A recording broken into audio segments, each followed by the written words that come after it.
Salam vatandaşlar, gowy ýagdaýlaryňyz arman. Gowumyzdan tartlaňyz. Owa, döwlet adam üçin atly efirime hoş geldiňiz. Efir paýlaşyňany gelsinler. Gelsinler, salam Kerim men. Salamu aleyküm vatandaşlar, Nura, hayat güzel, hoş geldiniz bu arada. Herkes efiri paylaşalım. Ekranlara tıklayalım. Hadi bir keşfete düşün. Elbette benim TikTok'un şeyle var, hasiyeti var. Keşfete düşäýände de şu taýdaky palyaklar görýär. Yani Türkiýede bolsa türkmenler görýär. Şu taýdaky oturanlar görýär. Şoň üçin efiri sizin men açamda paylaşıp yürüyüp uğratmanız gerek köpsüne.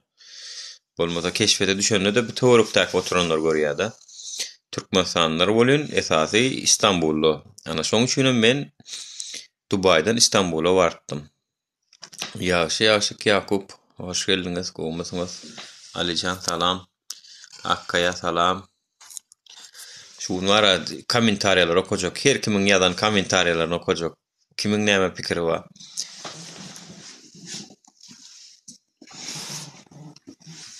Çayımı aldım yanıma. Şu çıranam yüzüme baktırayın hani. Hoppa şeýlece. Ana vallahi.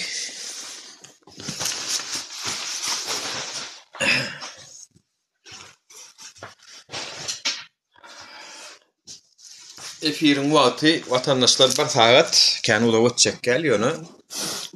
Känam neme çekälýär. Käbir soraglar we nemeler. Gowumyň nury samanja ýörmüň janyň sag başyň dik bolsun türkmen. Salam sagja bol minnetdar.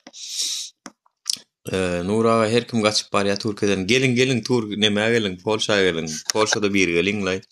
Bärde protest etseňe, miting etseňe hiç kimiň işi ýok. Köpeleliňle şu taýda.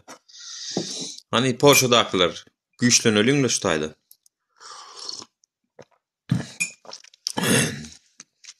Türkiýedäki ýaly telefon gowurlajak ýok. Owa. Telefon alkaşak ýok, ýolda köçede üstüne çolajak ýok. Hedillik bäri. Ay ýetse-de derrew tapýarlar ýygynyň bäri durşy bilen kamera, adalat durşy bilen. Men şol saňa zat ýok, sen her sapar gelýän alada galyp bolun. Seni alamok efire. Görýän masanlaşyr. Dipemde saç galmandyrar o. Bundan bir ýyl bar ýaşaja oglannym men, garrapdyr nora. Garratdyňyz meni watandaşlar, garratdyňyz o be. Düşündirýänçäm. Şu men şol idi, pählewan ýaly haramzadalar bara, düzetçek bolup dipemde saç çalmady. Maksat bir türlü baramýar diýe. Gelsin de wagt şo gelende garaşýan bolan, o geli bilmedi o. O ýöne ekrandan tırtırdır o. Ol maksat sapar muradyş geljek diýende de öňünden çykjakdy, garşylajakdy. Namarta bolan söz bolmay, mert diýen adamyň, mert diýenden inha günümeli şeýdip çykyp tankid edýär. O eýlek ýylan ýalak bolup börenlerden sen mertlik garaşma. Önemli saglyk bolan. Salam. User hoş geldin. Halky aýdymy garratma, meni şonu eşdip ýatagam. Owa.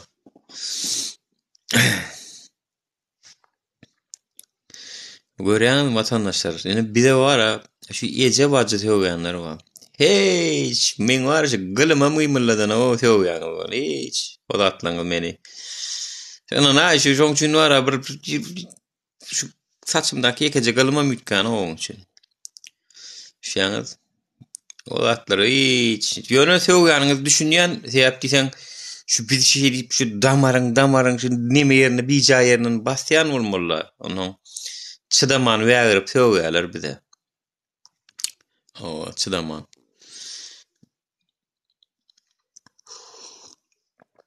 Wallahi men edýän işim maňlaýym ak. Alnymyz ak diýär türkler. Edýän işimden bir gedegem puşmanlyk duýamdok, gynanamdok. Owa. Näme üçin puşman bolaly? Owurluk edemdok, jenaýat iş edemdok.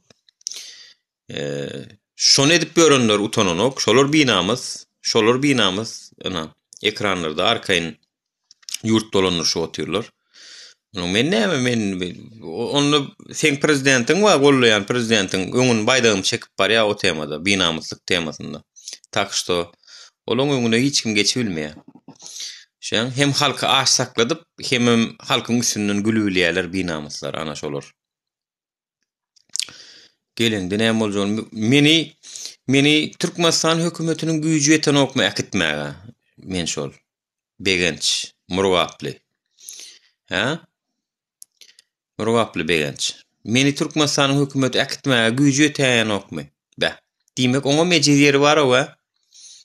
Diýmek oňa mejizleri bar. Men diýmek şoň ejizerini bilýän. Düşdüň? Maňa deýilen okmy, значит, men şoň näme etmeliligini bilýän. Näil görüşmeliligini bilýän. Şu wagtky Polşa gaýdanmam şo strategiýaň bir görnüşi. O içiňiz ölüp bar ya, wah, nur sypdy ya. İki diktator bolup oturup Türkiýanyky bilen alalaşyp çyk alyp gidaýjakdyňyz. Halkyňam gözüni gorkutaýjakdyňyz. Olam bolmady, paşmady ya, halkyň gözünem gorkudy bilmediňiz. He? Ekrana çykaryp watan habarlaryna nuryny goýup ötünç soratdyr bilmediňiz ha? Onu edi bilmediňiz. Onu da içiňiz ýanýar. Onu da düşünýän, içiňiz ýansyn, şo içiňiz ýanmagy, şo siz söýýäňiz, men şonu doğru ýoldan barýanlygymy bilýän şonu. Siz söýüňiz ok bolýan da bir ýerde çota ýalňyşlyk bar, bir ýerde ýalňyşlyk görýän, sırada bilýän şonu. Narin gowma otmy. O bende tam näli. Bir ada prosperipdir. Halk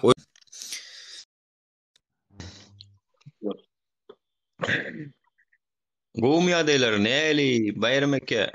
Assalamu aleyküm vatandaşlar. Näli Nurcan? Aleyküm salam. Men şu gün zat tanıştıracak bir dostum geldi bäri. Dostum Afganistan'dan gelipdir dostum. Yine bir näme sorajak bolsaňyz, yine İngilizce bilýäňiz, İngilizce gürleşip bilýäňiz. Aýtyp bolam.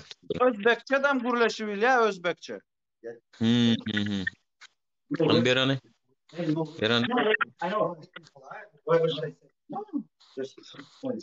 I never really know that. Hello, Oh, assalamualaikum. From Afghanistan. I'm from Afghanistan. Afghanistan, right? Afghanistan Pashto or Turkmen? Sorry? I'm Uzbek. Uzbek. Okay. But I can speak like Pashto, Persian, like Dari. Özbekçe de kepre yapman. Siz de düşünýäksiniz, onu men köp bilmeýän. Özbekçe köp bilmeýän. Ýaxşy bilmeýän. Türkmençe bilen az bilemem. Tamam. Näme soraýyn vatandaşlar? Hani siziň soragyňyz barmy?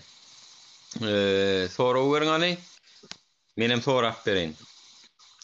How do you think how we will solve this problem? Maybe you know regarding our problems in Turkmenistan, because of long times our president, our government just banned the gates for the citizens of Turkmen. So is there any like this in the world, sample in this world? How do you think like this pandemic, it can be the reason of closing the gates? How do you think? What do you mean closing the gates? They're closing the borders for Turkmen people, so they cannot go outside of the Turkmenistan, you mean? Yeah, they cannot go outside and they cannot come inside also. So, and they are saying the reason is pandemic. They are saying. I honestly didn't know about that. So you guys kind of fight for your freedom. It's democracy. Like you can fight for your freedoms, like protest and stuff like that. It's not no one can decide on behalf of you.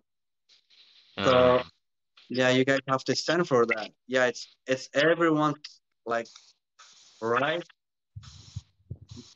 If you want, you can stay in the country, you can come into the country, you can go outside of the country, but no one no one has the right like abandon you or like put you like in like it's like you guys right now like it's like you guys are like in prison, right? It Yeah, yeah, shouldn't. Yeah, you yeah, guys have to stand yeah. for your yeah. You guys have to like stand for your right. So you see, like in Afghanistan, like a lot of like crazy stuff is going on right now. Vatandaşlar So şu dünyada ametidim da şeyde ne mani yapıp oturun, yollar yapıp oturun, pandemiye da deyip, şey, göz rayetlerini koyuyorsun, onun içine, taşına da koyuyorsun, ok deydim, olun dünyada yok mu ya da deyip, görüm bu sistem. Eee, yani hak hukukluğunun iyilmegidir, bu deydi, konstitusyada gavat gelenler hissada da deyip, Zazara, sen Özbekçe bilen dedim, bak, arkadaşlarımızdan var, sizin bilen gepleştiler. Aydın hani, Assalamu alaikum. Assalamu alaikum. Assalamu alaikum. Assalamu alaikum. Aleyküm selam. Yaxşımısınız? İşleriniz Alhamdulillah. İşleriniz yaxşı mı? Çerçemesinden. Sağ olun. Harman işler bilen. Rahmat. Kanday işler yaxşı mı? Kanday yağdaylar. Yaxşıdır. Alhamdulillah. Özbekistan'dan memnun musunuz? Özbekistan'dan dostum, yani Özbekistan hükümeti politikası doğru mu senin fikrince? Özbekistan halkından diyor, prezidentinden Aka düşünmediniz mi? La benden söyledim. Ha, Sizden sonra yaptı. Uzbekistan'dan. Uzbekistan yaşlı. Uzbekistan'da yaşayan Rozaman. Şavkat Mirziyoyev'den razısınız, hiçbir kemçilik yok, problem yok mu? Yani hükümetinden halk memnun mu? Halk. Ha, halk hazır memnun. Memnundur ha. Hı hı. İyi. Sözlü şu mazor şirketlerimiz hayraton o'rtasida borish kelish yapadilar. Yani biznes qiladilar. Halk memnundur. Yani vatandaşlar görüyorsunuz değil mi? Bak, halkı öz prezidentinden memnun bolup bilen eken vatandaşlar, bak. Bak, bu bir örnektir yani. Şimdi I have to explain to our nations that people can be agreed on the government, right? So Yeah. so we are criticizing, but it's not meaning that we are especially doing. No, because of that is the reality. Yeah. Yani hakikat şol vatandaşlar, biz çok kritik ediyoruz. Yani yurdumuzda olsa bak, şu vatandaş yani, şu vatandaş yani Özbekistan hükümetinden memnun, hem mezat Gülyal diyecek, bizem diyecek şonu. Bizem diyecek. Yani biz deyip bilemiz o. Çünkü memnun değil. Yollar yapıp bir sürü münsan problemi ağzak geçtik. Gözünüzden bilin. Dost Nazar, hoş geldiniz bu arada. Selamünaleyküm abi. Abi Roza bayramlarınız bilen. Sağ olun, Ramazan bayramlarınız bilen hemmeňizin minnettar, başka da gelecekler bar bolsa alayın. Çok yani nimetlerini alamok. Abi Türkmenistan'da mısınız? He, Türkmenistan. Neresinden boluyorsunuz? Mardan, Vekil Vadar'dan. Bol abi. Bizim Özbekistan'dan, şu Karabakistan Respublikasından, dörtlü dentimenden. Dur. Karakalpakistan, Özbekistan. Maga korkom vatandaş Özbekistan'dan Amerika'da yani şu an epire gatnaşya. Bizim Karakalpakistan'da bizim Cuma Nazar var. Cuma Nazar. Cuma Sapar. Dadabayev. Haber var mı? Bir bilýäňiz mi, tanıýaňyz mı şol oglany? Yedi işliye kanayın onu. Yo, ol şu biz ýaly aktivist ol, watanyň ýurdun düzelmegini isleýän bir oglan da ony Türkiýeden tutup alyp gitdiler. Häzir hem Özbekistanyň türmesinde. Doğrusu eştema gaýdy lekin eştemanda aýdardım. Ve Cuma bir tek tanımayan var gene. Hanlı hoş geldiniz bu arada. Selamünaleyküm. Selam. Özbekistan gün günden ösýär. Halky memnun bolar da her günden näprimер telekeçlerine kömek edýärler, halkyndan ýagdaýlaryny soraýar. Prezidenti kitapda ýany liste ýazylyp berilen okanyp öz dilinde gürleýär olan prezidenti. O diktir gurlan okşun ýaly diktir gurungan ok emmes ady. Dogry aýdýar. Bizde Ýene diktir gurun näde şuň ýaly gitse men pikirimçe nemeder ösüp barýar. Çünki seret Özbekistanyň prezidentine olarda opozitsioner grup bar, Atyjan neme bar. Kim bir aýdymçysy çykda prezident boljak diýip. Jahangir Atyjanow. Jahangir Atyjanow. Şo Özbekistana bardy, şonu islam eden oklar. Atkyrty geplep ýör Özbekistanda. Bu adalat bu. O şu adam Türkiye'de de aýtdy, men prezident boljak, men özümiň opozisiýon grupamy döretjek diýdi. Prezident istat diýmedi. Dogry aýdýan bloggerlere ruhsat berilýär. Bloggerler, YouTube'da bloggerler bar. Halk boýunday. Gepimiz bölgende bizde söýüş erkinligi berilende prezidentimiz berip goýan ýany blogger, TikToker köpelip gidende Özbekistanda. Tuş gören adam internet çykyp durar. Görýärmi? Sizde şol zatlara ruhsat berilýär. Ine şonu menem Türkmenistanyň içinde etjek boldy. Ýöne häzir eýämine şu Murat Düşemow blogger döredi, alagadan başladyk. Alagadan haçan bir emetçek, bir emetçek ölür ýaly ýurdun içinde etjek. Ýöne sen diýişiň ýaly Özbekistanda bloggerlere ruhsat berildi, telewiziýada bar, opozisiýon partiýasy bar, içinde tankyd edip durlar. Bir mesele prezidentin özü gelip halky bilen soraw berişip ýüz gepleşip durlar. Bizinki wara bizinki. Ol Gimalaya dağının tepesinde oturuyor, barban bolan barıp. Ondan näme hiç tankyd etmesen başka näme edip bolýar? Yetip bolan oňa. Halk bilen gepleşen o. Ana şoň üçin şu işleri daşarutda etýäňi diýär. Daşarutda etmemede de sebäp şolar. Gerçi içinde istedik bir de. Öne içinde de etmeň zok. Edeni basýaňyz. Dogrymy? Şoň üçin Özbekistan ötýär, Türkmenistanam ösmeýär arkadaşlar, ösmeýär. 10 tane güçlü iktisadiyetini getir, men iktisadiyeti, Oxford'da utoran olsun, tapalı yok, getir. Ne için? Çünkü anam bitirli. Anam bitenden sonra kim bolsoň bolay, seretne anam bitse, bir kartpultoriya soňa bagty bilen beren ok ýa-da allyğa sokýar, bolly anamdan gaçdy şol, bolly şo. Soňra gaýdyp seni hiç kim inanmaýar şo. 1000 tane agdy bilen guş tutup görkezäýsin inanmaýar. Yani bizim hükümetem şon ýaly. Anamdan gaçdy, inni iktisadiyetçisini getirsin, investisiýa çek bolsun, birgiden maýadarlar çekjek bolsun, peýdasy ýok. Gelmez. Çünkü Türkmenistanda demokrasiýa ýok, adalat ýok. Iň esasy adam adalat ýok. Adalat bolan onu Murat Düşemow şu türmede oturmaly.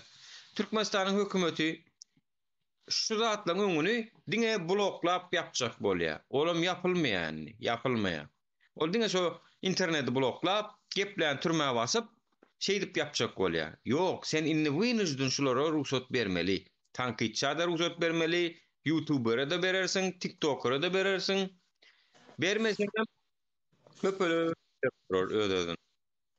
Berse oyun gaýtmak Türkmenistanyň içinde söz haklygyna merdamyndan öter näme diýip bilýär. Iň bolmanda. Yani siyasi opozisiýon partiýalar döremeli, hakiki partiýalar. O çykyp prezidenti gollap durmaly däldi, prezident kemçiligini aýdyp durmaly. Bizde kemçilik aýdylan ok, bizde aýtmak bolan ok. Hemme zat gül ýaly. Olam diňe özlerini kiretdi. Bize şoň partiýa hiç bir 30 ýylyň içinde boldumy? Prezident Merşen ýazatlaryny.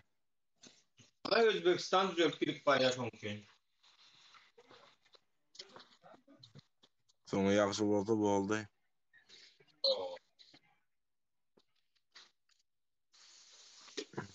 Orana diýdi dostlar. Sorum berin vatandaşlar. Men aýan soradym.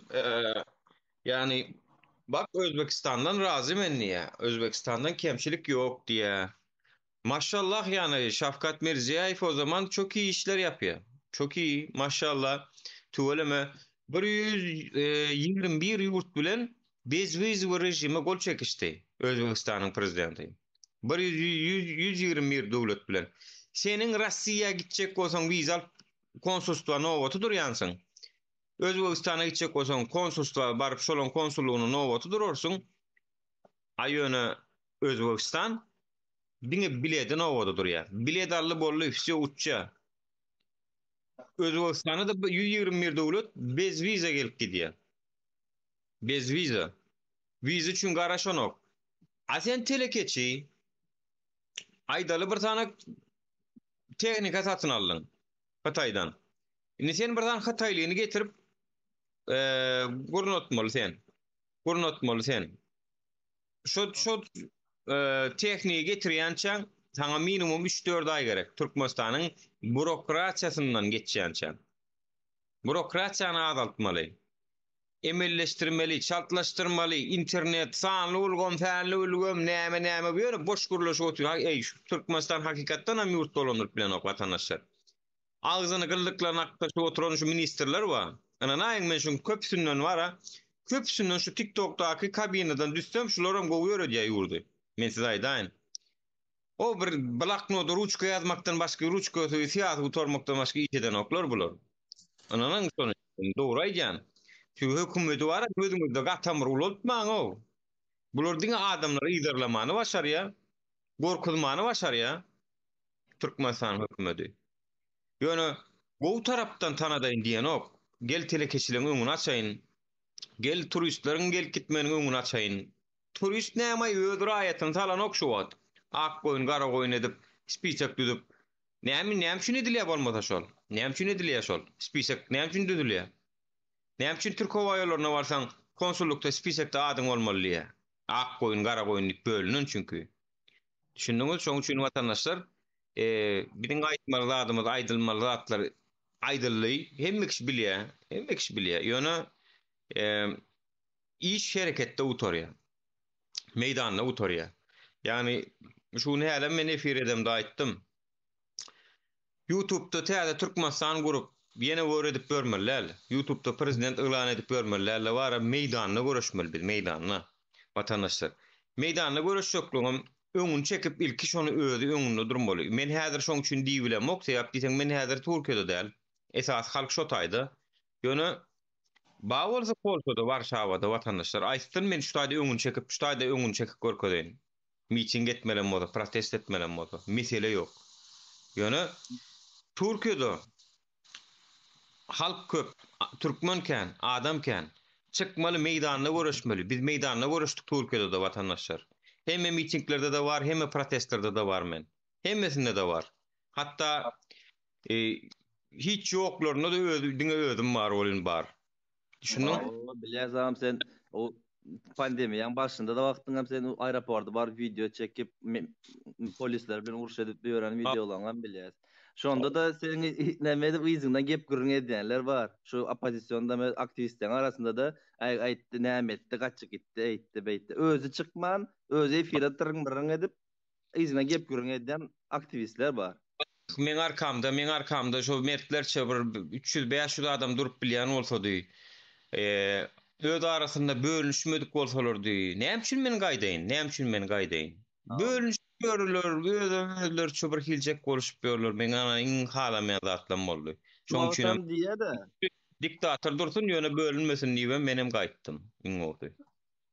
Şu wagtam diýeler de aeroportda çykyp men naprimер özüm şo gün çykdym 4-nde aeroportda Serdar Şöhrat ýollar açylsyn diýip şoňa da indi garşylyk bildirýärler bar-da. Açykynda görkez näle etmeli ýanymyzda dur bizim ýyzyňdan gaýtalaly.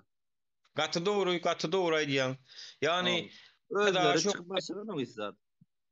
Arkada Şöhrat ýollar açylsyn diýmek esasy diýýäni gerek. Esasy agzyny açyp bilýäni gerek bize. Ol soňundan urup bolýar diýjek sözlerini. Häzir şonu diýsinler, şonu bolmany. Ýok, biziňkiler o çykyp arkada Şöhrat diýdi diýip gülşen bolýarlar. Sen şonu mawaýdan ok, sen şonu mawaşaran ok. Hani bardany arkada aýtmanyň myzyna gaýdyp bolýardy. Şo videolarny çekmänä myzyna gaýdyp bolýardy. Ýöne şonu adamlar şo susup oturan ok diýjegini diýdi zato. Ýollar açylmagyna isleýärligini aýtdy hatýaby. Başlangıcı bul. Başlangıcı şol. Gaty dogry birinji stipenka şu, birinji ädim şu. Käbir Yani adam şonu düşünenok da, o näil kelle bilen ýaşap ýörler men bilemok. Şoňa da garşy bolup, ýok de oň ýaly etmeli däldiňiz. Muň ýaly etmelidiz. Gel onda bir görkez öňümüze düş. Muny aýdyň. Men aýdyp otyryn. Şunu gaýtalan izin men di, biz hem sen izinden gaýtalaly. hmm, Ona mı eden oklara? aýtmasana. Men şo çykyşy gördüm begendim dogry aýtaýyn. Begendim çünkü adamlar näme de bolsa sesini çykarýar. Näme de bolsa şum tudurdy aeroportun içinde. İstanbul aeroportun içinde ullokan ýanglanýa ýollar açylsyn diýip. Polislerim gelipdir danim mara goşulmaň diýipdir. Aeroportun direktori. Goşulmaň özleri çözülüşsünler, özleri düşünsünler diýipdir. Polisleri bolmasa konsulluk aýagallygyna komanda berýär diýe. Aýagallygyna konsulluk gorkusyny. Konsulluk odu polisiýa da aýdypdyr müdürüň nemesi goşulmaň özleri düşünsün diýipdir. Ondan soň baý bir gorkupdyrlar konsullugyň işçileri. Götünü gasatdyrlar göreň. Ine edilmeli zat şol, edilmeli zat şol. Bizinkiler agzy bir köstü belki hökümetin belli bir derejede köplük bolsaň ruhsat berer. Ýöne bizde şu köplük emele getirdi. Köplük. Köplük emele getirdi. Mara häzir 500 adam aeroportda bolsun hiç kime misaydan okşolar. Ýöne 20-30 tane bolsaň hawaja 50 tane bolsaň. 500 tane bolany. Hani şu çepekçilerin birini görürüm kan şolun arasında. Birini karşısında çıkıp görülerini görürüm kan. Görmüyorsunuz. Polislerim öňünüzde diňe ýalbarar şeydip. Gaýrat edin, daýyň, gaýrat edin, gidäýin diýip. Ýalbarar. Ýöne elini batyrmaz. A sen haçan 20-30 sancak bolup barsaň, bir şuň üçin hemme nümerimiz 20-30 sancak, 50 sancak. Elbetde bırak adamlar. Ha? Bolýar. Sağ ol. Ya sağ ol bayram. Men Awganistan ödü, men var Özbegistan vardı sonra wer oturup dur. See you brother. İyi günler. Hakkınız için Oo Türkçe biliyorsan söyle kardeşim, Türkçe konuşalım. Bütün millet de biliyor zaten. İngilizce konuşacağız şimdi, anlam olmayacak. Kimse anlamayacak belki, o yüzden. tamam. Teşekkür ederim. Sağ olasın. İyi günler size de. Marladık. İyi günler, iyi geceler. Kendi hakkınız için denk edin. Yani çok iyi iş yapıyorsunuz. Eyvallah. Sağ ol. Teşekkür ederim kardeşim. Sağ ol. Desteğin için. Allah'a ısmarladık. Eyvallah. Bu dostumuz Afganistanlı neme gaty bir akıllı zatly adam meňizler. Ýöne bu kendinden tamoyam ýurtdaşynda zatda gezýän. Dili köp bilýär şonu diýen Afganistanda. Doğru edýäňiz diýe görýäňde vatandaşlar. Ana naýyň şu edýän işim ýalňyş bolsa men bu ýolda görünje oglanlar. Edýän işim ýalňyş bolsa men şu ýolda görünje oglanlar. Öňem men ýakamy ýerbet ýerde tanadan ýerim ýok. Türkmenistanyň içinde de hukuklaşıp ya prokurorlaşıp kadılaşıp şeydik görün yerim yok vatandaşlar. Yani şu edilmeli zat başka kalga yok asli bu 3 yıl 4 yıl edilmeli zat. Giyeceğe de kalını bu. Davnoda edilmeli zat. Yani işten gittiği başlarını sistem şu yolu çekinmeyen. Ol çekinýänleri de seyredip bar ağlanmaň. Çekinýänler bolor, her wagtdan bolor. Olary seyredip ağlanmaň vatandaşlar. Olar her wagtdan bolor. Tankidem eder, ol her wagtdan bolup durur. Ol çünkü olaň arkasy bilen imitlenýänçiler bar. Hem de hökümetde de bar. Ondan olaň näme çörek ket. Onu halkyn gowlaşýar.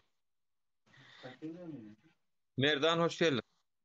Selamun aleyküm vatandaşlar. Selamun aleyküm Nurağa. Yetip gelen bayramlarınızlar kutlu olsun. Aleykümselam. Allah minnettar, sağ olun minnettar. Dodum efir ettim. İnden bäri göl. Alpın gün olan son ertir bağdır. Unnidim her kim yatya giyjire geçen oturya. Bir direk wagtyny geçirmesin de TikTok'ta geçirsin, biz de geçirsin diýip açtım.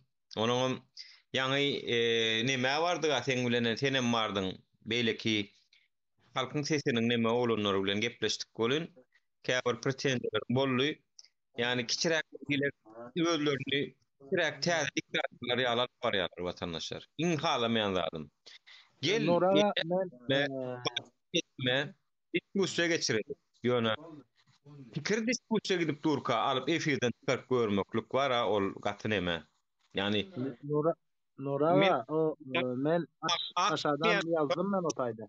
Ağa diýýän başga gurrun. Yani çepekler ýaly ağa da gara diýip oturan olsam, gara da ak diýip oturan olsam, olam başga gurrun. Olam däle. Olam däle. Nuraga, otayda bilenmi?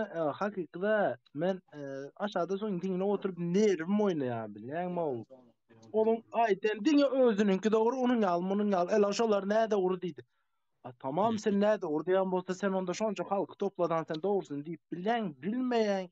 Sen götün kısıp otur. Mesela o düşünüm otursa ben ona akuratını düşüntürdüm. Öyle düşünmedi.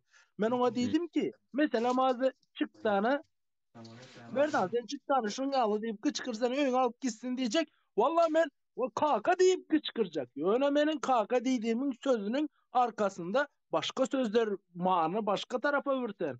Halkın hiçbir yere ama ondan davolun bolup utaya çıkmanın aldıyım ha. Olur ne emeder bilen mi? Olur Serdar'a şokra Serdar yollar aç deydi mi? Serdar senin palan eden yollar aç deyip şu mağanda gitti ya bilen mi? Onu düşünüp görse başka mana olar kıçkırıp otur. Yani o tayda çıkıp onun aldıyım elde. Ayda oturan zadının %70'ini golda moktuyup yazıp oturun aşağıdan bilen. Hakikaten %70'ini golda mok. Yani adam golluman bilir işte şu tankit seret. Seret senin gollamayan zadın bir esasy bar, doğrudan bir dayanagy bar, dayancı bar. Ni onun gollamayan zadynyň bir esasy dayancı bar. Şeýdip iň soňunda hakyky bir %90'a ýakyn bir hakykat çykýar. Mine ilki 10 tanlada aýtdy, 7'si ýalňyş bolýarmy? 3'sini alyp galýan. Soň sen on kindiňleýän, ol sen kindiňleýän şeýdip iň soňunda arasda %90'lyk bir hakykat emele gelýär. Diskussiýa diýilen zat soňa peýda berýär, diskussiýa diýilen zat. Sen o düşündün. Şu arkadaş şöhret diýdiler, ýöne Türkmenistanyň adalet ýok, janny on. Şoň üçin şolar şonu diýmeli bolýar, olar öýüne gideselýär. Olar haçan siýasat düzelür kadip garaşyp oturup bilen ok. Goý degme etsinler şonu. Şolan bir öňe uduşlyk diýen bolun. Arkadaş şöhret diýdiler, onuň diýada olar. Arkadaş şöhret diýeni. Ho, haýty kelläňe diýen onu olar ýazady. Urun.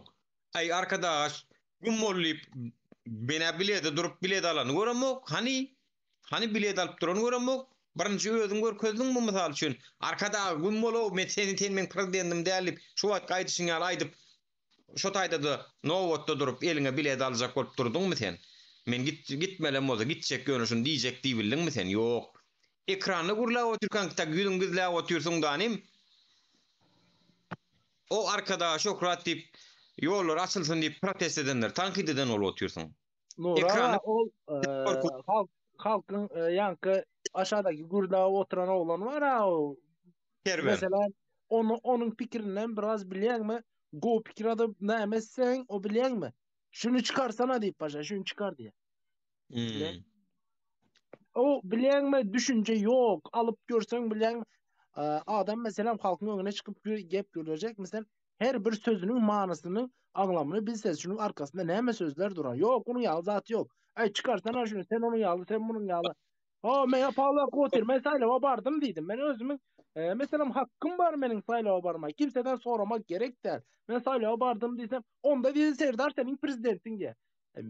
Allah ne sen perkan mısın? Ben orada varıp kimi sayladım sen nereden bilen dedim. Onda aytkanı kimi sayladı.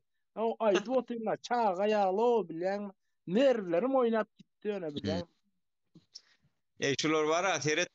Yani şular Türkmenistanyň içinde siyasi parçalaşmalar, ina şular öz men pikirim, men pozisiýam şu diýmelinim. Şu iklimifmi, süýünifmi barmalynym açsınlar.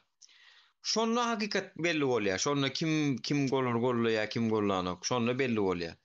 Olar häzir şu Türkmenistan hökümetine garşy iş alyp barjak bolýarlar. Ýöne menkini kabul etdi. Menki dogrudur diye. Senki dogru däller, menki dogrudur. Şoň üçin Türkmenistan diýip çok bolsaň, menki dogru bolan ýagdaýyna delliýär. Düşündiň? Menki dogru bolany şonu kabul etseň, şonu beýlen aýry ýazsyň. Senki de demek häzir kemçilikler bar. Şunuň ama ýalňyş diýen ýok, çykar, bar git, ýap, aýyr. Seni menki dogru sen agzyňy ýum diýerler. Ýöne wara, Nurala. Ýem sen bir minut, ýene sözüňi böleýin-de. Şuday da var ya bilen mine sen efir açtın, Esko açtı, Dursultan açtı mesela. Bu efirlere gelsen oturup şahsi fikrini düşünüp onun fikrini alıp efire giren adamlar akuratını gürleşip gezekli gezegine girip çıkıp duruyor. O bir giriye bilen tam diktatura gidip oturuyor. Ne çekişi bilen şu bir özününkini dinle şonunki doğru. Yani efir alıp var yani onu alya koy ya. Sen efir al etsin çıkar gitsin bir iki adam bilen iralaşıp bilmedi mi? Demek ki adamlar onun kalanı o aşağıda yazı oturuyor. O da o kol oturuyor. Yani efir alıp var ya bilen mi? Sen Var da efiri yerden çıkar gitsin. ya menlik var. Bizem menem diýmedim ära. Ol ýadyňa düşýän deňiziň arasynda şu şyhyf haramzada bilen neden diskussiýamda da diýdim hemen. Bizem ýalňyşlyk göwürpler watandaşlar, ýani göwürsek ötünç sorar, soramo ler bolsa sorar. Mesele ýok. Häzirem soras ýalňyş bir zat diýen bolsak gelsin çyksyn nanym. Sen şey diýdiň bolun aslında konstitusiýonça şeýle diýse dogurdur men birazjyk ýalňyşan bolup bilen diýmek maňa kiçilik däl ol. Ýöne bu diýet ýokda. Şonu şu bir şey ýalňyşyny aýtsa gönü sen nähil pikirin nähil watandaş sen nähil pikirin watandaş gidip bar ýa. Gördüm ki ýalňyş Näme bu yallaklar diýer, siz söýmeli däl diýär, haramzady ýollar aç diýip aýtdyňyz, ana ýollar açylan ok diýär.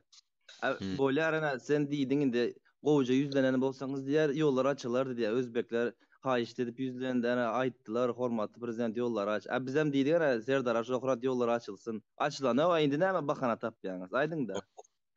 Süýç söz bilenem diýdiler Serdar Aşokurat. Häzir şogun baryp söýbem aýdardyk. Ýene haramzada ýollar açylsyn diýip gyýgaran bolsak, soň ýene efir açyp, "Ana siziň derdiňizden açylan ok ýollar" diýip mydy gürrüň ederdiler. Ýöne nere bilenmi? Häzir o ýanky çepekçi diýerlerimiz bar ha. Şo biziň ötüp giden ýollardan giri otyr. Biz näçe sanatyny iş ýepleşip işe koýdyk watandaşlaryň dogrunyň meniň özüm 4-5 sanatyny koýdum şunuň ýaly Dursultanyň efirinde kime iş gerek bolsa meňe jaňasyn diýip. Indaz olar bilenmi? Şo biziň ýaly dawno ötüp giden ýollarymyzdan indi halky şonuň ýaly edip özlerini ýakşy geçirek bolup otyr.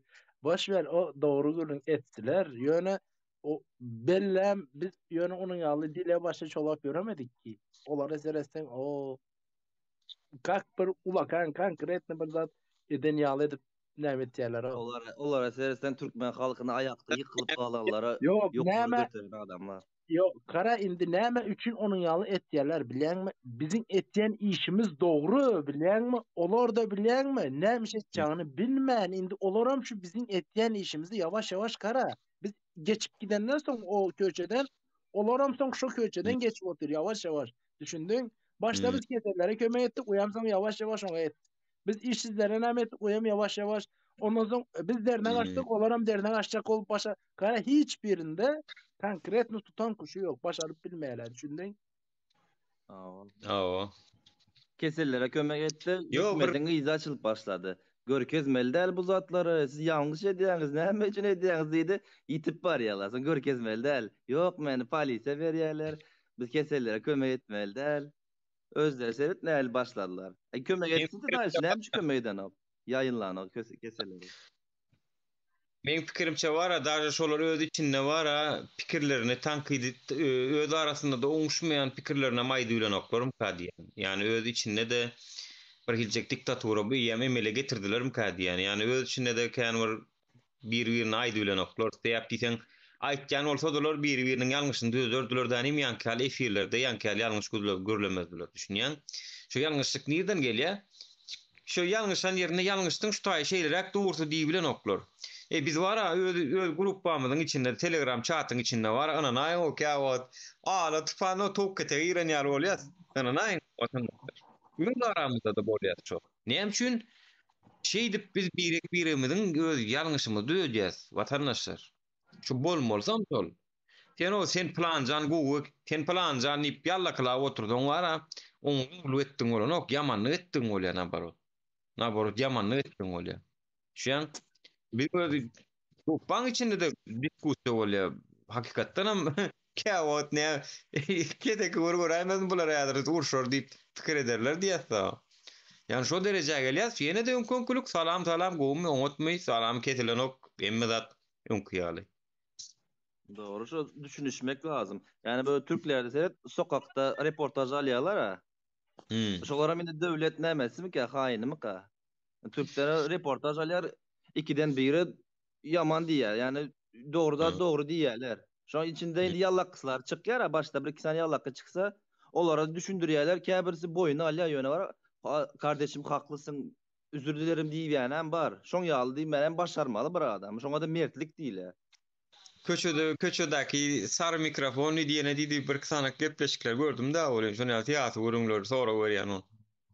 Aýyň kiýtäňdäki telefon çıkar, durmuş kyn bolsa ýüňdäki telefon, milliardlyk telefon, onu telefon alyp bilipsiň, masaly berilýär da bolun. Bir ýaşyla ýene jo telefon diýdi, bolun birem çykyp ýüňdäki telefon çykaryp agyna dykdy. Bu garrylaryň soraýan zady da telefona çıkar, puluň ýok bolsa telefonuň barasynda eýlen. Sen ştaýda bir tane soraw berjekde. Nur, böyle.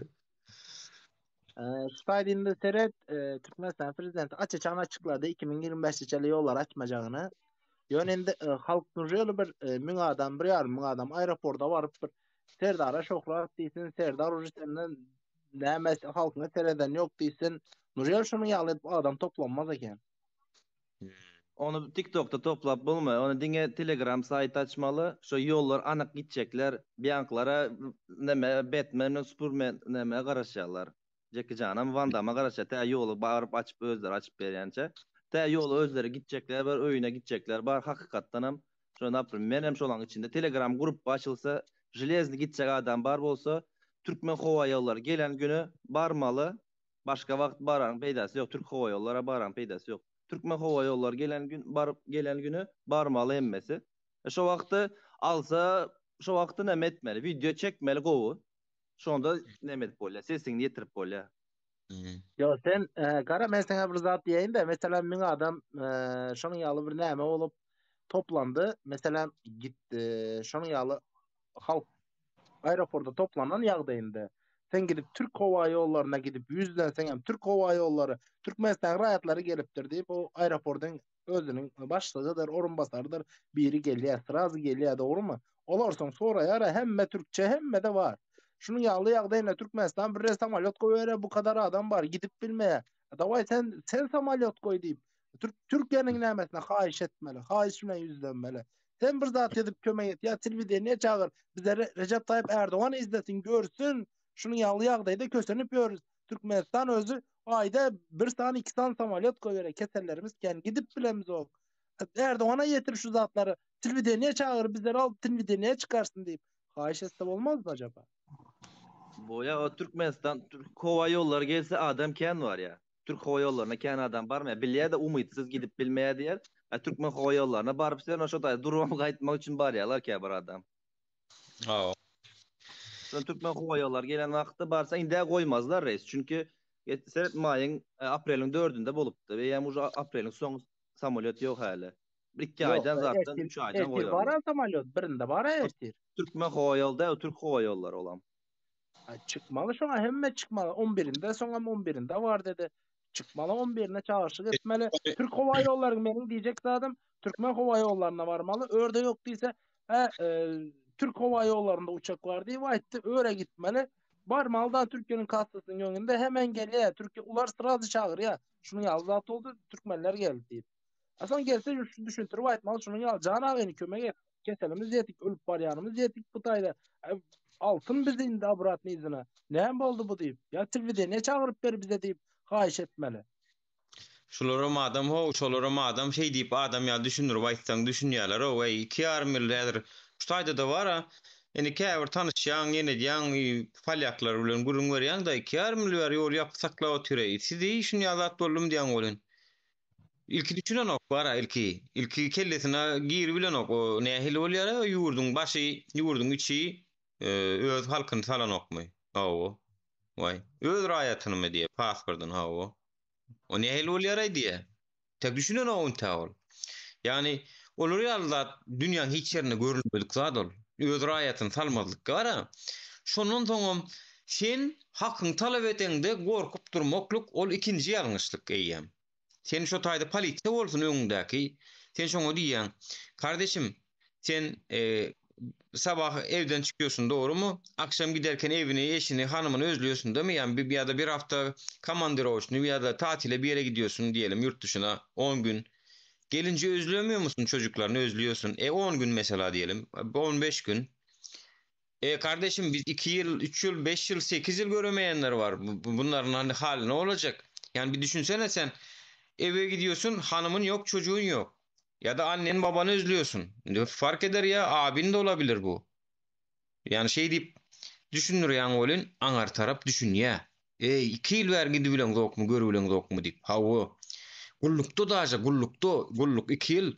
Şonu kanun boýunça o kan açyň öwreniň watandaşlar. Kanun boýunça da her hepden bar güni gulluk bize neme bermeli? Näme diýilýär şoňa? Näme açyk galara? Otpuska ýaly. Ýerden çykyp akşama gelmek şerti bilen göýürme borçly. Hepde de bir gün. Biz ýokary bilimliler bolup gulluk edemiz soň TC-niň diwiziýan nemesi wa komandiri. Wyşçylar çağırıp bir gedek, diňe wyşçylar ödem pekoto tankist, iki roto wyşçylar çağırdy da anim nemelerine şol nemen batalyonyň baş komandirlerine aýtdy. Bir sanjak wyşçyň gidenini görmäýin idi. Şu hepde dedi. Sadi gowurduňyz o bärini idi bide. Sadi gowurduňyz dedi. Her hepde minimum 30 adam 40 adam adgulu idi. Bir hepde neme hepden soňunda. Bazar güni. Adam 6-njy gün diýerler, bazar gün gelýärler. Ondan şey diýen günüm şok hepde de 30 tane adam gitdi. Şey diýen. Çünkü TC'nin prokurorunyň oğlu gulluk edýär biz bilen. TC'nin prokuroru çykýara. Bolly gapaçyly. O gitýäni eleklerim gidýär. Düşdüň? Yani gullukda da şol sen öýlenen bolsaň aýalyňy, çagalaňy, maşgalaňy görübilýän o bir hepde de bir tapar. Sen bir 2 ýyl, 2,5 ýyl bula goýunjak zat watandaşlar. Aslında biz şu wagt bara biz watandaşlar köşeşiň bolýa bir zatlar etjek bolýan hany bir diňlemedilermi käraý bolar diýip duran şu gadaply zanjyrly zordan saklap duran ýaly bolmaly biz o. Biz beýlek çekýäs gaýtam. Watandaşlar ýol açalyň, o çykalyň, turalyň, zor alyň diýip. Agdy birlik bilen talep edeliň diýip. Ýok gaýtam. Gaýtam biz beýlek çekýäs. Aslında bolýan dazap duran bolmaly, Şu haýsyny görseň gahara gelip konsulluğun aynasını nöptürdü, nämesini nöptürdü diýip eşitilmeli bize. Ýok gaýtam. Ýok, spakoyny. Öňe oradan çek. Şu taýda hazır boy bir türkü gepleşip zat etsek, men türkmenmen diýsen, bilen şu taýda ene biziň ýagdaýymyzy görüp görärler, zatlar bilen sirazy düşünýär. Eýde, sizler näle adam bolýar bir türkmen diýär, türk diýär, hemmemiz diýär aýny bir soýdan diýär, aýny Selçuklu diýär. Osmanlı'nın hemmemiz diye aynı kan diye. Nurjeli sizler mene çıdamayan diye. Bir hafta çocuğumu 10 gün görmezim. Çıdamayın. Sizler de çıdapıyoruz diye. Çıkın av diye. Hakkınız yok may diye. Menem goldayan diye. Yönü şonu Türklerin en bilen mi? Şunu aldı yani. Yammanam kendi yönü. Türkmeni görsem diye remim geliyor diye. Bilen mi? Yammanam kendi yönü. Türklerim.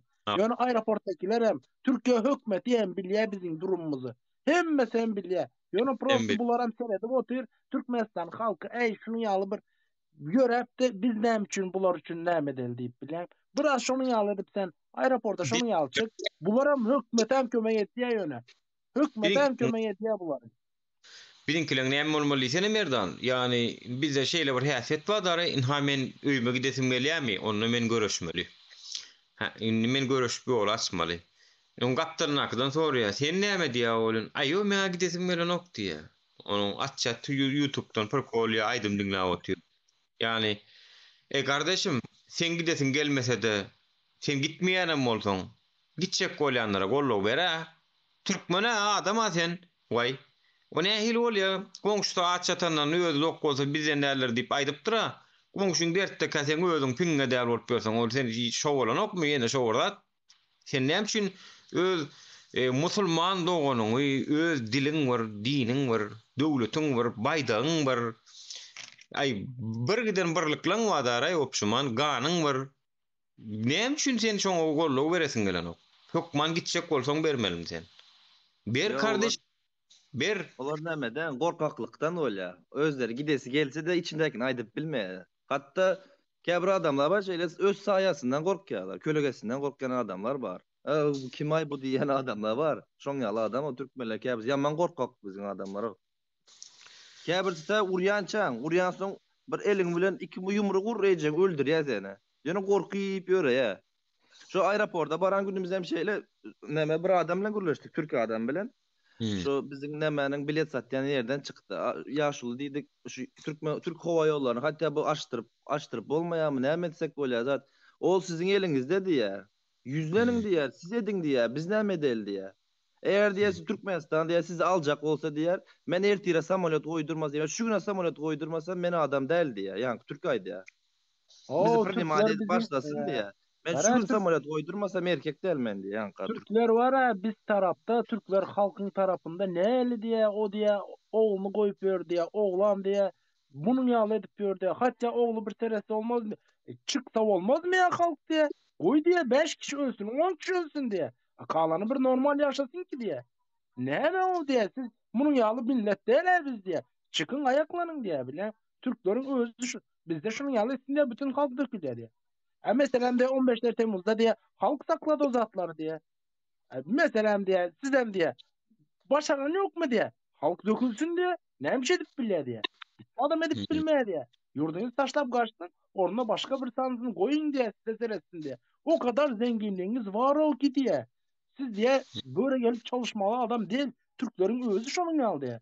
Siz diye bu taya gelip günlük çalışmalı değil o diye. 300 dolar 400 dolar verse diye aylanıp görseniz diye. Kaysın Suriyalının elinde, kaysın Zencinin elinde, kaysın bir ya Türk'ün elinde diye. Her kaysın birinin elinde işlepiyorsun diye. Serler diye şunu alıp govu yaşamalı o diye. Gözünde diye 5 milyon halkın var diye. Çıkın ayaklanın diye Türkler. Varın da nemşir açmaya diye. Aeroporda varın diye. Vestel edecek adam vardır diye. Aeroporda özünün nemeleri var diye. Sizin derdiniz dinler diye. Varın diye aeroporda diye.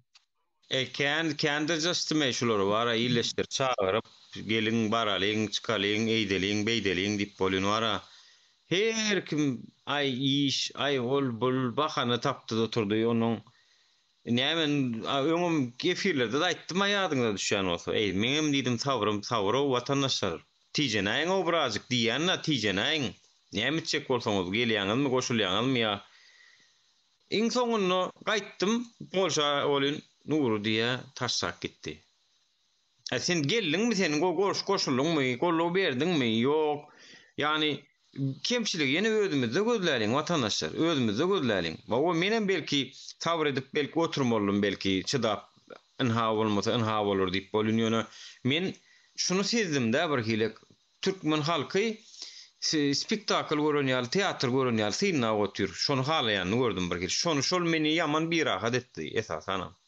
Yani o daşky geosiyasi adaylarım var. Yani belli bir derece Putin'in rolü var. Ol bul zatlarım var. Yani siyaset batsın o. Siyasete koşulman. Yolları açmak siyaset değil. Şu öz hakkınız. Şonu bir edin ayın olmanlı. O yolları açmak için siyaset dolu olan o sen hakkın şol. Sen şu yolun açılmanı isteyen nimek. Türkmenistan düzelmese düzelmeyen geçsin. Hökümet çalışmasa çalışmayan geçsin. Täze Türkmenistan gurulmasa gurulmayan geçsin vatandaşlar. Yöneten yollar açalyň diýip talep etmelisin ha. Şu teronu. Yani sesim gelýärmi? Gelýär. Ha. Cemile diýip bir gelipdir. Ha Cemile'ne malaýyn. Yani siyaset başka hakkın hukukun talep etmek başka da. Men aýtmak isleýänim şol. Şonu bir edin aýyň bolmanly. Şonu bir edin. Olum yine biz sizin üçin görüşýäs, özümizem kösenýäs. Bitoko siz özümüz üçin alýas, maşgalarymyz üçin alýas. Ýöne Alsana Cemile'ne. allym bolýan goşulyp bilen Bizim o. adamlar näme aktivistler açtırsın soň ýoly soň biz gidäýersday şoň ýaly.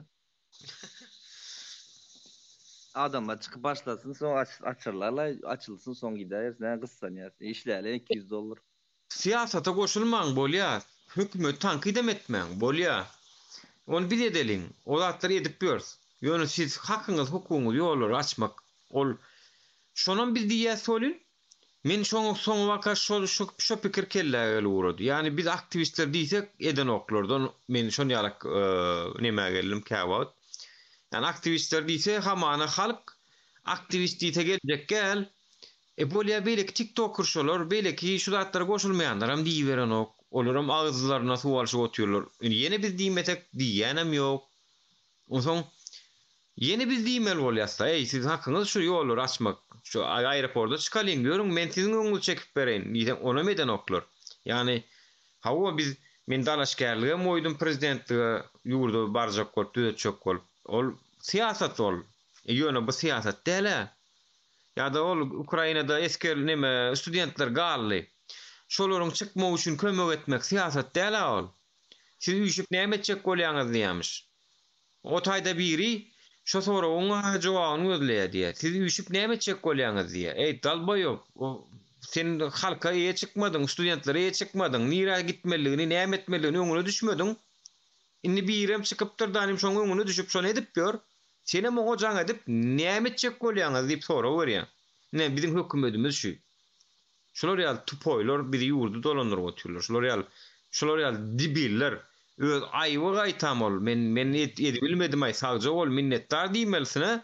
Üşüp näme etjek bolýaňyz. Alkana amal nura bir dakika.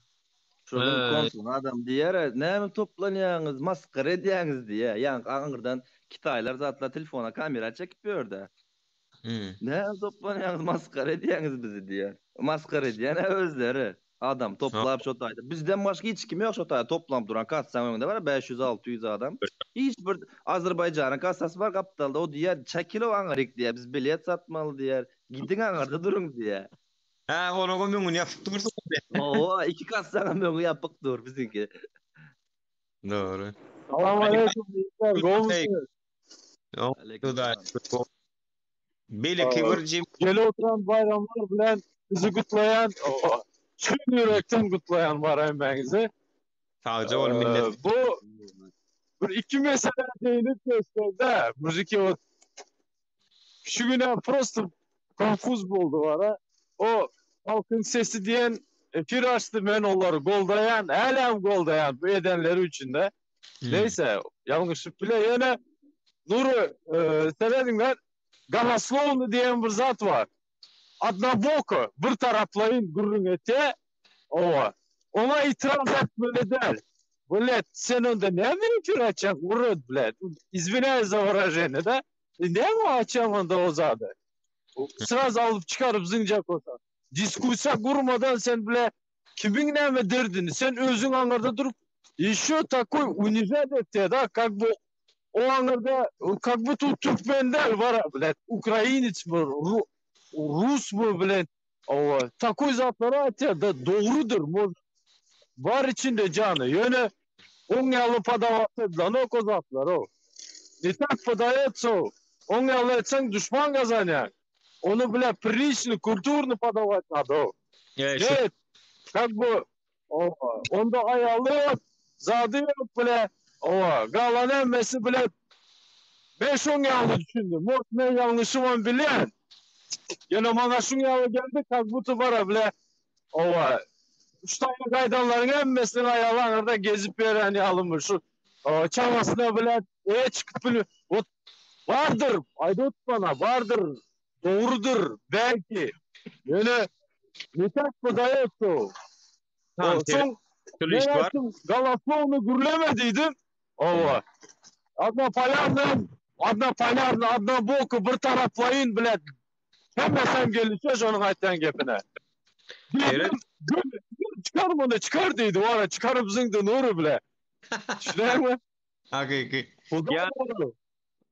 Yani şöyle ya vatandaşlar, yani diskusyon etmeyi başarmalı. Seni bir tankit edenine oturup dinlemeyi başarmalı. Biri ece bazı söylüyor dinleyese olur, ne ama olur yallar gelse var oturup hezil edip diskusyon edeceğiz. Olur yallar gelen o. Bir var ya bir fikrin bilen ulaşama oy diyen olun dero ülkeleyem ne ama ay bağışlan arkadaşım diýmendirin hawo. Serdarım senki doğru diýmendirin bağışlan. Eýýäm diktator bolasy gelýär. Eýýäm menki dowur diýin, menki dowur bolsun. Men. Ýöne men şu Arapçada ene diýýär-de ene. Yani şu menlik bar hakykatdan hem adamyň azyrýanda. Bir ýalňyşam bolup biler bizimki how diýip biraz şu tarapyndan hem seyretmeli. Menem doğru belli gaýtdym. Yani arkadaş Şöhrat diýenlere urmolly alaw diýdim. Ol urmollyk gurrun berdi. O we adalet yok, zat yok. Sonu öňüne da şiddet bulanýarlar, bulanyp bilerler. Zato şum tudurýarlar, şum. Zato şum tudurýarlar. Essinler. Indi seret nöbet. Korkmayan olsa sen ýaly çykdynda gönümelisin. Öňe özleri emas o gönümeli mädi bilen oklar. Gönümeli özleri. Gumul arkada ýollara maç diýip barany bir ýerli adam. Bir gideni yüzlerçe bolup efir edip YouTube gurup Türkmenistan gurup oturýarsyňyz. Näme şu neden gowunny? Ýyly akyl berýän çaňyz ilki özüňiz edin. Ondan soň ýyly akyl beriň. Biz şu wagda çenni halkdan şu topar bolup özümiz edi bilmejek adamyz başgalaryndan talap etmedik. Biz hemmesine düşsünde bolup ilki özümiz bardyk. Ondan soň gelin diýdik. Ýöne tutuluk ona göre de girdik. Burulugum, bıçaklanlığım her rattan geçtik. Bundan öter näme gerek? Buların Avrupa'nın siyasatına mı? Etiyen işine absolutly düşünemem. Sayısını kazanmak için aydısın yalı ön çekici olacak olsan o aşıraman bolur, tayağa mı yersin, lider özü bolana o. Lideri kazanmak gerek düşünen mi? Doluldu bitti lideri yok. Kazanmalı onu. Ova. Yani buların ettiğin siyasatı bilemem bile. O çıkarıp zınglar. Значит, bana ne interesno o zat. O bir. İkinciden zada geleli neymiş o? O yolları açtırmalı. Yine neyme? Nuri dinle. Mesela bu zadaydı. Alo. Aydı. Etmedim. Üzüldü. Seret primерно meni alsan Nuri. Menden nazat yine bir ezek aytyan. Vatandaşlar mende все в ажуре. Menin simyam şu tayda. Mende problemim yok. Просто goşulmanam gözüm yum plan var. Bana näme deyip. Şunayız mı? Ova. Öyle dinle. Müslüman bolanım için bir dinimde bilen bir zadı. Ova. Komşum aç atsa bile şu yiyen nakarım var ama haram zıkkım olsun var. Şunayız mı? Öyle bile uy görüyorsun. Çok adam düşünene yok şu zadı. Bugün o komşunda problemi var mı? Обязательно senin соседin şu обязательно sana da gelir şu problem. Ben o birbirinizi goldamasanız var ha. Özümüz 6 milyon. Onun hem 2 milyon dışarıda o. Vah. Ne dip boluk maň vatandaşlar meniň şu tälim aýtdym efirde hemme zat öz bolmaly şu ýaly gidip barýar, hemme zat öz bolmaly şu ýaly hiç ýylek ýa-da gaýdyşlyk ýok. Hemme zat öňe gidip barýar. Hatda has hukukçylar bolup dur, yani bizim kingdaşynda gorowçysy Russiýanyň prezidentim bardy, ol suwdam etdi, Gazagystan temasynda da Belarusda da. Yani halk hemme zady halk galyp ayağa galyp nemedenne ol elbetde biraz halka bagly. Yani halkyň mysal üçin 500 000 adam ayağa galyp onu Putin'im durup bilmedi onu ýöne. Bar gowşok galaýanna da bar 100 000 adam galaýanna belki onu alyp bilmegi mümkin. Putin ýene faktor var. Ýöne nişolum gidip otur, oňam daşyna geçdiler. Netijede diktatura aýrylmaly. Bide wara ýurdum kimiň dolandyran gazakly däl. Dowry maýdan. Şu serdar oturýan otursun oşol. Ýöne bide halka seretýän adam bol. Ýöne hemme zady diktir gurrun berýän, hemme zady öňünde egilip durup salamlaşyp, egilip durup ýalan istatistikalar gurrun berýän telewiziýada gerek gel, hökümetem gerek gel bide. Bide ýurdun normal dolandyrany gerek, bide ýurdun açylany gerek. Biz prezidentlik postu gözümüzü dikemde ok. Biz o taýyp goýmamyzyň sebäbi sen başaran ok, başarmayan olsaň bir edi bilýärsiň diýip manysyna goýýar ony. Biz oňa göz dikenimiz üçin näle. Ýöne halkyň elbetde puly owrulaň elinde durmaly. O tarapdan anamdan gaçdylarmy? Gaçdylar. Halkyň anamyndan gaçdylar. Yani meniň salgyt tölemege höwesem ýok şo ýurtda. Bir telekeçilik iş açyp şu gelip ýurdum galkynsyn diýmäge höwesem ýok. Çünki meniň beren pulumyň nire gitdiğini bilenmok. Halka gedek gelse zat ýok. Özlerine gedek gelse zat ba. Pasport çıkarma, printer almana gücü yetenok. Aşgabat siti guru bilye. Ahal siti guru bilye. Awo. Hiç kime gerek gala şu şol. Senin tek Aşgabatla gurulan elitkeleri sen halka verdin mi? Şolar halka faydalanmy? Ýaş satynjalara berdiňizmi şonu? Ol öň bäsan jaý bolanyň 6 bolly, 8 bolly ýöne garybyň kybar bolmady. Şoň üçin maňa ahal sistem gydykly däl, oň Aşgabat sistem gydykly däl. Anamdan gaçdyňyz, gaçyrdyňyz, özüňiz gaçyrdyňyz onu, biz däl. Şonuň üçin men aýdýanym, agdy birlik bilen watandaşlar biziň ýolları açmaga talap etmek ol siýasat däl. Ol hak hukuk. Şoňa intäk düşünýänok biziň halkymyz, şonom siýasat diýip düşünýärler. Ay bolýa, eger bar sen şu hak hukukyň talap edäňde-de Türkmenistanyň adalet ýok, kanun ýok, batarlar diýip pikir edýän bolsaň, onda näme diýilýän? Onda bar Olong diňe ýunkaýan zady prezidente dönüklük etdiň, ýok prezidente garşylyk gitdiň, prezidentin siýasatyna garşy gitdiň diýmediler ýaly. Arkada şöhrat diýdänim ýollar açylsyn diýip müňlerçe bol bilýän da. Ona maýdaýan ýok. Bilinki ýalňyş bolsa, aktivistleň diýen ýalňyş bolýan bolsa, ona maýdaýan oklar. Näme üçin eden oklar?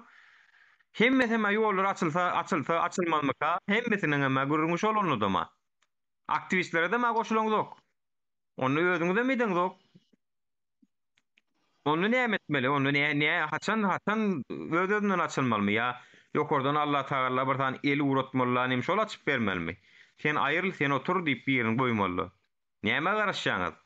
Men düşünemok. Şunu yatlatmalı halkımıza.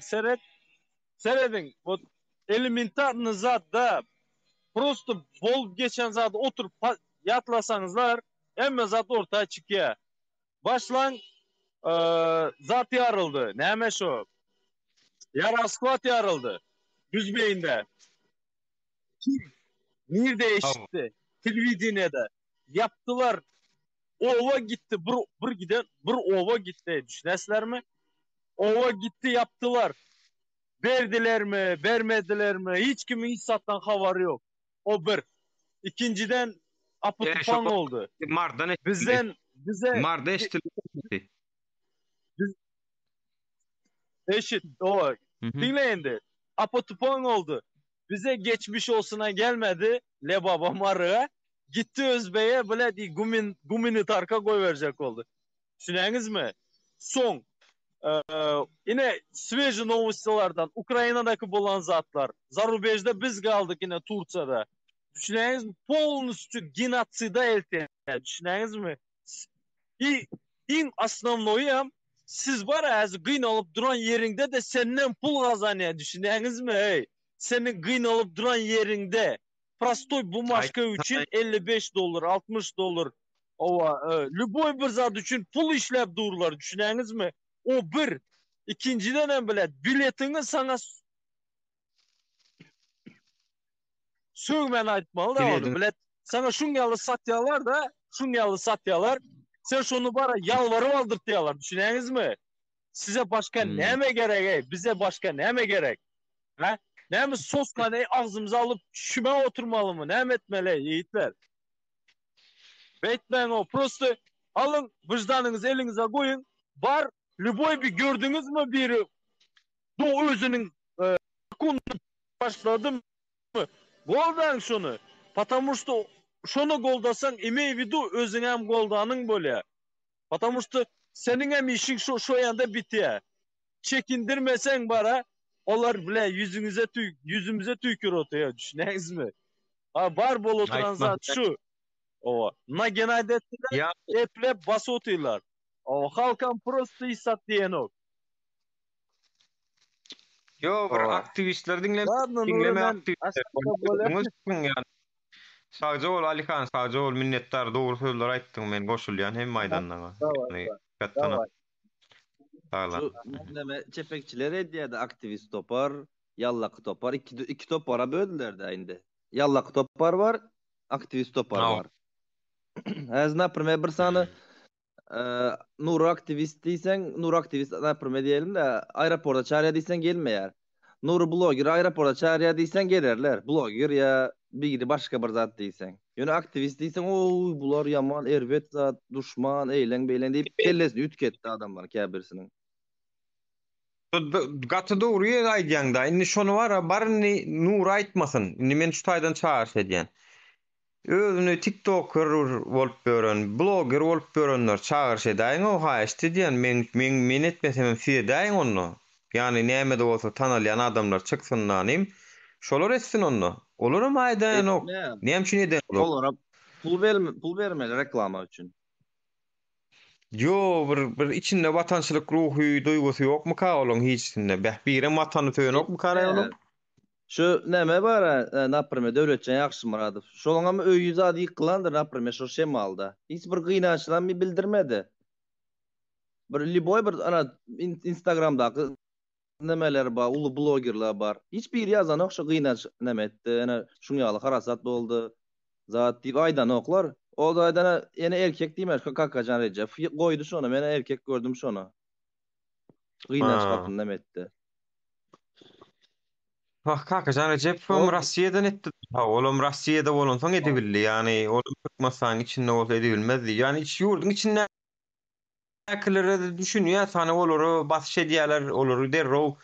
Men bir kommentariýam üçin çağırdylar o meni. Ol gorad diýerler, nemedäki Tolstoy'da birin şäheriň gorad diýeli wa, polisiýaň nemesi. Şoňa çağırdylar meni. Bir sanca kommentariýam üçin o özüm Türkmenistanyň içinde Facebook'ta goýan kommentariýam, olam Kronika Türkmenistanyň bir habary, şol Serdar Berdimuhammedow ýakyn wagtda welaýatleriň birine häkimligi bellenmegine garaşylýar diýip, unda häkim ornmasar bolmaka. Şo habar çykdy, soňam boldy. Hakykatdan hem dogry bolup çykdy şo habar, soňundan hem boldy. Menem ýazan zadym şol bir aýbyr ornmasarlyk gowy diýip jogapkärçilik ýok diýip ýazdym da, bir ýazan zadym bolýan. Özüm Türkmenistanyň içinde şonun hasapladım bolýan gün 11 gün soň, 11 gün soň maňa jaň geldi. Tanamayan nomrumdan. Gorad diýile gelen Nur Muhammed Arnaýew filmi hawo. Şu gorad diýile gelen. Näme üçin, näme sebäp näme? Men hiç nimem ýok da preşesde. Ýok da bolun. Geleňizde düşünürürs gelen diýe. Oňa men barmanam bilýän, men kejeleşibem bilýän, öz prawamy bilýän. Paweska urut dost men gerek bolsam barýanam diýip bilýän. Oňa men onu etmedim de men hani adam şekilli haýyş etdi, adam şekilli gepleşdi men bilen, menem adam şekilli bardım. Saat 3 ödiydi. 3 ödiydi saat 3'te bardım. 4 dolk gelen oğunni. Dedim. Oňa bir kabinet ýadyma şonu 11-nji kabinetde, ýani kabinetin nomruma. Şu giren agdyňda, gora deli giren agdyňda sagyňda birinji kabinet şu. Oňa men aýtdym, polisiýada işleýän oğudaşlar mazatlam, o kabinet näme, kimin kabineti, näme üçin çağırýarlar diýen bolýan aýdan oklar hiç zat. Taýda bir nemelige bar. Ýöne men kellämiň ujuny şol goýan kommentariýam bar. Şolluğunu men azda kände bilýän. Oňa bolýar diýdim. 4 dolk gelýär bolýan, gelen o barny ýanky. Gelen ok bolýan. Jaň etdim de, dost diýdim. Sen adam şekilde haýyş etdiňmi? 3'te diýip geldimmi ýa-o? 4 dolk gelýär. Ýene 5 minutdan 4 dolýar gelseňä gelýän, gelmeseň hem ýörýän, men dost diýdim. Kimem bolsaň diýdim. Ondan soňra gelem, o ikilenç diýdim şu taýyk. Oňa bulam aýtdy, inha barýan, ýetip barýan garaş barýan nitda ha.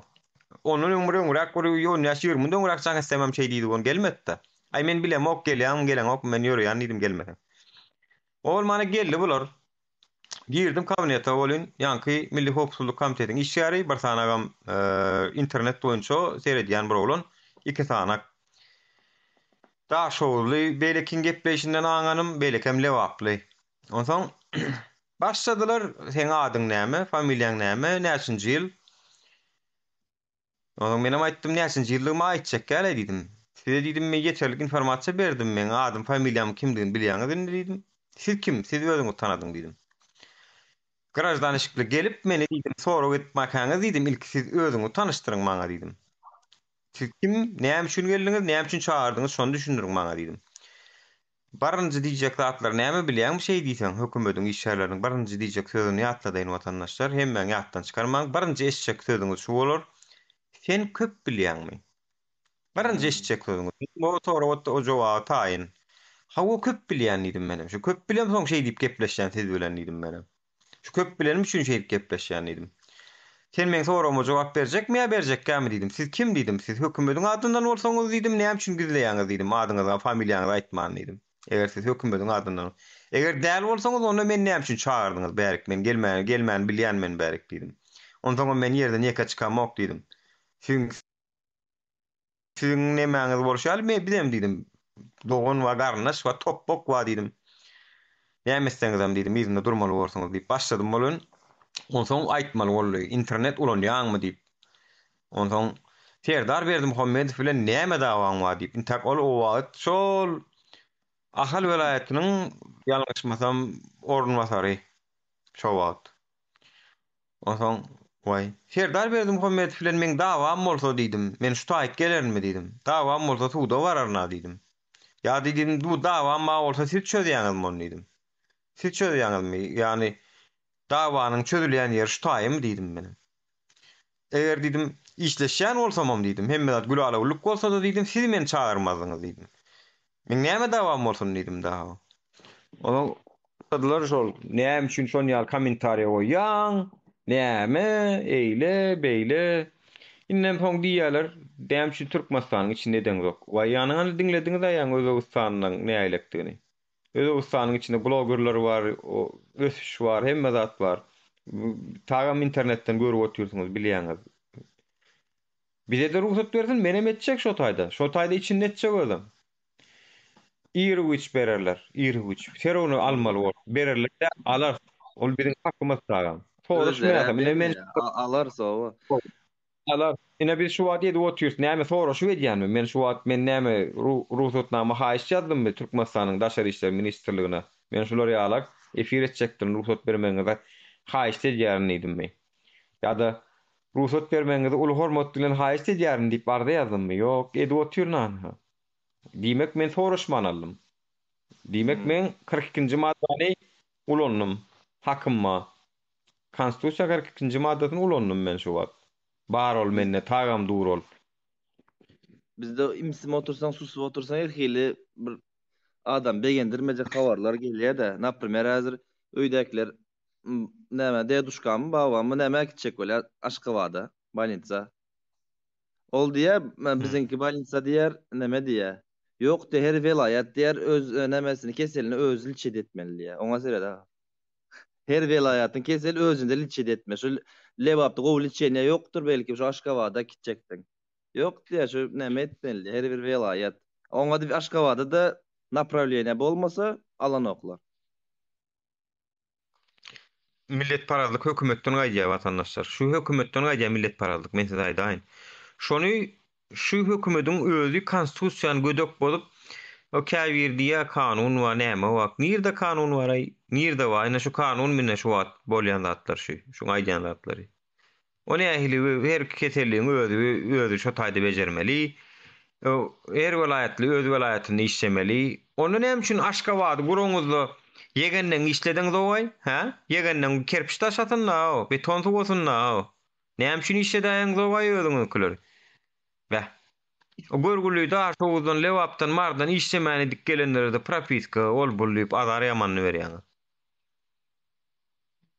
Bu tapýalar düzgün özlerçe bir düzgün çykarýarlar. Nämemiş propiskaň bolmaly. Ondan onu düzetmäne de mümkinçilik ýok. O propiskany almana da mümkinçilik ýok. Ondan soň al bilen o bolun sen bir kanun. Ay dalboyop sen şo getiren düzgünüň özü bir kanun. Şo getiren düzgünüň wara propiska durmaly diýilen düzgünüň özü bir kanun. Onu sen näme üçin aňsatça gedip bereň ok? Ha? Näme üçin bereň ok? Ýani ha maşynyň ulogy, renki şoň düzgünüň özü bir kanun. Özü bir kanunda sen döredýäň, soňundan şonu etmedige de sen niýen narşaýan etdiň diýen. Wa sen o goýan düzgünüň özü samsyk düzgün al. Ya Velayet nomurlu Aşgabat'a girmeliler. Girsin. Şogat kanunda O var mı şu velayet nomeri Aşgabat'a girmeli derdi. yok ne yazat kanunu näle olur dilden verilýär diňe buyruklar dilden gidýär. Kanun astawanýasy ýok olan. Olan astawanýasy bolup bilmeýär. Ol dünýäniň standardyna adam hukuklarynyň nemesine gawat gelen okýar. Onu diňe dilden edýärler. Onun velayet ulaglar Aşgabat'a girmeliler. Aşgabat'a gir häzir. Bir näme bir Owansanyň tanklary çodan ýala gedip tutýarlar sen tutanlaryny. Öňünden ýygyňdan. Ve girip gör. Terörist giren ýalda. Terörist giren ýala gedip tutýarlar öýden. Yine 5-10 yıldan şöyle susup gezerse de 5-10 yıldan Aşgabat'a barmak için viza almalı derler görürsen hele. Aşgabat sitini kursularsan viza vurdurup Aşgabat'a barýas. Hakiki. Aşgabat'a gitjek bolsaň daşary ýurda giden ýaly viza alyp gidersiňiz. Ne görürsiňiz tek. Direliş çıkan ok habarın var mı diye de yok vatandaşlar haberim yok yani inşallah umarım iyidir yani ne diyeyim. He Atadur deyip bir geliptir kabul ettim. Gir bilse. Salam Atadur deyip kovmaya delanız. Oňa doňatda şu gomo sana ederim. Ýaşy. Gatı bu konu daha önce. Şimdi ya giyersiniz ya Aşgabat'ın içine maşin girme. Yani başka vilayetten gelenler girmeler diýäňiz ya. Yani bu zatlar bu adamın işi derdi şu an tanlan huwasyny götürmek mi näme mi? Ben düşünüyorum o. Ya bunlar hiçbir üretim ya bir teknoloji bilmem adamları yurt taşından öz ülkemize getirelim de yani ucuz iş gücüyle çalıştıralım onu da burada diyeyim. Ama gelleyelim şu an yani bunu ile yapman başarmayalar. Yani sıfatlar başarmalı ilk önce. Bunun işi derdi hep insanların huwasyny götürüp geýekler mi yaşamasy Türkmenistan'da. Widima şeýle ýolda bir ýerem durmaýar tagam. Bular adamlar bu gasaşy bilen yani adamlar Türkmenistan'ın içinde şoň üçin häzir aýagarlygyna jaýlar satdykda dur, maşinler satdykda dur. Satan çykyp gaýtjakdan otýur. Ýa-ni çykjak bolsaň 3000-5000 dolar bermeli. Ha, şu maşin satsam şoňa ýetýärden otýurlar. Jaý satsam şonu. Yani o daşary ýurtda jaý aljak, maşin aljak diýip gazanyp berenlere men düşünemok. Olur o taýdana onu satyp çykjak bolup otýurlar. Bärden biri işläp jaý bilen maşin gazanjak bolýar. Men düşünemok bara. Bärdäkilere onu aňardaky ýagdaýlardan hakykatdanam habar ýokdy. Esasanam Türkiýedekiler. Yok aňardaky ýagdaýlardan habarymyz yani ufak tefek var yani siz de aynı şekilde habar alýar. Biz de alýar şey. Ama diýişimiz ýalan gat sen de dogry aýtsan, haklysyň aga. Ama şunu diýjek bolýan. Madem böyle bir düşünceler var, madem kellelerine böyle bir kurgular var, gel enflasyon yükseldi gitti. Allı başını gitti Türkmenistan'da. 2017. yıllar öyle biliyorsun. Doğru mu yanlış mı? Ondan sonra eğer böyle bir kurulunuz varsa gidin fabrika kurun. Gidin tavuk ferma açın. Gidin bilmem sığır ferma açın. Düğe ferma açın. İnsanlar bu evine ekmek taşıyal bir yağda döresinler bari. Bunu bile yapmayı beceremiyorlar. Sen gidip kalkıp yok maşinin karamış, yok kalkıp siyahmış, şulmuş, bulmuş. Bu işler ne bu saçma sapan işler. Şimdi Türkmenistan'da tedarik edilen doğal gazıydı, nevittiydi. Bunların parasını kimler yiyor? Bunların parasını etrafındaki yani polisler, bilen oligarklar, bunları yiyor sonuçta. Biz onu bileceğiz. Hem bekleyen bileceğiz. Ama gelelim insanlara da birazcık ekmek parasını dağıdır. Şu adamlar ucuz iş gücüyle çalışmaya da kail yani artık. Şu zaten akıl yetiren oklar. Hiç otur şunu düşünüyorlar mı? Ya bu oturan adamla ne maksat bilen oturuyorlar? Yeter ki şu koltuğa yapışayım da bir daha kalkmayayım. Bu amaçla oturuyorlar. Evet. Her bir iktisadiyet tapağını alan, her bir iktisadiyetten azıcık bilim alan adam bilýär ki iktisadiyette işsizlik azaltmaly. Şoň üçin önümçülügi güçlendirmeli. Şeýle hatda söz var. Hökümet diýe eger juda iş tapanok mu diýe şu işsizlik maaşyny bermeliler. İşsizlik hakyny tölemeli ki Şu hakkın tölenini şol gidip bazardan bir satın almaly, bazardaky haridy geçmeli, bazardaky gan aýlanşyk ýaly aýlanyp durmaly. Ol haridyny satyp ýene täzesini almaly, sen işlemeli, işläp sen ýene haryd satyn almaly, şeý dip aýlanşyk bolup durmaly. Pul bir ýerde durmaly däl, pul aýlanyp durmaly. Her kim her bir ykdysadyatda sapa galandan hemme sen bilýär şonu. Hatda biz okuýakak bir mollumyz şunu diýipdi häzir ýadyndan çykan ok. Hökümet diýdi, juda ederi iş tapmasa bir sanyk çukur gazdyrmalydy. Adamlara çukur gazdyrmaly, pul tölemeli. Soňam täzeden pul bermelilerim şo çukur gömüň diýmeli. Ýani juda tapan okmy? Pul bermeň uğrun tapan okmy? Şonu etdirmeli bolýan, pul berip durmaly. Ýani şu wagt ina Polşada, Ýewropada näme üçin sosiallar ba? Ana şoň üçin ba. Ýani ykdysadyetde aýlanşyk bolup durmaly. Pulsuzluğu aradan ýani işsizligi aradan aýyrsaň, birinji zat jenaýat adalya, jemgyýetiň içinde uğurluk, şonlar ýalak bidirek nemeler adalya, polisiýaň işi ýeňleşýär. Şu wagt Türkmenistanda polisiýaň işi gatagyr. Hemme iş şoň ýükü şoň üstünde, polisiýaň üstünde. O bolşuna da o gorgullary diňjem beren oklar. Olary aýagarlygyna usulenýeden kowýarlar. Ýani hökümet öz aýbyny dolandyryp bilmeýän aýbyny alýa danym anha 20 adam gaty sürüpdir diýip ministr aýaran bolup o ýanam egine polisiýaň üstüne Komik gördün mü? yani. Komik tabii yani Son minister ayırmaka diýendirler, talap edendirler, bara şol aýarlar şunyal giyinmesin, şunyalak näme etmeň, şunu emme adyna garaşyň diýendir. O ministerim jogap berendir meň pikirimçe. Mene etjek gelýändir ýa-da berilen buyruk edenler şey diýip aýrýarlar. Ina şey diýip aýrýarlar. Yani Bunu diyelim. biz bara hakikatlary belki şu hökümet aýrylyp gümürlük gümün tekenden soň eşiter, baýgadykly bolar awat dinlemek, eşitmek. Hakikat. Ýöne Şunu diyesim öyle abi. ya bir işler var ha. Son wagtyny etmedik zatlaryny ine şu wagtky içeri işlerini etdirip otur diýmek. Gelen adam sana derrü buyruk berýärler. Çalıştyrýarlar, buyruk berýärler. Inniki gelen öňküden erwet bolýar watandaşlar. Her çalışylan ministerde inniki gelen öňküden erwet bolýar. Gittikçe de gastyýar. Gittikçe de gözler.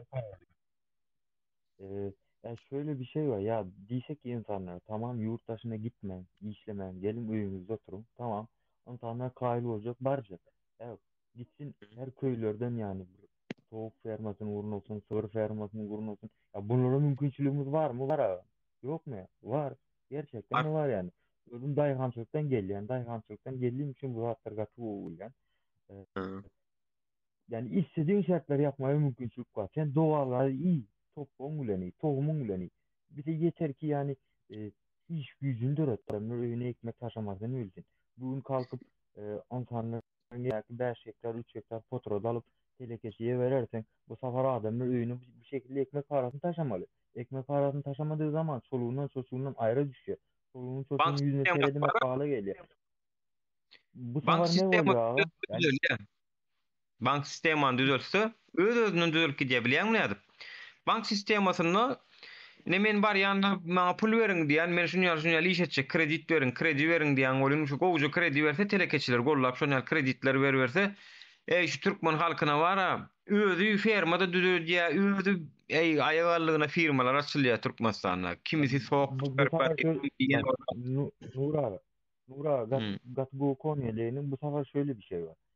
Eğer devlete bağlı olmadığı sürece yani bu hususi iş gücü olduğu sürece daha ucuz iş gücü aranıyorlar.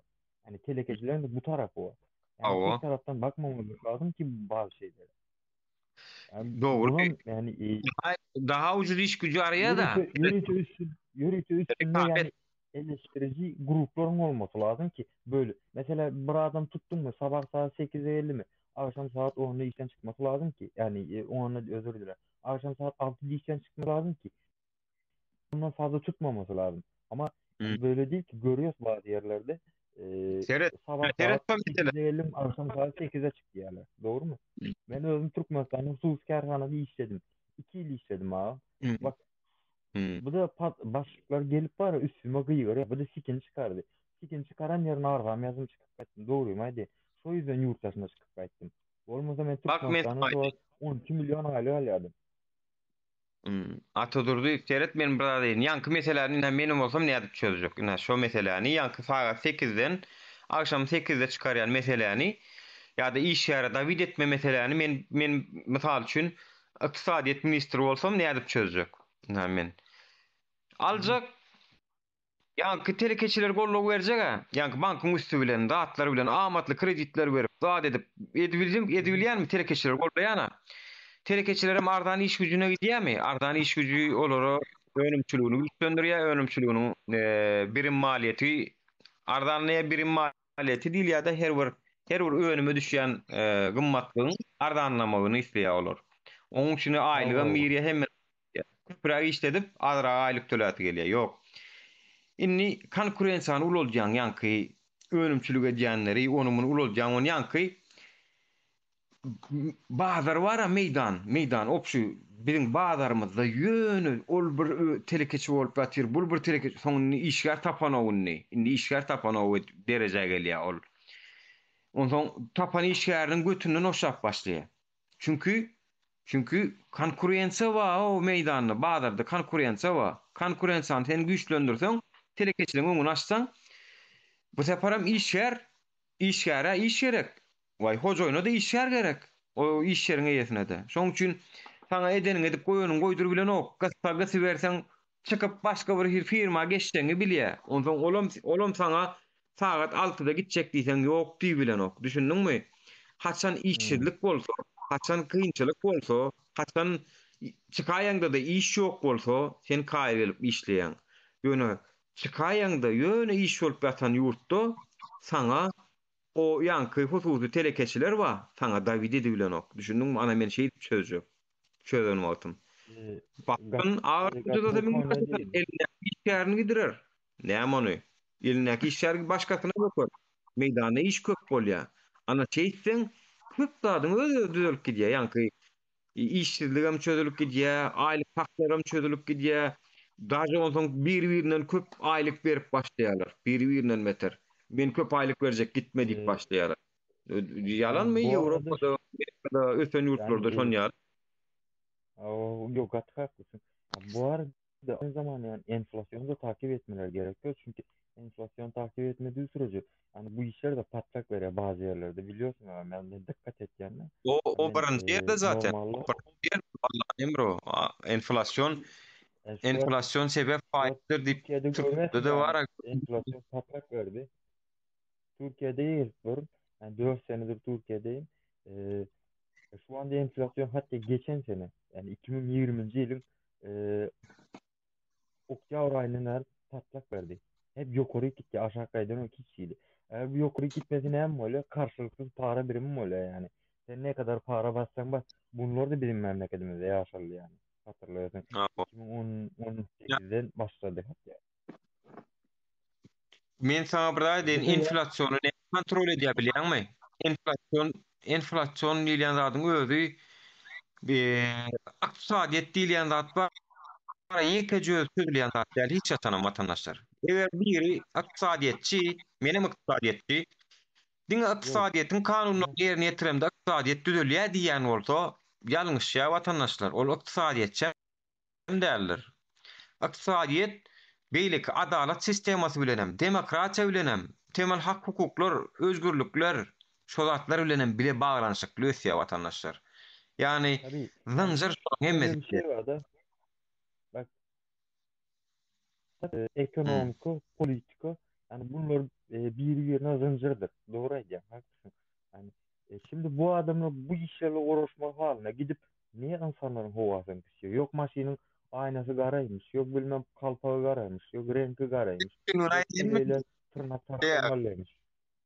näme şunu aýdyn Ya mi? bu işler yok mu bizim memleketimizde? Ya bu zatları hiç mi Yok. kafalar aslında yani? Şu näme şunun jogaby şu işe laýyk adamlar däl şoň üçin. Şu işe laýyk Hı adamlar hı. oturanok.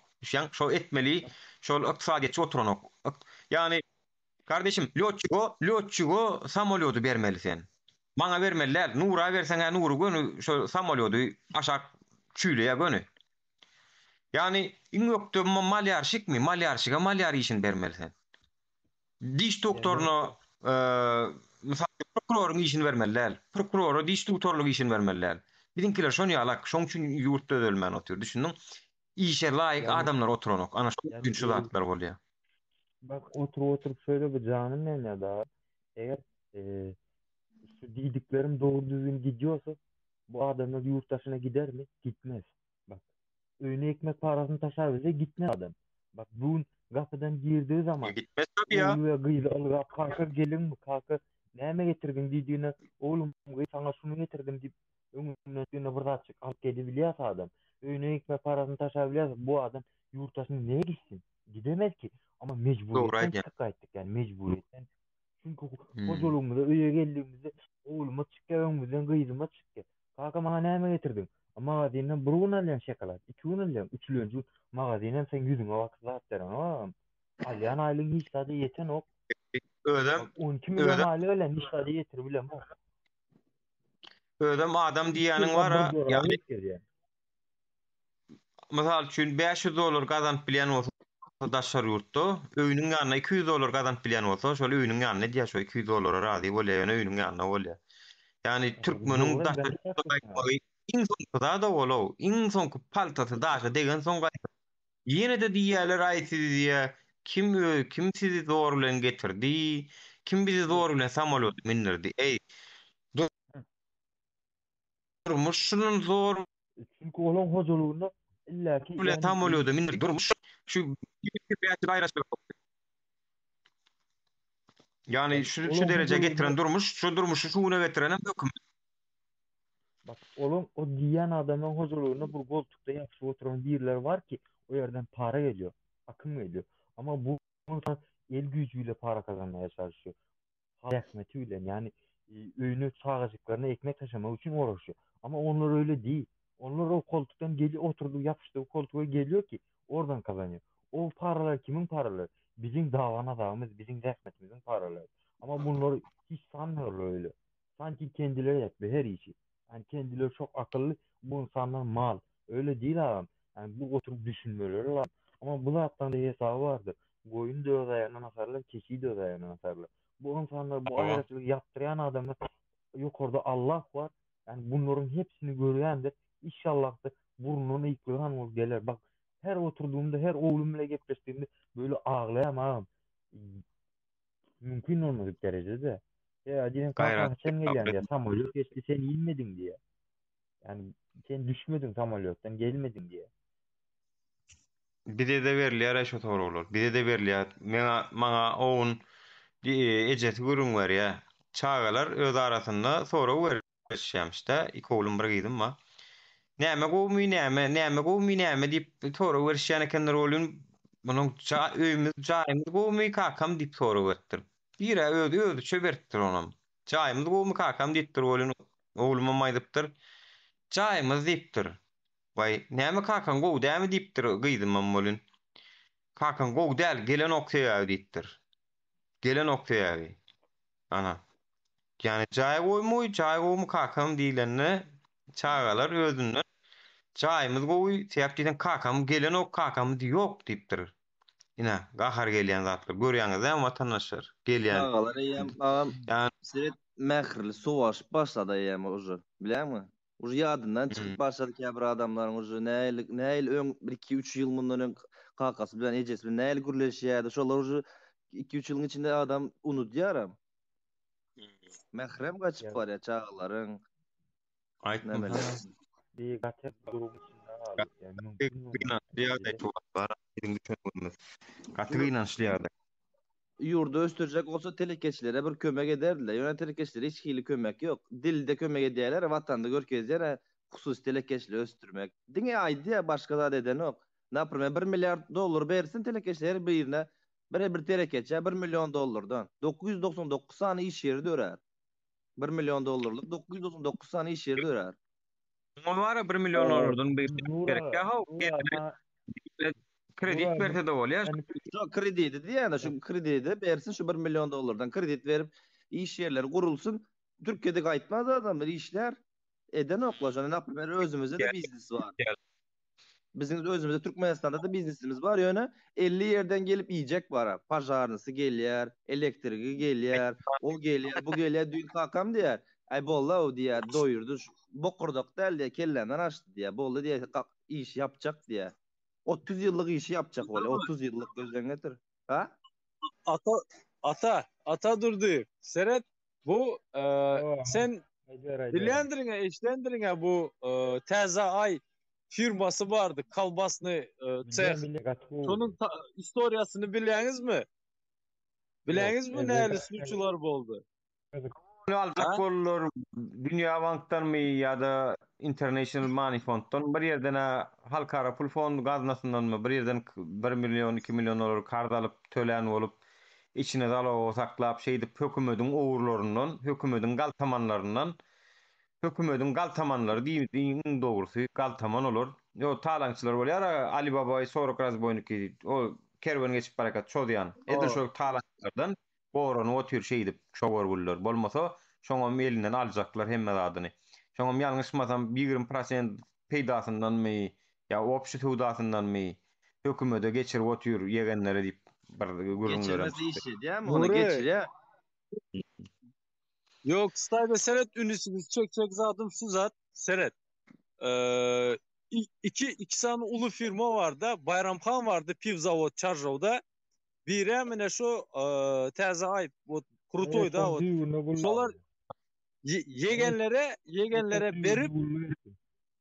yegenlere berip pul anırkı teze açılan marada kalbasını ceh, lebapta açılan kalbasını cehlar bastırdılar bilәňiz mi? Yok ettiler, yaptırdılar. Bayramxan firmanı nämetdi? Bayramxan berene oğlara ova taptılar bakana girayın atardılar. Polny işini elinden aldılar. Ova işini aldılar.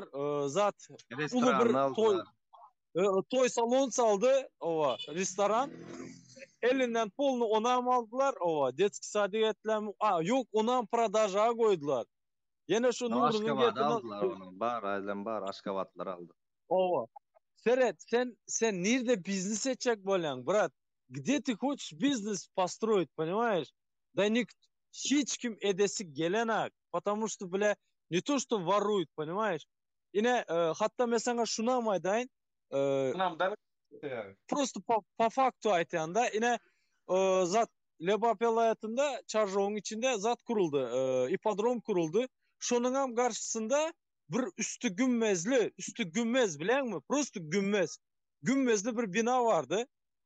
Şonu teze bazar açıldı Lebap'ta Ak Bazar deyip. Şonu açışına prezident gelendi Berdi Muhammedov. Prosto aydıptır da şu ikisinin şu gümmezli cayın önüne iki tane saldı adam koyun. Ova. Menin duvar etsin bolsun diyen de. Göne geldiler ova. Ya polnu ayıryan binanı ova. Şu zadını magazinini ayıryan diyen. Olmasa şu gümmezi ayıryan diyen ha. Düşündünüz. Gümmezini ayırıp gönü düzleptir düşündünüz. Siz prost açacak zadım da мы мечтаем, doğru. Мечтать не вредно. Yani давай по факту aydalı. Bizde блядь hiçbir bok edip bolanok. Düşünüyorsunuz mu? Надо с этим бороться. Вот şu zadı искоренять etmeli. Bizlerde искоренять edilen o просто мечтаем. Надо делать, ребята. Kaçana meçtad edip gezecek. Kaçana edip bolanok deyip görecek. Etmeli. Надо попробовать, надо рисковать. Ne uğraşmalı vatandaşlar. Dile getirebilmeli ya. Bu konular madem açıldı, şunu dile getirebilmeli. Ya bunları hiçbir dünya siyasetinin idamı yani. Dünya siyasetine bakma yani. Hiç mi yani bulatlardan havar yok blok. Bu oturun adamı. Ya dünyada 5 tane en büyük güçler vardır. Bunların birisi Çin'dir, birisi Rusya'dır, birisi İngiltere'dir, birisi Amerika'dır. Yine birisi de Avrupa ülkeleri. Avrupa olan Almanya giriyor, Finlandiya, bilmem İsveç, bu taraflar giriyor sonuçta. Şimdi bunlar niye şu an dijital sistemden yapay zekaya geçiyorlar? Yapay zekaya geçişte yani o kadar zorluk çekiyorlar. Yani özellikle de Çin halkının örnek alması gerekiyor. Çinliğin hatayı oluyor yani. Hataylardan örnek alması gerekiyor. O kadar gıda basıyorlar. Buğday değildi, bürünç değildi, nohut değildi, meş değildi. E, Son Allah'tan basarken bu adamın hiç mi Allah'tan var düşünün oklar. Yağ değildi. Bu zaten var düşünsün. Birazcık alt yapı yatırımlarını yani birazcık koyup kenara koyup insanlar aç kalmasın. İnsanlar ayakta kalmayı başarsın. Gel bize un vasalı, buğday vasalı, bilmem bürünç vasalı, bilmem nohut vasalı. Şu zatlar hiç mi dile getiren ok bunlar ya? Kim bilen ok? Öldüyse ölsün diyorlar yani. Ben hayran halen oturup. Zaten Sesin bizim geliyor halkımız Nura. sağlıklı beslenmeye.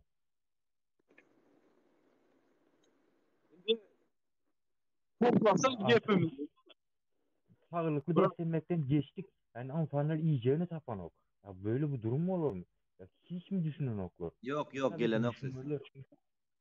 Onlar bu özürce bu koltukta oturuyorlar ki o kıtaya satan doğalgazın 380'e vurdurdular mı angardan? yiyorlar. Temizden açay olmasa hep bir ağam. Bu biraz gepini toplasak da yine şu ayten yine şu edilen ürünler ve Rus oturup toplanında hem çıkabilen mi? Ova. Просто balota. Düşünen mi? Balota hem şuna çümdü bilen mi? Kim ne çi непонятно. Bu bunun düşmanı, bu onun düşmanı. Примерно çünkü ben yine bereze gayte, yine gaytalayan. Ben kim şonun düşmanı olsa çünkü hükmedik ben şonun dostusu. Uruşuman bilen, söğüşümen bilen yine goldarın mı onları. Şonun kim hükmedin düşman ed oturan zadına karşı olsa yine senedin adına palarını bolanok bu zat yiğitler. Doğru attı. Nuru duysa kimle şu efir açan gürrün etiyen bolsa halk bilen. Şolar oyunu bozdular. Düşündünüz mü? Bu oyunu bozdular. Şimdi adamlar dinlemeni koydulardan geplemene başladılar. Bileniz mi? Bu şu yönde şu taydazı neti adam oturan bolsa ağzına sapan alıyor. Köpüsü bile düşünüyor bile. Ha, bu sarı, bu kara, bu hak. Düşündünüz mü? Ben emine şundan başladım. Benim hem 3 keşkerim yok. Benim köp zade düşünmeyedim. Efirlere katlaşıp, varıp görüşüp, gurrun edip, o bilen gurrun edip düşünmeye başladık da. Son yine Kürt ileri giden adamlar var, vahşi ilerleyen adamlar var, Rossiyski politikanı çözen adamlar var. Nuri Kemal şu Açkili var ya, Azat mı? Azat Türkmen mi? Ne mi aldı şu? Yadımdan çıktı. Çekya'da mı? Nura sesli gelme. YouTube'da takoy. Gelenek mi? Sesim yok mu? Azat Türkmen görünmez var ya. Şimdi geldi.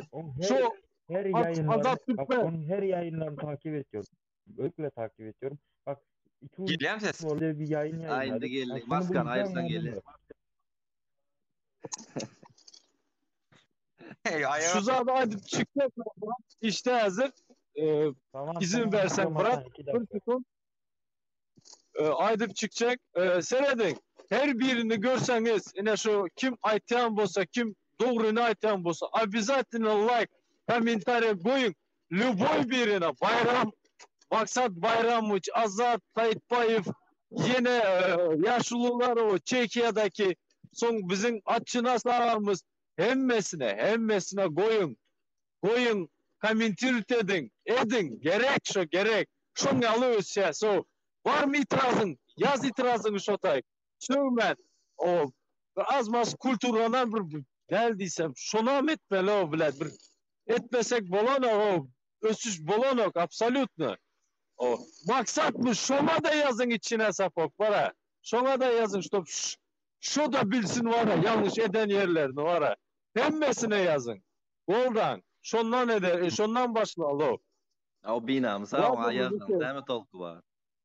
Yok yok o sana kalan zat yine adamda belki bir adam bize yine mi adam içinde gönlün var lan mı vicdan diyen zat var eğer de şu vicdanın var olsa sen şuna göre bir yazsan şu zadde de şu vicdanını o sızlar belki el çeker şu zattan düşünen mi Her Şu zaman etken gördüm şu zamanlıktan vicdanına değer yani bir utansın deyip yazan blog diye. İnsan vicdanı değen yerinde. Okey, okey. Yani Madem opozisyon toporluğunun liderlerinin bir zatdan gaterwet gahar melyan zat tüy. Yani öldürmüşler gowy, öldürünler gowy. Birinkiden var habar alan oklar. Onun gelin ağzı birleşelim ya birlikte bir daha edelim diye söylün. Diye sırada ne için birleşeli, eçeniz birleşsin, kakanız birleşsin, samsık gurrunlar, yaşına gelişmeyecek gurrunlar ediyorlar. Siz karamzada özünüzü gağdayınız goğdur.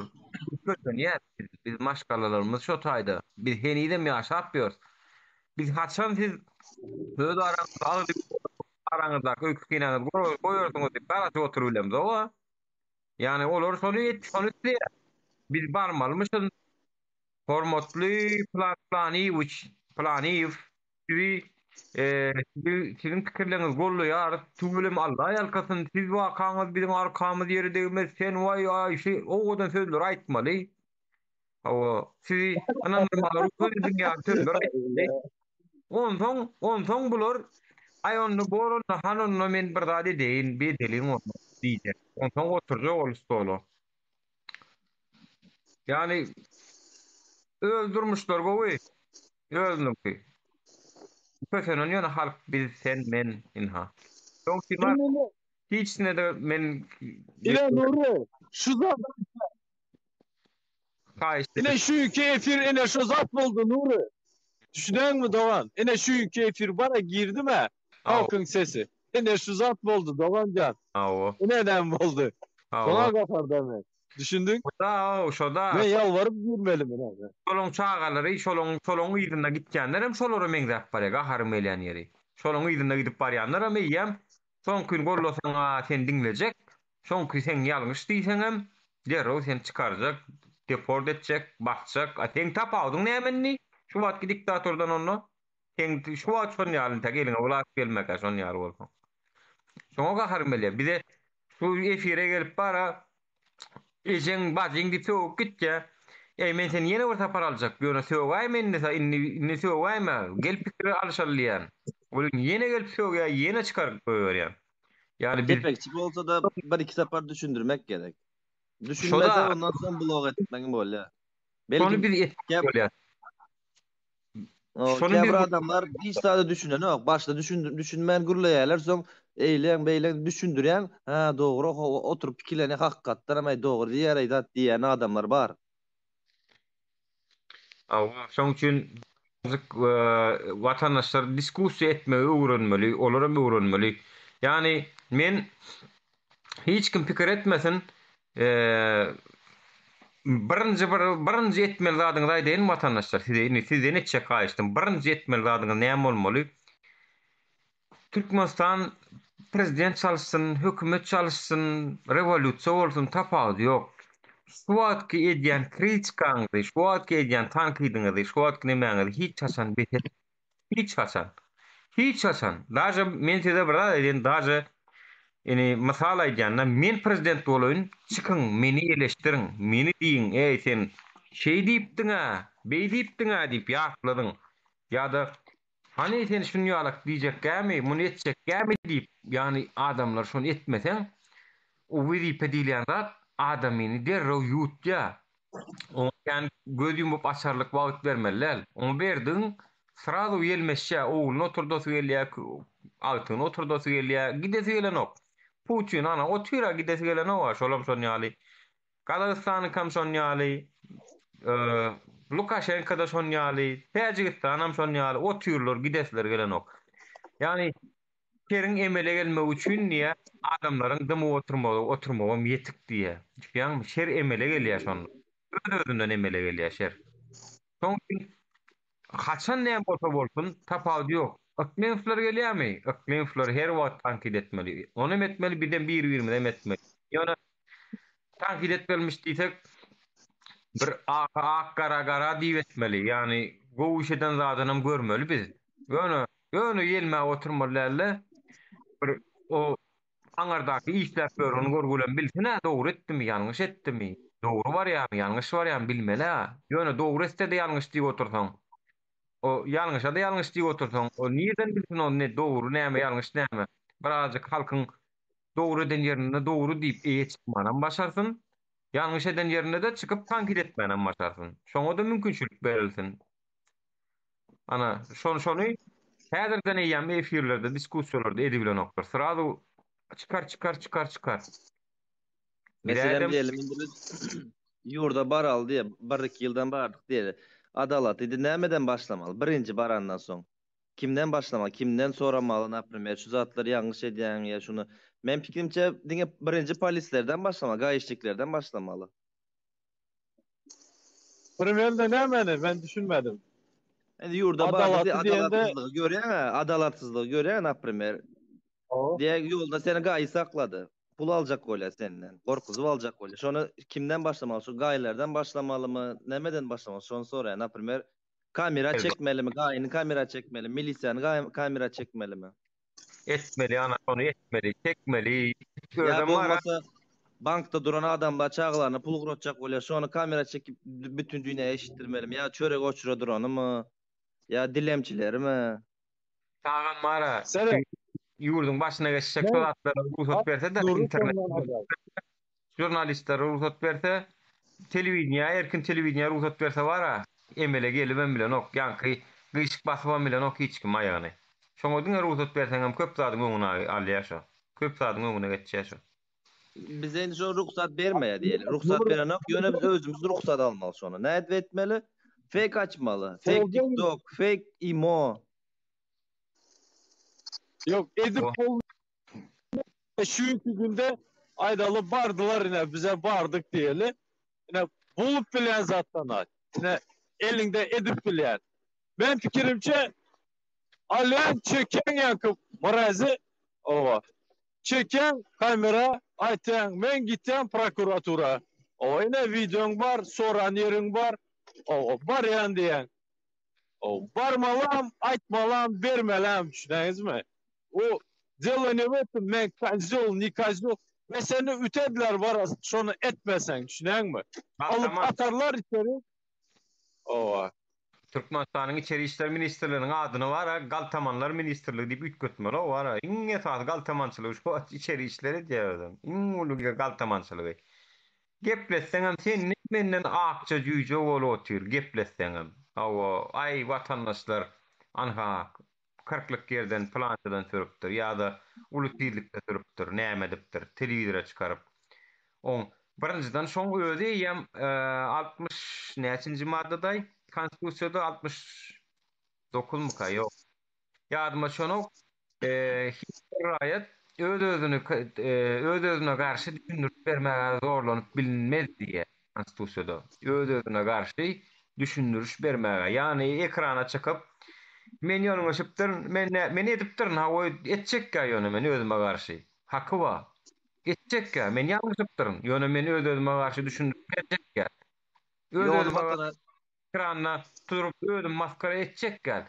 Aýna hormatly arkadaşymyz, siz bize şeýle mümkinçilik berseňiz, men nesime hay diýip bilmän, şular ýaly işlere başlaýdym, näme etdim, bolmasa işlemene de mümkinçilik bardy bolýan, näme bolýan diýip etdirýärler. Şonu etdirýärler. Ramzan Kadyrov. Bilen mi Ramzan Kadyrowyň prikolny? Don, hawa. O Ramzan Kadyrov Mehmet'e narkomanları tutuyor. Ramzan Kadyrov liçni özü var ya çözen meseleni geliyor. Yok mu anırda böyle yok mu hiç gelip prokuratura bir organ işkerleri şozada seyrettiyen, ştraf yazıyan, ya basyan ya. Yok Ramzan Kadyrov gelmeli. Bir provasını aldırdı mı o? Erti birin o aldı serdaram görese o bilet eline telefonca az o biri gelip bilet pravam aldırdım gayra verip bilet. Yine şunu azatlar çıkar. Hazır bol oturan zat iminle şu zat bol oturan. Nuri sen seyredimem durun vatandaşlar. Bol oturan zat şu gönümel çisto Ramzan Kadyrov adamlarım gider. Biri bir zat diyse gider yok. Yok. Uy bolanok. Biz Karinlo şöyle profesat ettik. Biz biliyoruz berde. Kaysı köçede bile tupik, kaysı köçe açık. Bolanok planoklar olur o. Ben atviçay o etten. Bolanok. O anırdan koy veren любой bir yerini tutayda prost yatırıyorlar bilen mi? Doğru.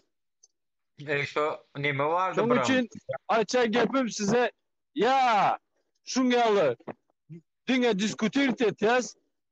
Ova gerek adam bolsa ova çıkya planok mu ova. Davayında bilet hemmemiz bile şu zada çıdayas var. Şunayız mı? Ödem tankidem etme hakkı yok. Çıdamalı dinle. Ödem gürleme Hem da hakkı yok. çıdamalı. Bir sen Protestandan goynayan bilet çıdayan var. İşte dişin dövülmesin. O dişin kısan da. Şu başka zat yok. Çok hakikaten hem hemen şu vatana çıkanlar Değerli e, izleyenler, Türkmenistan devleti 2 yıldan daha fazla süredir pandemi gerekçesiyle kapılarını tüm dünyaya kapattı.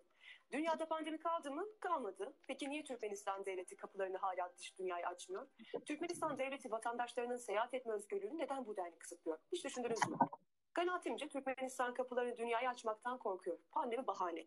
Çünkü babadan oğula geçen devlet başkanlığı sistemi varlığını sürdürebilmek için vatandaşlarının dış dünyaya ilişkide olmasını istemez. İnsanlar ne kadar izole bir hayat yaşarsa onlar için o kadar iyi. Baskı rejimlerinin temel özelliklerinden bir tanesi de budur. Peki yakın zamanda Türkmenistan kapılarını dünyaya açar mı? Bunu düşünmek bence fazla iyimser bir tahmin olur ama yine de belli olmaz. Türkmenistan'da havayolu ulaşımı normale dönse bile vatandaşların kolay kolay ülkeden çıkışlarına izin verilmez diye düşünüyorum. İnşallah yanılırım. Aslında Hayfi ne ne? çıkacağı Ha. Yo neme bir YouTube'daki gezete dip bir kanal var şom ka diyen ya haberlere çıktı mı ka? o Horayca. nemeden o saylavdan önkü mü saylavdan son çıkan neme pamuyun. Hmm. YouTube'da var diye neme haberlan kim ka ya neme kim ka hayfi neme de vatandaşlar maya gavat gelmedim yöne. Gün 12'den vurup dur vatandaşlar. Yok teada çıktı diye. Yani tam herhalde bizi Yok, dinliyorlar. Bizi dinliyorlar. Orada not etmişler. Çok güzel söylemiş o. Her şeyine bak. O yok. harfine altına imza atarım yani.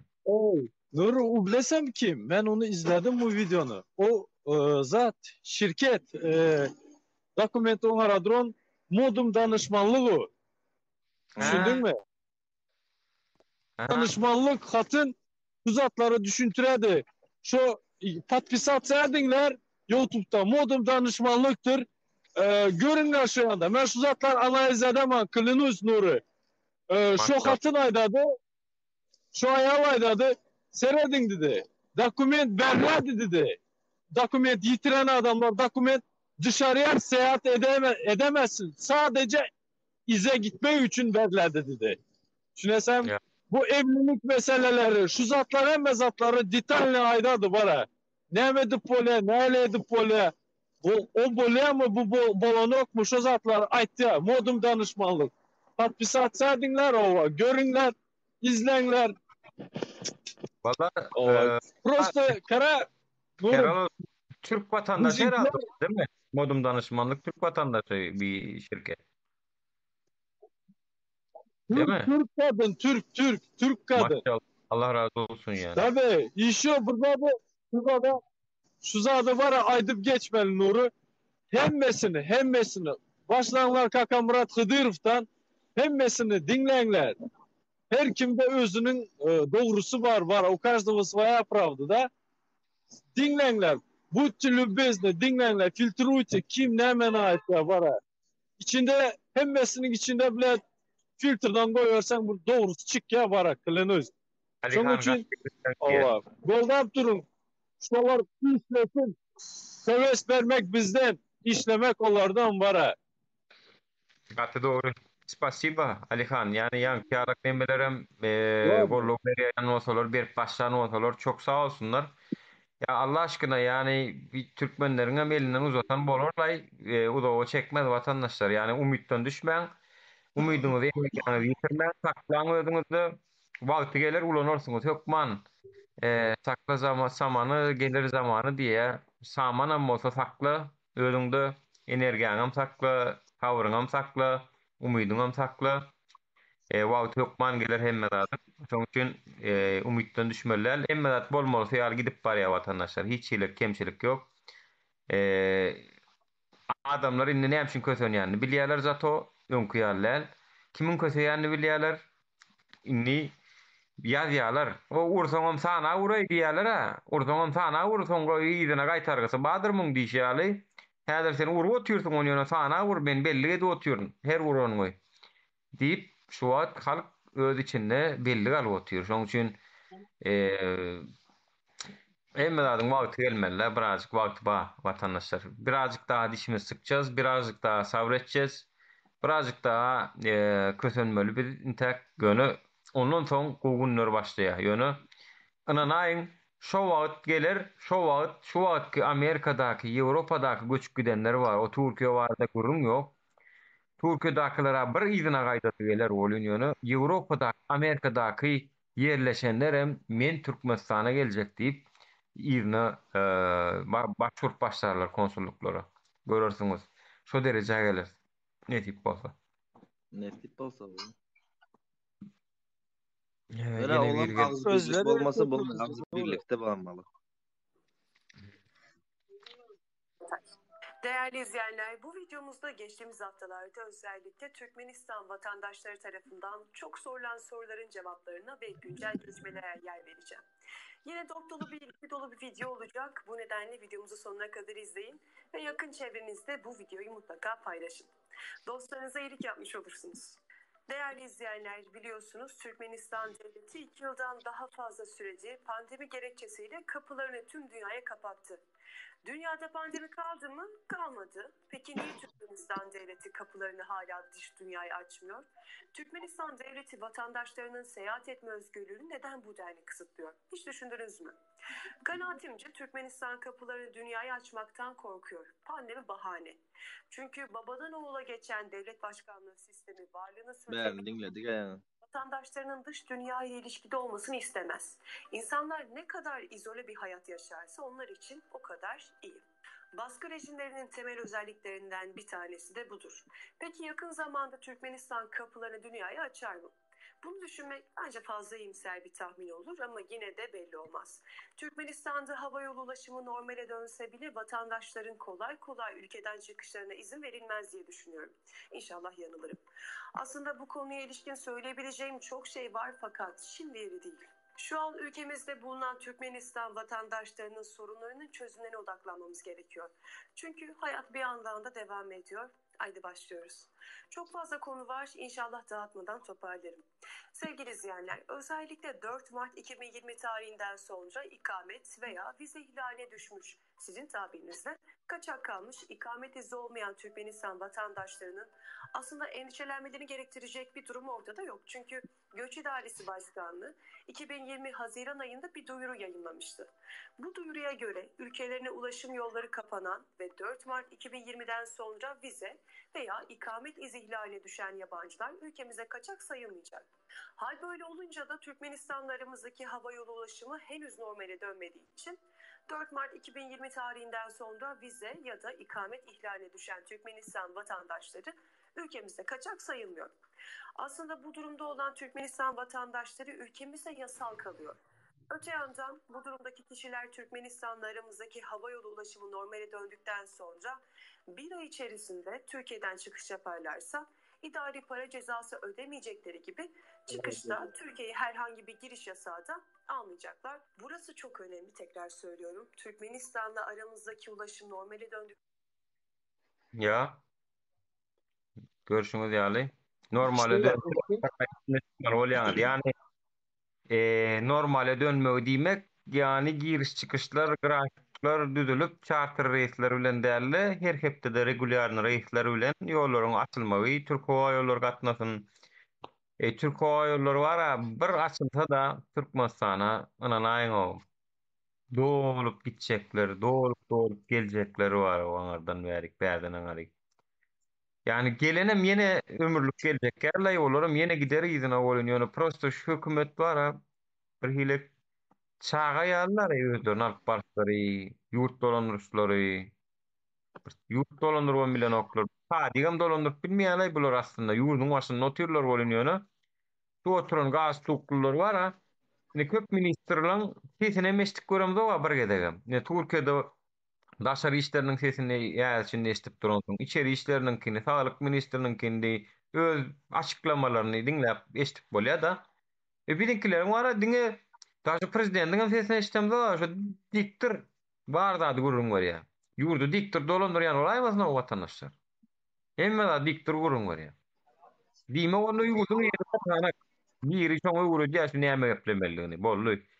Beýleki ministrlerde de rol ýok. Olaňam gepläp oturdy. Jurnalistler soňra jogap berip oturan eşitemde o. Diýmek ýurdu bir adam dolandyrýar. Indi bir adam ýurdu dolandyryp bilýän diýlen sonra wagtny. Bir adam ýurdu dolandyryp bilmeýär hijem. Hijem dolandyryp bilmeýär watandaşlar. Sen bir adam näme kim şol ýitrekini biri bar da ýogurly Amerikadaky näme şol bolsaňam da bir Einstein bolsaňam. Einstein bolsaňam sen dolandyryp bilen ok. Sen näile ýokary bilim alan bol, näile zehinli bol. Bir adam bolsaň ýurdu dolandyryp bilen ok. Çünki bir adam dolandyrardan uly zat ol, ýurt diýlen zat. Sen näme maşyn sürýänmi? Bir adam dolandyrar ýaly. Bir adam maşyn dolandyryp biler. Bir adam motor sürüp biler, bir adam awtobus sürüp biler. Ýöne iň bolmanda samolyotda malyotçyk iki tane kod dolandyrýarlar. Iki. Solar ma iki volt dolandyrýar. Sen ullokan ýurdu bir volt näde dolandyrýan ay? Nirden dolandyrýan? Bokuňa bulaşar oturarsyň şu wagt kengal bolmanam. Nire gitjek? Gitjek geriň nirden? Ey. Bir adam ýurdu dolandyrsaň maskara bolsun. Halka maskara edersin. Zaten maskara. Seret Nuri bir sorağım var da davay o şu zadı çotku da o определить edeli. Meniň kelem çıkşan ok. Mor sen maňa şu zadı atret berersin. Seret ine berden durup adamlar gitçek öýne doğru değil mi? Ne aeroportdan çıktı diýeli. Ova. Kim emotsiyada bilet sögüp ine aýtdy o oturýar ýatdy. Soňra sögüp gitseň ya bir trebut edip gitseň aňyrda näme derler? Ene şu ulu problema da düşünäňmi? Gitjek emme owa sögesem gelýärdi. Ene bilet owa aýdyp bilen oklar. Azerbaýjanda 60-70 adam ýaty. O abraçatsam edip bilen oklar da. Düşünäňmi? Çözümi näme şunuň da? Ene çykdyňam diýelde. Wara seret gaty gowy soru berýän. Şu ýanky soruň aslynda köp kişi şoňa düşünen ok. Ýani barangda näme boljagy Türkmenistan üçin näberli? Ýani kanunyň ýok ýurduna barýan, adalatyň ýok ýerine barýan. Özüňem sen şonu söwüp tankid edip barýan. Gowy adyň bolmajagy belli zat. Şoň üçin adamlaryň arkada öňe tutup arkasından diýmek gerek. Ýani şonu birazjyk diýen bolsalar diýsinler diýen owrama. Ýöne biziň edil häzir birinji alydamyz ýurdu açylmagy. Başga da däl watandaşlar. İşem bermesin. Pasportdan götüne soksun. Ýol bir açsa sen ýol bir açsa. Ýol bir aç. Sol watandaşlar çünki bar näme sol. Ol siýasat tankide soňranok ýok, eýonok, on bir ýeters. Ýöne zatlar goşulmaýan ýyleşler arkada şöhrat diýdiler diýe. Janny adalet ýok, adalet. Aýalyň kazy nemesi ardan kim aýtjak ýurduna barýan sen. Onuň sen näde bolsaň sen ey haramdada gümüňçek men sen diýenler şola efirden men saýlama onu men prezidentim däldi. Abar senin bir amonna görkezde bir sanjak bir sanjak görkezde ey prezident men sena prezident mukmunna göremok senem şu wezipede oturmaň islämok gollamok maňa da bilet ber ýolum aç men ha aeroportda durnoýmy gitjek bolýan diýdi ilki Görkezä bir mertliňi. Yani özüňe medip bilen ok, özüň edip bilmeýän zadyňy ýyle näme onu sen edip bilen ok diýip olaň üstünden bolýan. Özüňe medip bilen ok, ony yani bizemin menin tankyd edip aeroportda gittim, ýollara maşdyrjak boldum. Men elbetde gitjek gel belki. Ýöne aeroportda barıp şo taýda ýollaryň açylmagyny talap etdim iň bolmanda. O ýanky çykýarlarda yani men şol nemäni tankyd edenleriň logikasyny düşünmedim däray. Özüňe ekrandan ýüzüňi izläp tankyd edip oturýarsyň. Aeroportda baryp gyýgyryp ýolları açtırmak barada gurrun ýok.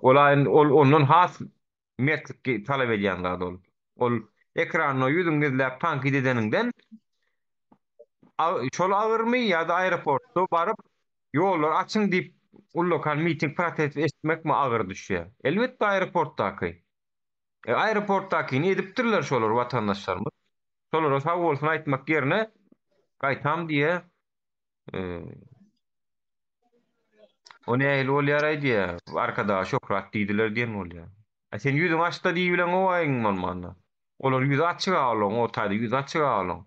Olar beden taýdan dur o taýda. Bir telefonyň aňartynda sim üstünde oturan owa. Meýdanda görüşip dura olar, meýdanda diýip dur. Özüň şolaň edip ýeriniň ondan birini edip bilmän, senden sen edýäniň on estesine edip oturan tankyd etme hakyň ýok. Düşündiň? Yani tankyd edip bilýän adamlar ýene özü ýal derejede görüşýän adamlar bir tankyd edip bilýär. Özüm şonu ýal görüşýän bolsa onu diýip bilýär biri-birine. Ýöne şolaň edeniň ondan birini eden ok sen ýene de oturan bolup peşellik hakyp oturýarsyň. Yani hakikatdan uzakda illüziyada ýaşaýanyň suwutnamasy watandaşlar o. Illüziyada ýaşaýar köpsi. Illüziýa. Özlerim bilen ok näme gepleýärni käwat. O ansatda o aeroportda baryp heme prezident pakamda näme diýip soňam bilet bermen gitjek ýoly aç diýip. O baran näme boljagyny bilen o sen näme başyňa geljek, näme etjek bolar seni. O sen onsoň gidejekmi sen şondan soň? Meni tanıýaňyz, meni tanıýaňyz adym Melli Nur Muhammed Annaýew. O istem hani Nur Muhammed Annaýew diýip bilýär. O görgüllüň haýsynyň adyny familiýasyny bilýär. Hiç adını bilemzok. Onu konsulluk görüp otur bilýär ol. Ok edenler kim näme kim kameradan görüp bilýär. Ýerlap bilip bilýär. Baran soň azar berip bilýär. Universitetga da barda o etse olara käme ütköşük adetmez ol watandaşlar. Hani esse universitetga gider belki.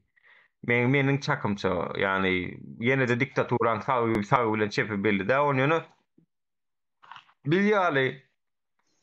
Aýlap, bir ýyllap görüşip, ekranda görüşip görünär, universitetga bilen görmejegini bilýär.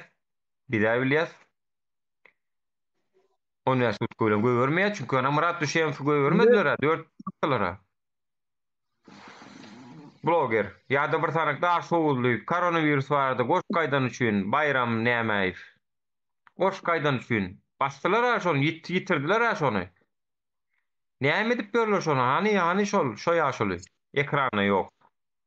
Men şonuň wara basylandy. Bir ýyllap üstünden video geçerinden soň YouTube kanalyndan bildim şoň. Şoň basylandy. Bir ýyl bäri çykmandy info video şo bolupdyr, şondan soň basylypdyr. Ana. Şondan bildim men şoň basylandy. Bolmady hiç kime maýdan ok.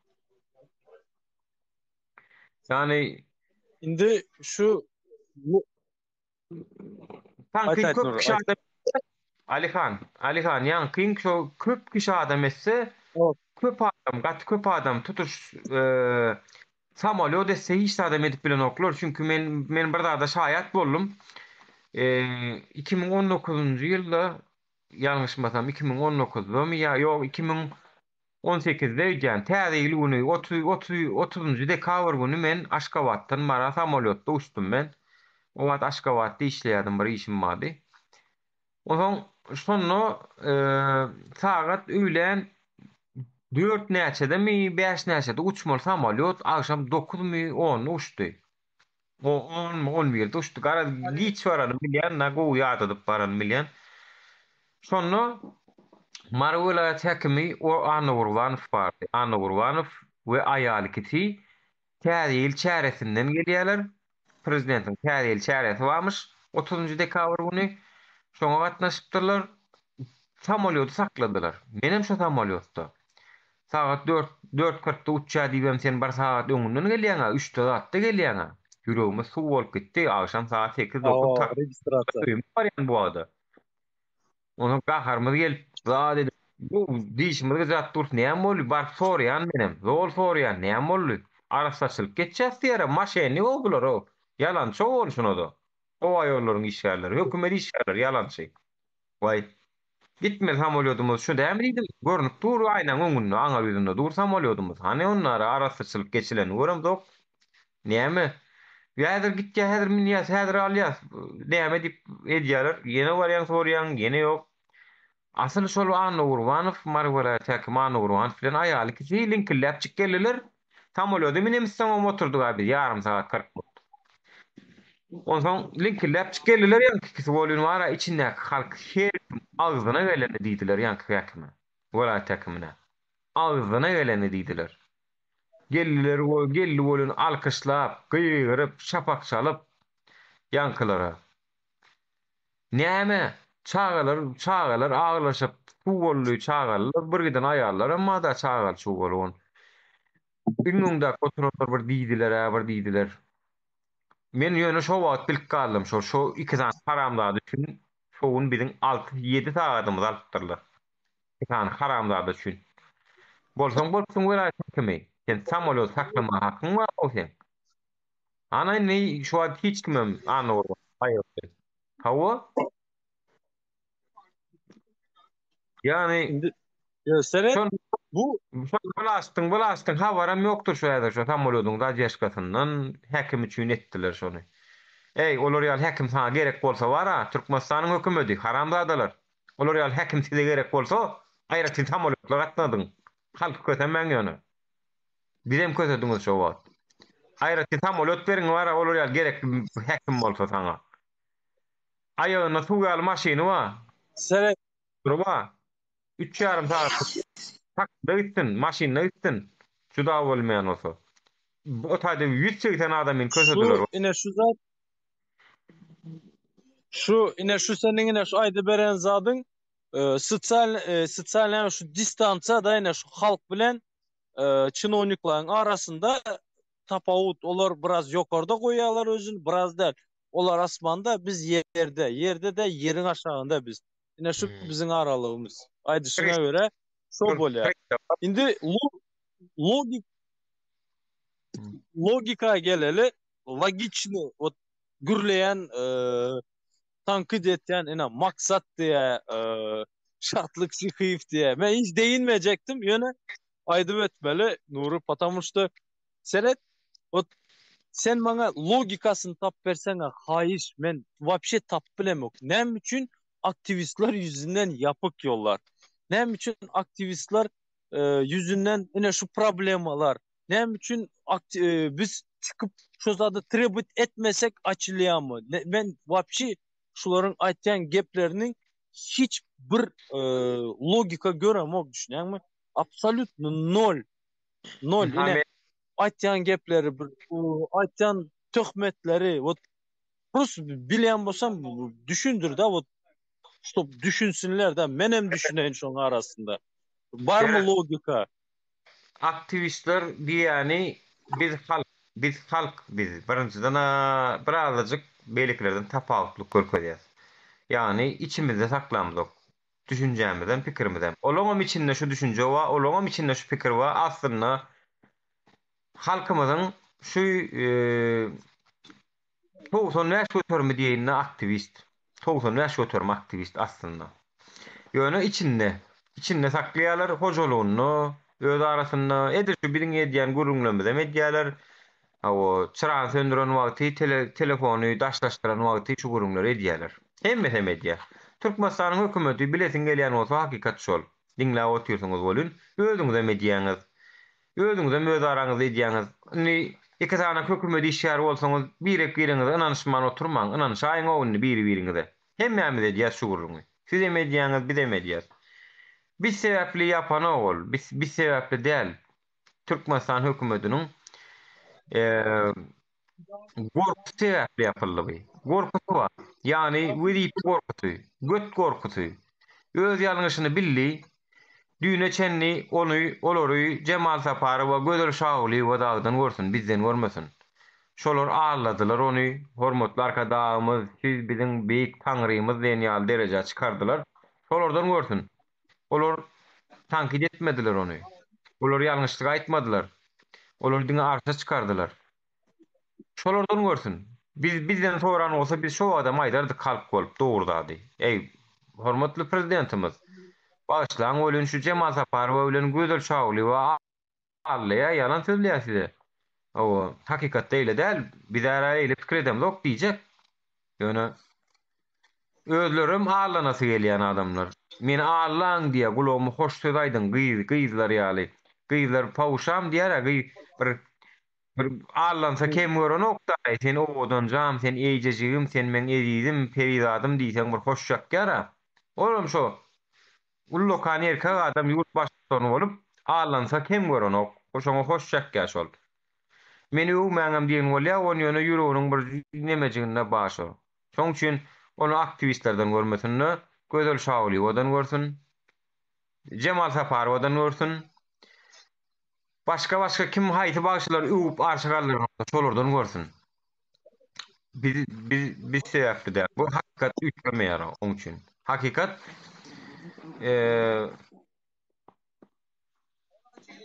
yani o gorkan olsa bizi yedebilecek zatmy yok gorkusy. Oňa gorkma diýip bolanok. Ey, hökümet bol otursun. Gorkan olsa özünden gorsun. Gorkmasın vay. Birazcık mert bolsun, birazcık mert bolsun. O etmesin adamlar ulen bir döz gelip gepleşibilsin. Çıksın halkın arasına. Ey inan aýyň bir zat aýdyn. Men wara şu dalaşkärlik düýnüň gonukda kabul edilip barlaryň bolsa mara halk bilen şeýip elimler salamlaşyp gepleşjek o. Ýanynda iki tane ahanyň bolsa ýetip bolsa. Näme üçin halkyň arasına düşüp gepleşip bilen ok? Ha?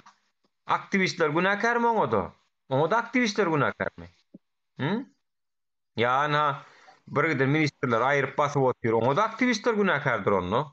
Saçy bilmeseň adam aktivistlerden görüň onu wara. Saçy bilmeseň. Emme da aktiviste yapla oturmaly. Elra onu etjek bolsaň, onu bu soralara kim jogap bermeli? Ya şo üçin ene şerde püf noktası gelýär-de. Sammy soçny kıvam yeri. Eğer de gorkan bolsalar, şolaryň aýdyşyna göre, потому что olar aýdyşyna göre olar primoy bizi tankid etýärler. Parajnyak bir zat aýtýarlar da, hemme zat bize ýönkelär de, ene aýdýan adamlara da mediada häzir. O gorksunlar. Потому что bara halk doydu уже, понимаешь? Gorksunlar Nuri. Gorkmasa bolanok. Потому что barsalar stopudov revolýusiýa bolýar. Понимаешь? Потому что berde revolýusiýa mozgov geçýär adamlarda, düşünäňmi? Öz galyň derisinde owa näme pikir eteň bile öýüne jaň edende bile aýalaýdan okmy problemasyny. Ya çağasaýdan okmy problemasyny. Hatda özüňde seniň şu hazır nadan moment özüňde şo problema. O näme aýdan okmy? Näme sen pikir eteň sen içiňde o aňra baraňsaň ölüm bir ölüm обязательно aýdarsyň sen. Aýdarsyn любой biri aýtdy. Men sizem şu çağalar ulolýa wara. Men sizem men baslaýyn öleýin. O men sizem ketdi. Men liçni özüm sonu aýtanda, men sizem şu çağalar ulalar ýöne şu zadyp şu problema gözüme şunu çözmeli diýen. Düşünäňmi? Näme pikir eteň bolmazmy şu zatlar? Bolady, обязательно bolady. Bunu bilýär. Bunu hökümet bilýär. Biläňmi? Şoň üçin uzaklaştırdı zady, uzaltdy 24-çe. Yok garaş aldı 24'te bizi şu tayda goýup gitjek boladylar, düşünäňmi? Deme yine halk yine azmaz gaza gelsin. Yine azmaz azap görsün. Azap görsün kıvamına gelirler. Potensiyan ağzından çıkararlar ondan sonra hareket ederler. Başka hili bolanok Nuri. Düşünäňmi? Nämeler toku etmedik, nire toku gitmedik. Ben bilýän o zatların içindetik gördük näme bolanny. Şoň üçin yine az sabır edeli. Biz sabır edeli indi. Biz garaşalı. Adamlar özü çıkar. Probleması bilen. Dime bir hafta baş. Toğrul senin gir ya. Assalamu alaikum vatandaşlar. Nura Goma. Salam salam goma. Mehmet Dediyan. Yanlan ya.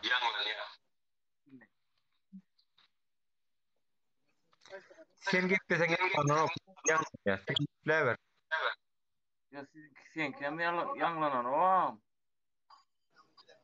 Yanlan ya matan otur. Yanlan ya.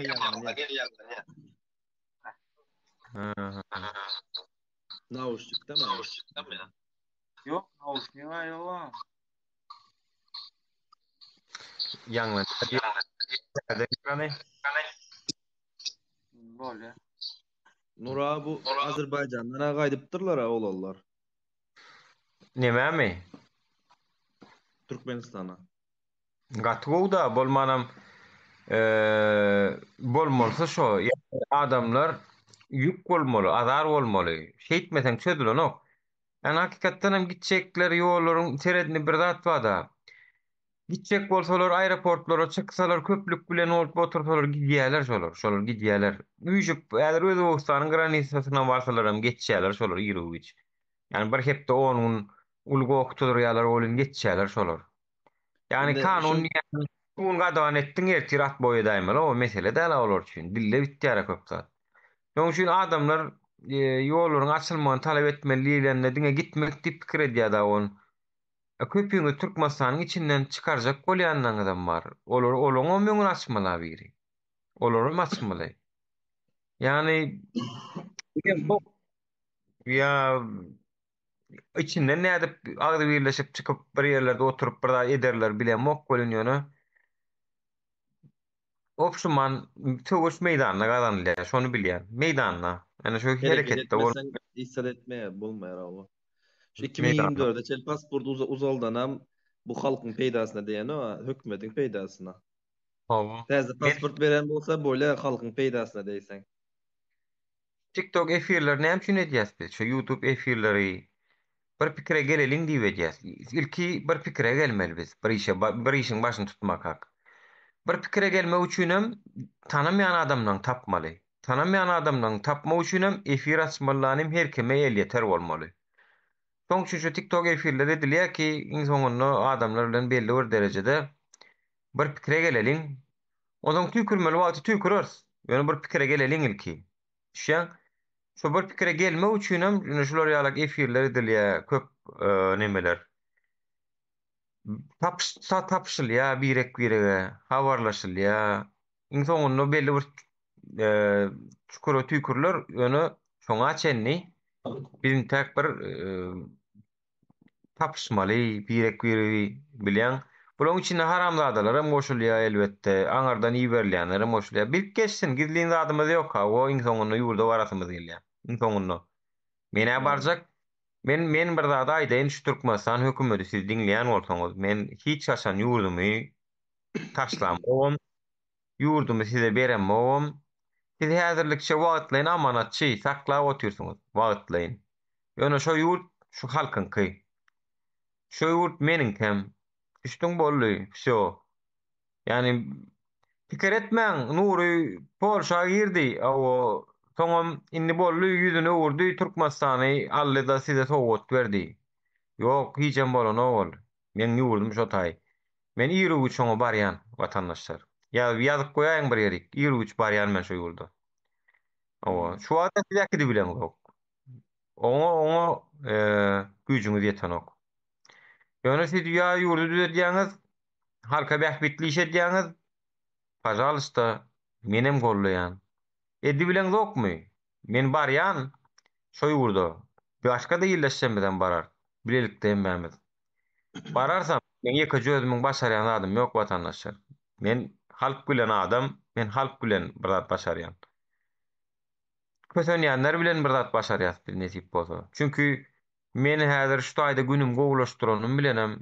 Meniň doganymma, garnaşymma, goňşulymma, kursdaşlarymma, klassdaşlarymma. Hawa olar kösense bolýarmy soň menem görüp oturdum, eşdip oturdum. Maňa bolanok ýurt düzelmeli ýerügiç. irgiş düzelmeli. Gitjek yeriniz yok. Ya düzelörsüňiz, ya da düzelörsüňiz. Başga variantynız yok. Düzelmeseňizem o biz oturamyzok. Biz duramyzok. Şo. Ya Düzelýänçe dowam edýär. düzelýänçe dowam ya yani elmi yaman, beymi yaman görkezýäs biz sana. O Görkezýäs. ya azalýas ya köpelýäs. O. Ya siz bizi Ya ýok gömmeýäňiz. edip gyryp Ya gudarýarlar, ya bolmasa da köpelip düzelip bolarlar özleri. o yani düzelmekden başka variant yok. Diňe düzeläýmel bular. Sonun başka variant bermeýäsen biz bulara. Maýan bermeýäs. Ýöne pikir etmesinler. Wagtlaýyn arasynda dymmagymyzam strategiýa, göremegimizem strategiýa, hemme zadymyzam strategiýa. Ýöne hawa käbir metodlar synak görýäs, ony edip görýäs, bolanok muny edip görýäs, käbir zatlardan netije alýas, käbir zatlardan sapak alýas. Şey dip tejribe gazanýas Hemme watandaşlar. zatda da risk bar da riske wad etmeli, Awo, barlap görmeli. Birinde manam bolmasa birinde ökman bolýa.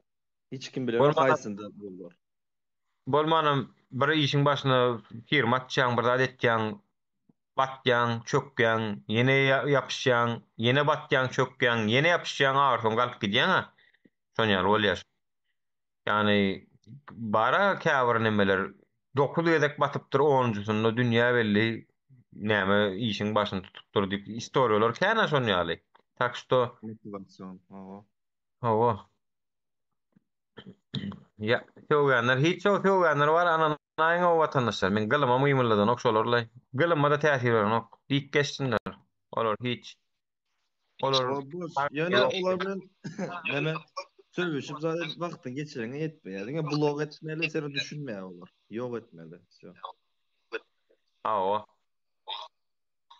men ýene ýaňlanýar sen telefonuňda bir zada bar.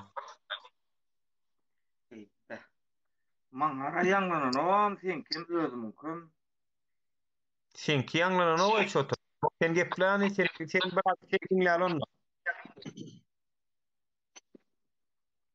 Näme diýjekdim la ýa mara bir inşallah bir şu adamlara garşylyk gidip şular ýaly edip ýol açman ýa bir şular ýaly bir aňyrda şu hinidem hala koronavirus bahana nemet diýerlermi bir samolyotmy ýa pulgatçylygmy näme sebäpden beýdip halky bir öz uruna akymyna gitse bolanok kary näme bir ýa bir jogap berseler bir telefonna internetlarda habarlarda bular 2024-nji ýylyň 30-njy dekabr neçeni hiç ýyla girmek çykmak gadagan ýaly pasportlar uzatýar diýerler.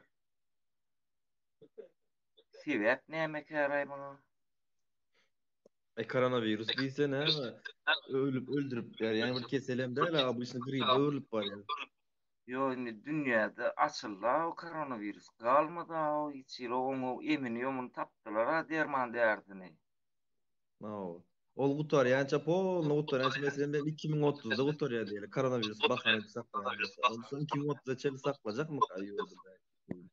Ýok, gaýtan bir näil bir öz uruna bir akymyna goýberip söwde öz adamlara barap pulun paýlamadyny hiç adam etmezne şu öz uruna bir açyş goýberse da bir şu diňe işlerinde viziat alman şu insan şekilinde bir kabul etseler işler toşnu gitse barar o ýurt üzüp bir hili internetler özüp hemme gatlar bir daşar ýurt ýalak bolup bir aň düşünje ösüşler bolup bir adamlar rahatlata zat etse gow bolajak ýaly bolyn bir diňe tersinden tutýarlar bol nämen şanyna kabul ne haçyna seni beýle giderker o ýa bir ine şu berde galýanyň ine şu Allah görkezmesinler ine hastalar ýa ine ölüm ýetim bolup dur adamyň başyna gelip durdar bu durmuş insanla bolyn bir şolun geçirýän duýgularyny en atalan çağalan geçirýän bir duýgujuny gün 5 minutçuk bir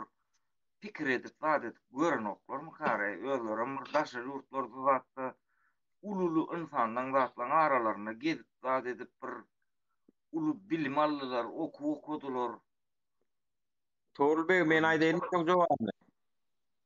Aýdyp berer. Sesim ýanglanana wa şu wagt oňa temmeden. Yok yok. Evet, men bu hökümet halkyň gargynjyna galdy, gatykän gargynjyna galdy. Gatykän da meni biwüne türmäge basdy.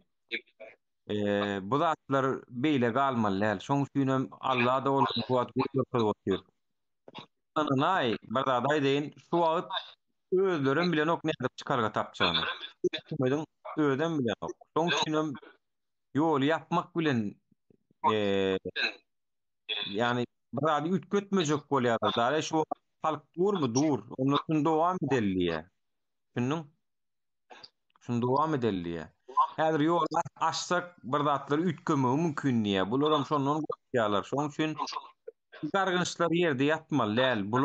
Bular da Hudaý göz görkezmeli. Şoň üçin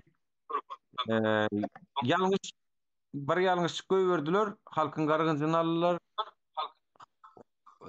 Halkyň näletini aldylar. Inni bular ikinji ýalňyşlyk göýberip Hudaýyň adalatyna tarap barýarlar bular heýdip. Düşündiň? Hudaýyň adalaty bulara dünýäde de görkezýär. Şolaň giýjek uksyny zäher edýär. Durmuşyny zäher edýär, baýlygyny zäher edýär, ýastam tursamany zäher edýär. Şolaň hem hojalyklaryň içinde dagdy birlik ýokdur häzir heretden. Ýöne gargynç ýerde ýatmalylar, bir zat edip çykmalylar. Şoň üçin ina birinji bir zat etdiler, inhan beter garaňyz aksynyp ýol ýapsaklady bolyn. Bizler çykdyk, bir zatlar boldy. Häzir bize bir zat etse, üçüncü bir zat mundan hem güýçli bolup çykmalylar. Düşünýärmi? Bitdiçe güýçlenip barýar bu zat. Şoň üçin bu merank ýaly nämesi özlerine täsir edýär. Özlerine aýlanyp erwet udar bolup diýýär. Şoň üçin şu wagtky gidip barýan situasiýany ütgedip bilen oklar özlerim. Ana naýyň şunu şu hökümetiň özem çykarga tapan ok şu wagt gaýdan. Çykarga tapan ok.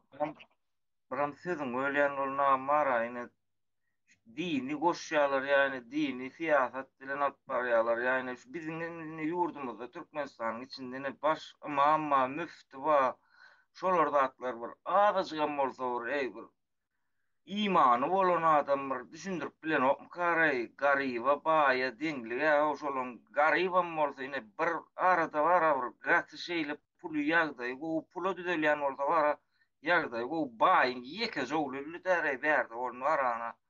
Garyp bolsun, baý bolsun ýöne şol en atan geçirýän duýgusy bara erwet, ýere onu bir bara bir düşündirip bilen oklarmy karay şolara.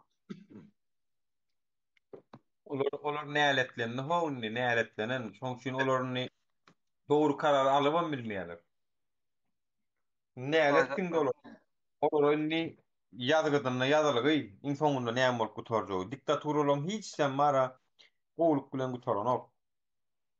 Hiç sen Hemen bilýän ýolar Nura bir 5 gün ýaşasam bir hany bir şu halka bir azajygam bolsa ýeşerede deýin näýdip bir azajyk bir halkyň tarapyndan çykyp şu adamçylygy ösdürip bir insan şekilinde bara bir bolýan zady bolýa, bolmaýan zady bolanok diýip bir interesini bir neme diýip bir 4 ýaşylyk ösüş goýberse bara bir diňe alkyşalar ara gaýtana barot bunýalyk gorkup alkyş aýtman, hakyky alkyş aýdar bara halkymyzda. Awa. Şoňa ýöne yaranjak Ýok. Alkyş aýtýarlar, bolýar. Bu bilgeçliğin kurulan strateji şöyle näme kösep näme etmeli. Bolmasa edecek diýse hemme adam edip bile. Dubai anam, Arap anam ýaşadyp bile etme. Öz strateji şu. Sen taşında galanlar ýani şular ýaly edip ardy şikaýetini ardyma şular ýaly edip bir bolmadymy ka diýene sen men neje edip aýtýas bolun biz bilen bir ýyl kejeleşip etýän ýaly ol döwlet adamsa ol ýok hökümetiň adamlary ol bular ýaly zatlara wapşe kelletini agyrtmalylar ol. Aýtmasan ay halklarda bularym bir tagalamyz bilmeli, çoklamany bilmeli. Onu bilen oklar.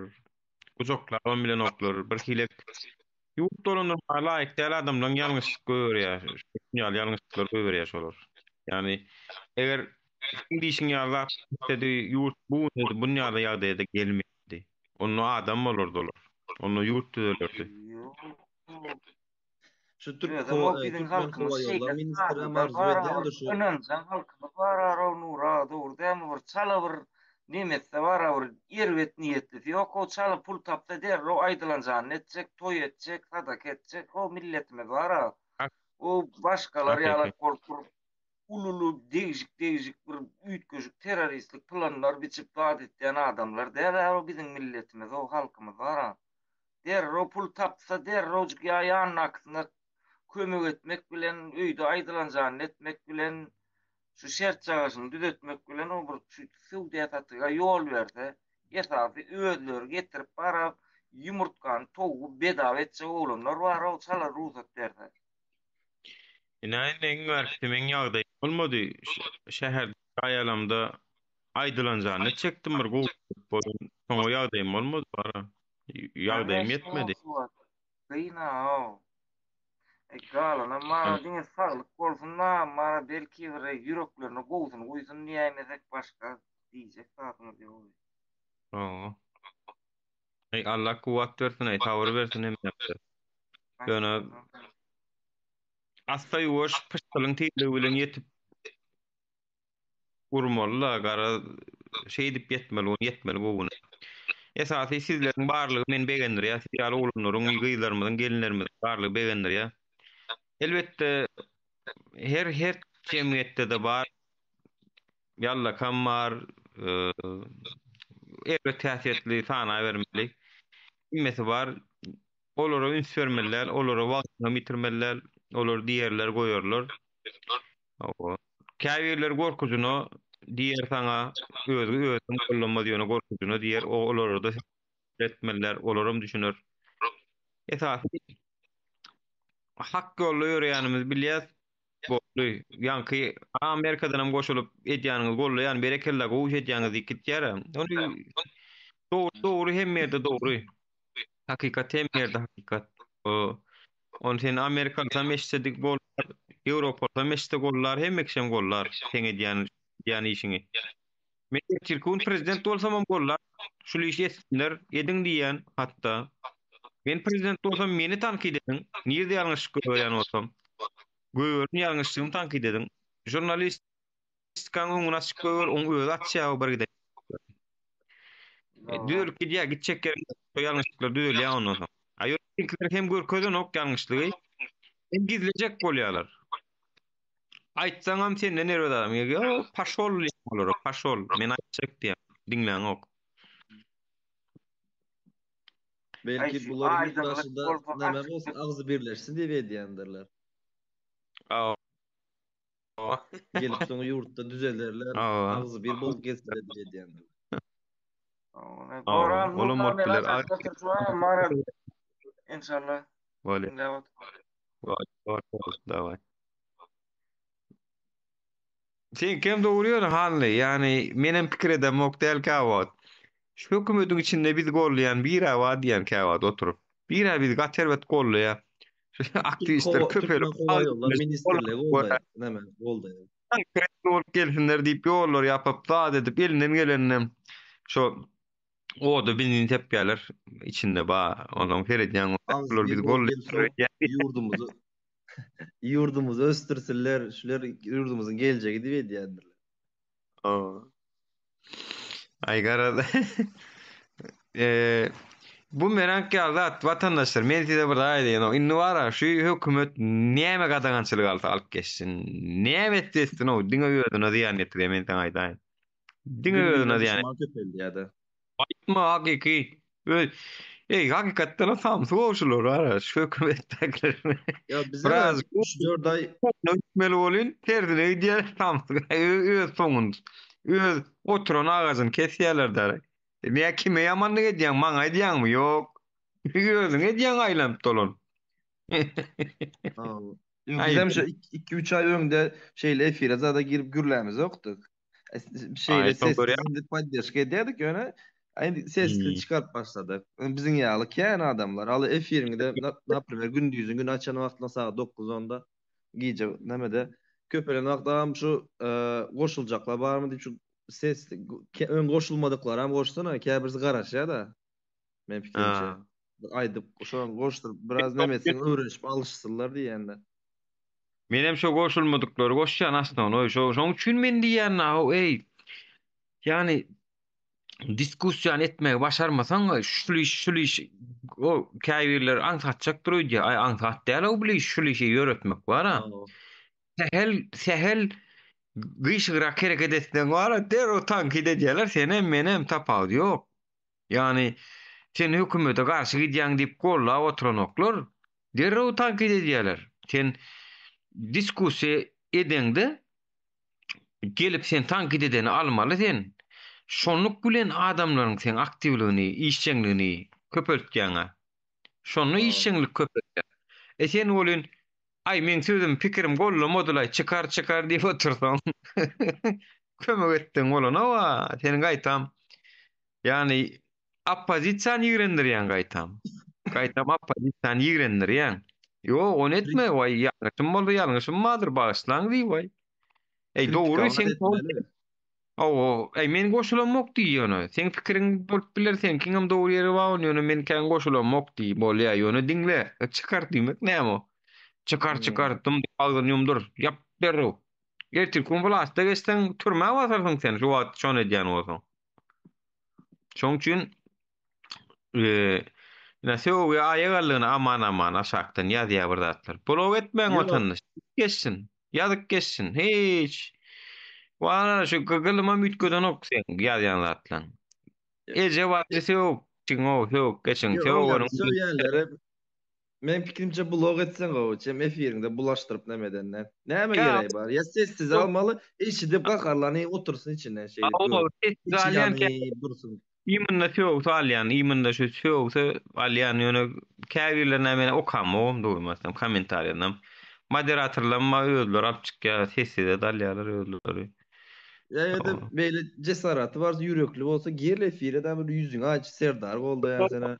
Rejimi boldayan gel yüzü başta ertesi bir gün sen goňşyň zadyň görer o sen öňe sen efirde girdiň berk gelen bir 2 saat tutup yüzüňe siyip aňaryzyňan wagty sonda bilersiň soň indik sapar efire gelmez.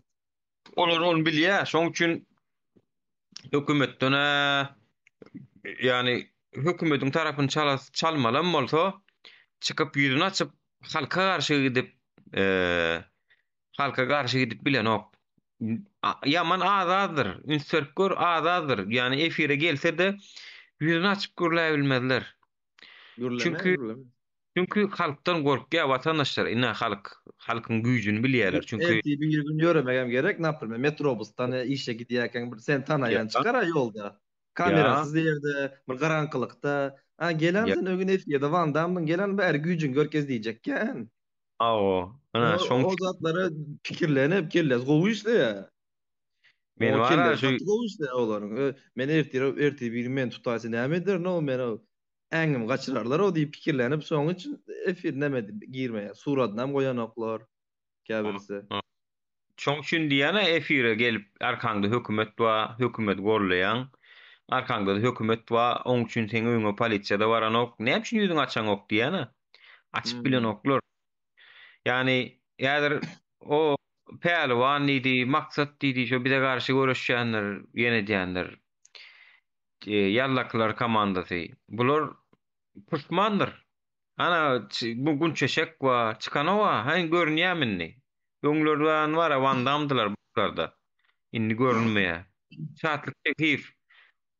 Aglap çaň edýär o, meňem maşgalanma, çagalanma, menem näme etjegim bilen mok. Menem eklenmeler bir ýerden niýe. Baş o seslerini wara bizde şo häsiýet ýokdar. Her bir jaň edeniň sesini zapis edip, şo ara sesi YouTube'a goýanymam. Şoň şo wagtlar meniň konsulluga düşdüm. 2 gün 3 gün nemede ýatyp turup öýme gelen günüm jaň etdi. Şu karamda da wajny diýip ýazdy maňa. Wajny altanajaňy al wajny näme diýip. Onsoň men allym.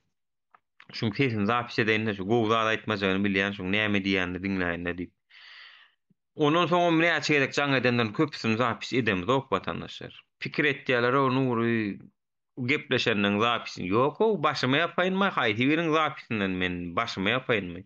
O şahsy nemeden jaň etseň gorkýan, haýty ýenetýän, haýty gerekmi? Görüş gerekkämi? Hemmämiz bilelikde kösenýäs, sabr edýäs, düşünýänçäk. Men düşündüm, ni seniň düşünmeňe garaşýan men. Düşündüm. Sen düşündüm. Awa bilelikde kösenýäs ýöne oňa çenni. Inni ýene biriniň düşünmeğine garaşýas. Oňsoň şu düşünmeğine garaşyp görkägem hökümeden bir tarapdan gollaw berýär. Hasam meter köseniň diýänem ýol 2 ýyl ýene ýapdyk diýär mysal üçin. Pasportlary berjekkä diýär. O diýär, oňa begen ýa salja bolýar. Biziň etjek bolan işimizde sizem kömek berýäňiz diýär. Şeň, samsyk dik düşdi bolsaň, şon ýaly bolýar. Men şolaň ýerine bolsam uğruna gidäjek şu halkyň bar ha. Sen şolaň arkasy bilen adam bolup görsiň ha. Sen şolaň arkasy bilen gülýaly elitkalar, sagatlar, nemeler, çaýlar, Dubaylarda, o taýlarda, bu taýlarda biznes edip görsiň da. Edäjek şoň arkasyndan iň bolmanda. O baltydan barmagyny ýalar edýäňiz, ýöne halkada seretmele. Dubay'ın Şeyh Al Maktoum diktatör ýöne halkyny teredýär o. Öz Araplarny ol ýurtda bul ýurtda batyra edip sakladan ok. Hatda öz Arap gyzy bir sanak başga bir erkege durmuşa çykaýsa, on Araplyk grajdanstwyny aýrýarlar. Şoňa beren oklar, eýleki Körkönü Dubay'ın raýatlygyny beren oklar. Şolar beren. Şol nam etýärler şonu. Gyz başga bir millete gitdi diýip. Benem özümizin türkmen gyzlarymyz, şularyň türkleriň beren oklar şoňa. Meniň hem neme gakarym gelýär, ýani özümiz gülýaly oglanlarymyz bar, zadymyz bar. Biziň gyzlarym näme? Pasport üçin käbirsi ullakan aýallar 50 ýaşly, pasport üçin diýär, ýaşaş oturýarlar şu taýda. Gakarym gelýär, ýöne näme etjek olaram bir ýalaş käbirsi diýär. Bir ýalaç, onuň gaty bir gülýalam däl biziň oglanlarymyz. Gaty bir gülýalam däl. Edil gülýaly bolsa mertlerçe çykardylar, mertlerçe görüşerdiler. Mertlerçe ölmelem bolsak, biz näçe çağırışlar etdik. Menim bir şeýle bir men özüm halkyň içinden bir raýat bolamsoň, maňa agyr degdi şol. Men 10 ýyl 20 ýyl gaýdan adam bolsam, men bilen gepleşmekden çekinseler düşünürdüm men. Ýöne men hem halkyň içinden çykdym at. Twar sukolor diýenler, gaharym gelýärdi. Men bilen salamlaşmakdan näme üçin çekinýäňiz diýenler. Ýa-da men bilen gepleşmekden. Ya gaptaryňda Türkmenistanyň milisiýeti entap ýörmi, gaptaryňda mehemen işler entap ýörmüdi. Bir İstanbulyň içinde bir köçäň içinde gabat gelende bir talan. Şol maňa gaty agyr degdi watandaşlar. Men şonu aýdaýyn. Ba beýlekler emma agam gel döner berjek men saňa diýip, görýänler, gollaýanlar diýip eýdenler emma. O bir de derneň öňünde topullar bolan bir kysany bolan geldi de agam diýdi. Armandaşrakdan gelýänler şu taýyk diýdi. Töwrüň raňda bir ýerde bir jaýda tap bolsa göçüp diýdi. Dünýala bolmaly. Siz goramaly, siziň gaşyňyzda gezmeli biz. Bu bolanok, bula sizlere beýdip dursalar, bizem seredip durjak bolsak bolanok. Gaty bu ýetondurdy şu zatlar meni. Gaterbet. Ýaxşy bilýän adamlar bar. Ýöne käbir adamlar şu, naprimер, biziň ýaly adamlar, biziň halkymyz şeýle aktivistlere, şu halk üçin edýän adamlara sag bolsun diýmeli. Käbir adamlar gözüni açýar, düşündirýäňiz. Uly işler. Öňde ýok. Nämen saat efirde oturýarsyň, energiýaň gidýär, beýniň gidýär, ýa-da bir azap bar o bu taýda. Öňler her gün akşam saat 9-da Watan habarlary ýaly efirlerimiz bardy, bilýärmi? Köplenç saat daňdan 5-de ýapýardyk. 3-de ýapýardyk gije. 6 saat YouTube'da görüň men goýan çykyşlarymdan köpüsi 4 saat, 5 saat, 6 saat ol energiýa ol oň emmesi. Zähmet azap ol. Wendet taam hoş geldin. Salamu aleykümler. Vatandaşlar salam. Nuri kovmayadıdır. Gowu da şükür kovmaýadyn. Näli? Ýancı diýdim, ozat diýdim da şu oglanlary diýen şu. Bizim aýallarymyz tugulany şu wagt öňe düşüp barýanlar bar. Tugulany sag bolsun olary. Şu erkeklerimiz var ya, bir açık yani doğru deyip geçtiğinde bir erkek diğerine vursa var ya, buna biz hem düşmürdük var ya. Köp kişi şu ayarlarını işlemeye Türk'ü da deyip ben o zatları kov deyip bilmeyen bir arada bir Ahun bir Davut Ahun deyip biri var. İran'da mı, Avan'da mı, tamam İran'da. Şu kov deydi var ya. Ben şun var ya, prosto bu dinledayn bir minut vaktini da alsam, dinleyip görseniz.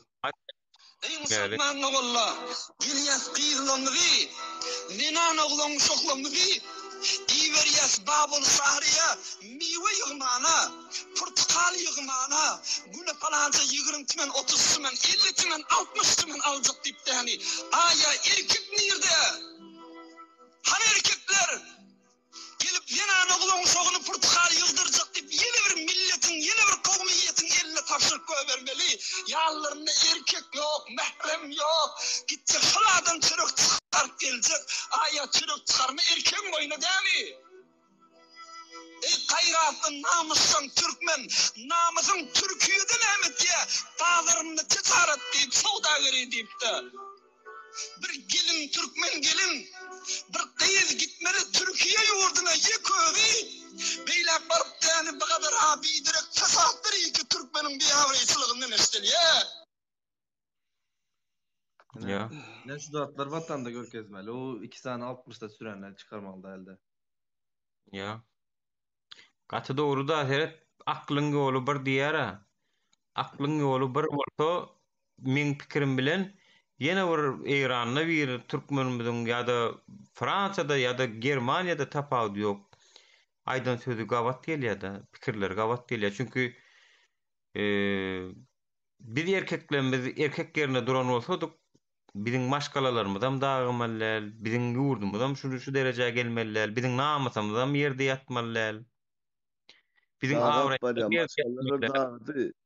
Köp maşgaları näli ayal, näli erkek bolýa, 2-3 ýyl, 4 ýyl, 5 ýyl ayallarını görmän, çağı mährisini görmese, kakasynyň mährisini görmese, näli bolýar, men biz çağımızı kucaklap bilmesek, mene düşünemek näli bolýar, haçana çella bunu çydap bilerdik. Çağa 2 ay terbiýe bermesen, 2 ay sen nimäňe bolmasa, uşo ütkeýär ol, ýyl barada gürrüň giden o. 2 ay sen nemesen ýem ütkeýär ol. Yani hemme kişem şeýle. Bir üstünde durup sen şol Türkmeniň däp desturuny öwrärak ýaşamasaň, öýetirkün diýer-de o kaka sen men çağa kam ýokdyň 10 ýyl geçen soň indi maňa akyl berjek bolýarmy diýer-de. Şey diýerdi ordan. Näme işledin on ýaly söýýän bolsaň gelmeli keniňde diýerdi. A men eklenjetdim. Eklenjeýdi bedeniň gerekkäliler gönü. Menem bolsam diýer, maňa şey diýip eklenjedeniň gerekkäliler. Soradyňmy kaka menden meni seni 10 ýyl taşlap gitjek. 5 ýyl taşlap gitjek. Şey diýip eklenjetjek. Oňa eklenşdilen ok watandaşlar. Öňem aýtdym. Sürgün diýilýär, sürgün. Sürgün. Ol Sibire sürgün edýärdiler bir wagtlar, orslar. Şo bolýar. Sürgün diýilýär. Nuri Sibiri aňyrda goý. 1880-nji ýylda Orsla Türkmenistana gelende şu taýda Eýranlar bilen gol çekişdiler. Ýarym türkmenler Eýranly türkmenler boldular. Aňryk geçdi serhetden. Arasynda serhet goýdular. Soň bolşewikler geldi 20-nji ýyllarda. O da Kerkiden zatdan bardan Owany gaçyp giderdi. Aňarda serhet goýdular. Olar Owan türkmenler boldy. Indi biz näme türkmenleri bolmalymy ka? Indi şo bolýar hakyký, indi şo bolýar. Indi biz türkmenleri, Eýranyň türkmenleri bar, Owanyň türkmenleri bar. Indi bizim Türkiýanyň türkmenleri bolar. Şeýle bolar indi. Salmaýardyr bular. Şular näme çek bolýar diýsene, halkyň içinden şol daşar urtda gezip ýörenleri içindäkilere göýberjekler. Daşyň nakylaňam içinde siyasata kan goşulmadyklary elekden geçirip ýurda saljak. Iň soňunda galan belli bir derejede tankid edýänlerim spisek düzülip otýar, ullokan spisek şolarym saljak gel. Şolar şo Türkiýe türkmenleri bolup galsyn, näme bolsun diýip. Awa ýöne Olar bir zady ýalňyşdan ýatdan çykarýarlar. Halk tip faktor bar. Senin hemme planyň bardyr. Hökümet bolup oturan ýerinde. Ýöne halk tip faktor bar. O faktory ýatdan çykarýarlar. Sen isleme nemäň Gruziýaň nemesi näme şoňa Saakashvili. Haçan näme gelende salmajak bolanlaryny granisyň halkyň özü açyp saldymy, salmadymy? Men detdim. Saldı. Ha? Halkyň özü açyp saldy. Ýurdun baş tutan salmajagan bolandy. Halk tip bir faktor bar, şonu ýatdan çykarýarlar bular. Dur bayram bir mıntal aýdy. Hani? Heh. Ýang men aldym, çykypdyr o ha. Men ünsem berem ok şu wagt. Nure, salamu aleyküm. Waleykümselam. Şu wagt bir Kırgızstandan bir dostum geldi. Indi şu wagt Aydar nädip agzy berilişdi, näme Kırgız halk nädip revolýusiýa etdirdi. Şu Aydar hazır. Ady Aybek, soraklary bar bolsa beraň şonu. Edil şu wagt Kırgızstandan gelipdir. Ay tuğulamy. Aybek, salam aleyküm. Валейкумассалам. Как дела, брат? На русском или на кыргызском? На русском лучше, на русском. Давай. Кыргызча билсеңер келди, кыргызча, билбесеңер орусча. Давай орусча. Kırgızça efirde köp adam var, köpüsü bilmez belki. Давайте на русском. У меня тоже это. У вас это как это у вас в Кыргызстане все это так очень легко произойдет, а у нас в Туркменистане как-то в 30 лет один раз не можем. Это как можно объяснить? Ну, даже не знаю, как. Ну, у нас, наверное, все так легко происходит из-за того, что, наверное, страна маленькая. Страна маленькая, во-первых. Во-вторых, вот эти города, откуда народ скапливается, они близко друг к другу расположены. То есть быстро народ собирается. По-моему, самое главное, вот это вот... Самое главное, вот то, что народ быстро собирается в центре, в столице города, где находится Белый дом, где находится...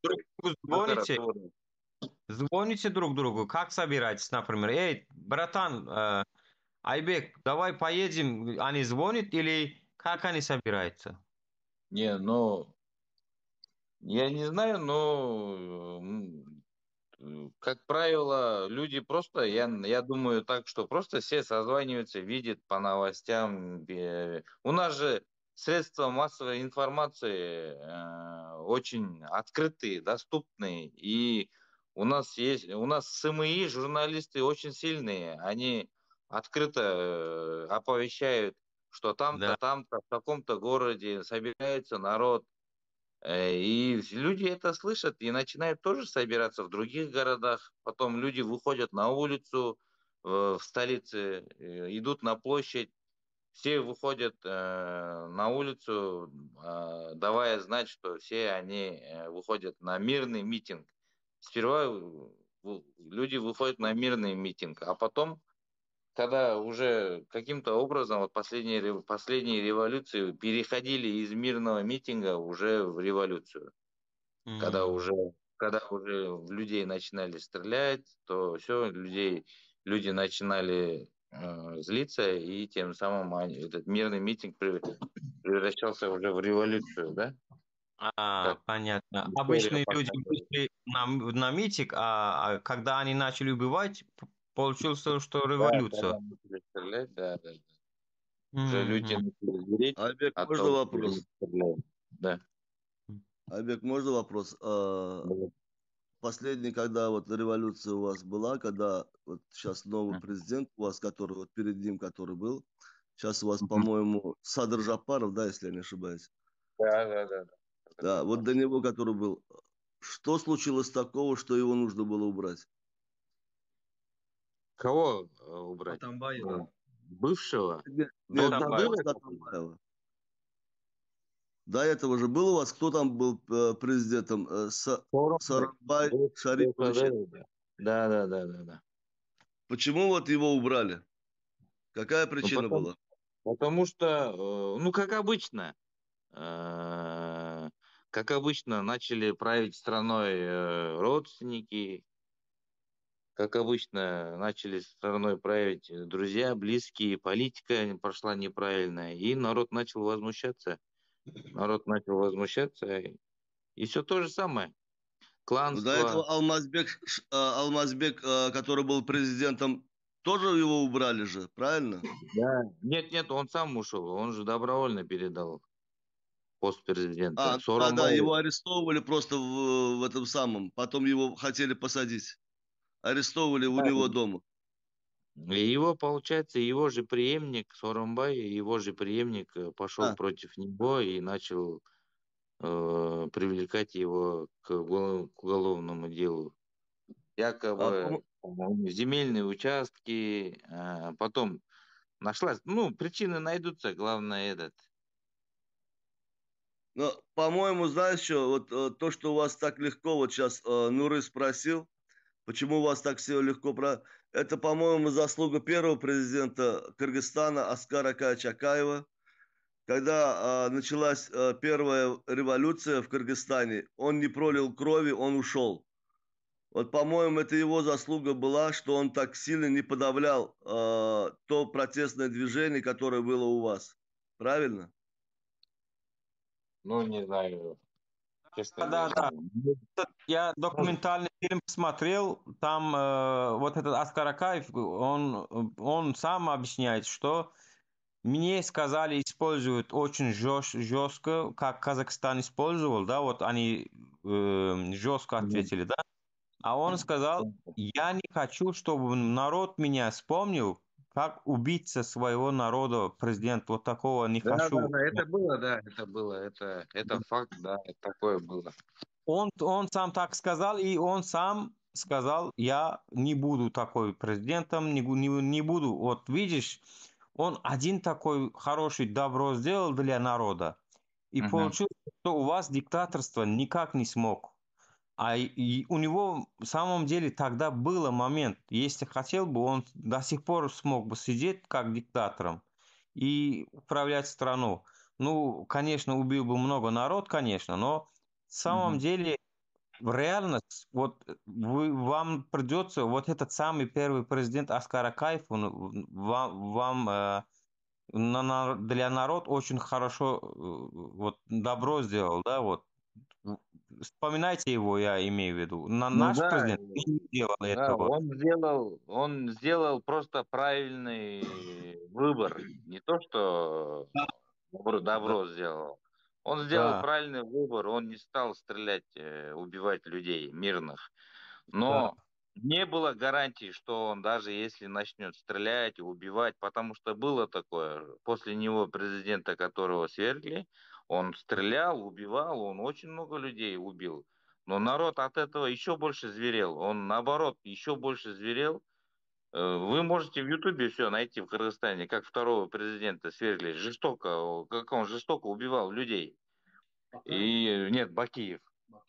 И просто Акаев, у него не было у первого президента гарантии, что если он начнет убивать людей, что он и тем самым остановит. Не было такого гарантии. Но И он знаешь, сделал выбор правильный. Лучше, чем я буду убивать и тем самым и покину страну, лучше я просто покину страну. И покинул страну. Айбек, дело еще один в том, что вопрос. Это понятно. Айбек, можно, еще один. Вендетта, можно вот на этот немножко заметка, да, вот между первым президентом и вторым уже разница есть, потому что после первого президента поступка народ немножко дышал вот эта свобода, чувство. Да. А Просто народ второго поверил в себя, поверил, что они могут объединиться, они могут, да, что народ это сила, они поняли это, что они могут объединиться, и это будет силой, несмотря ни на что.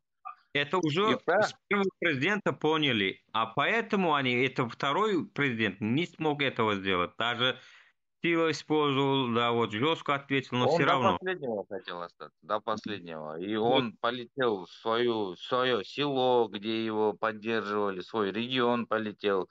Он хотел оттуда уже сделать восстание.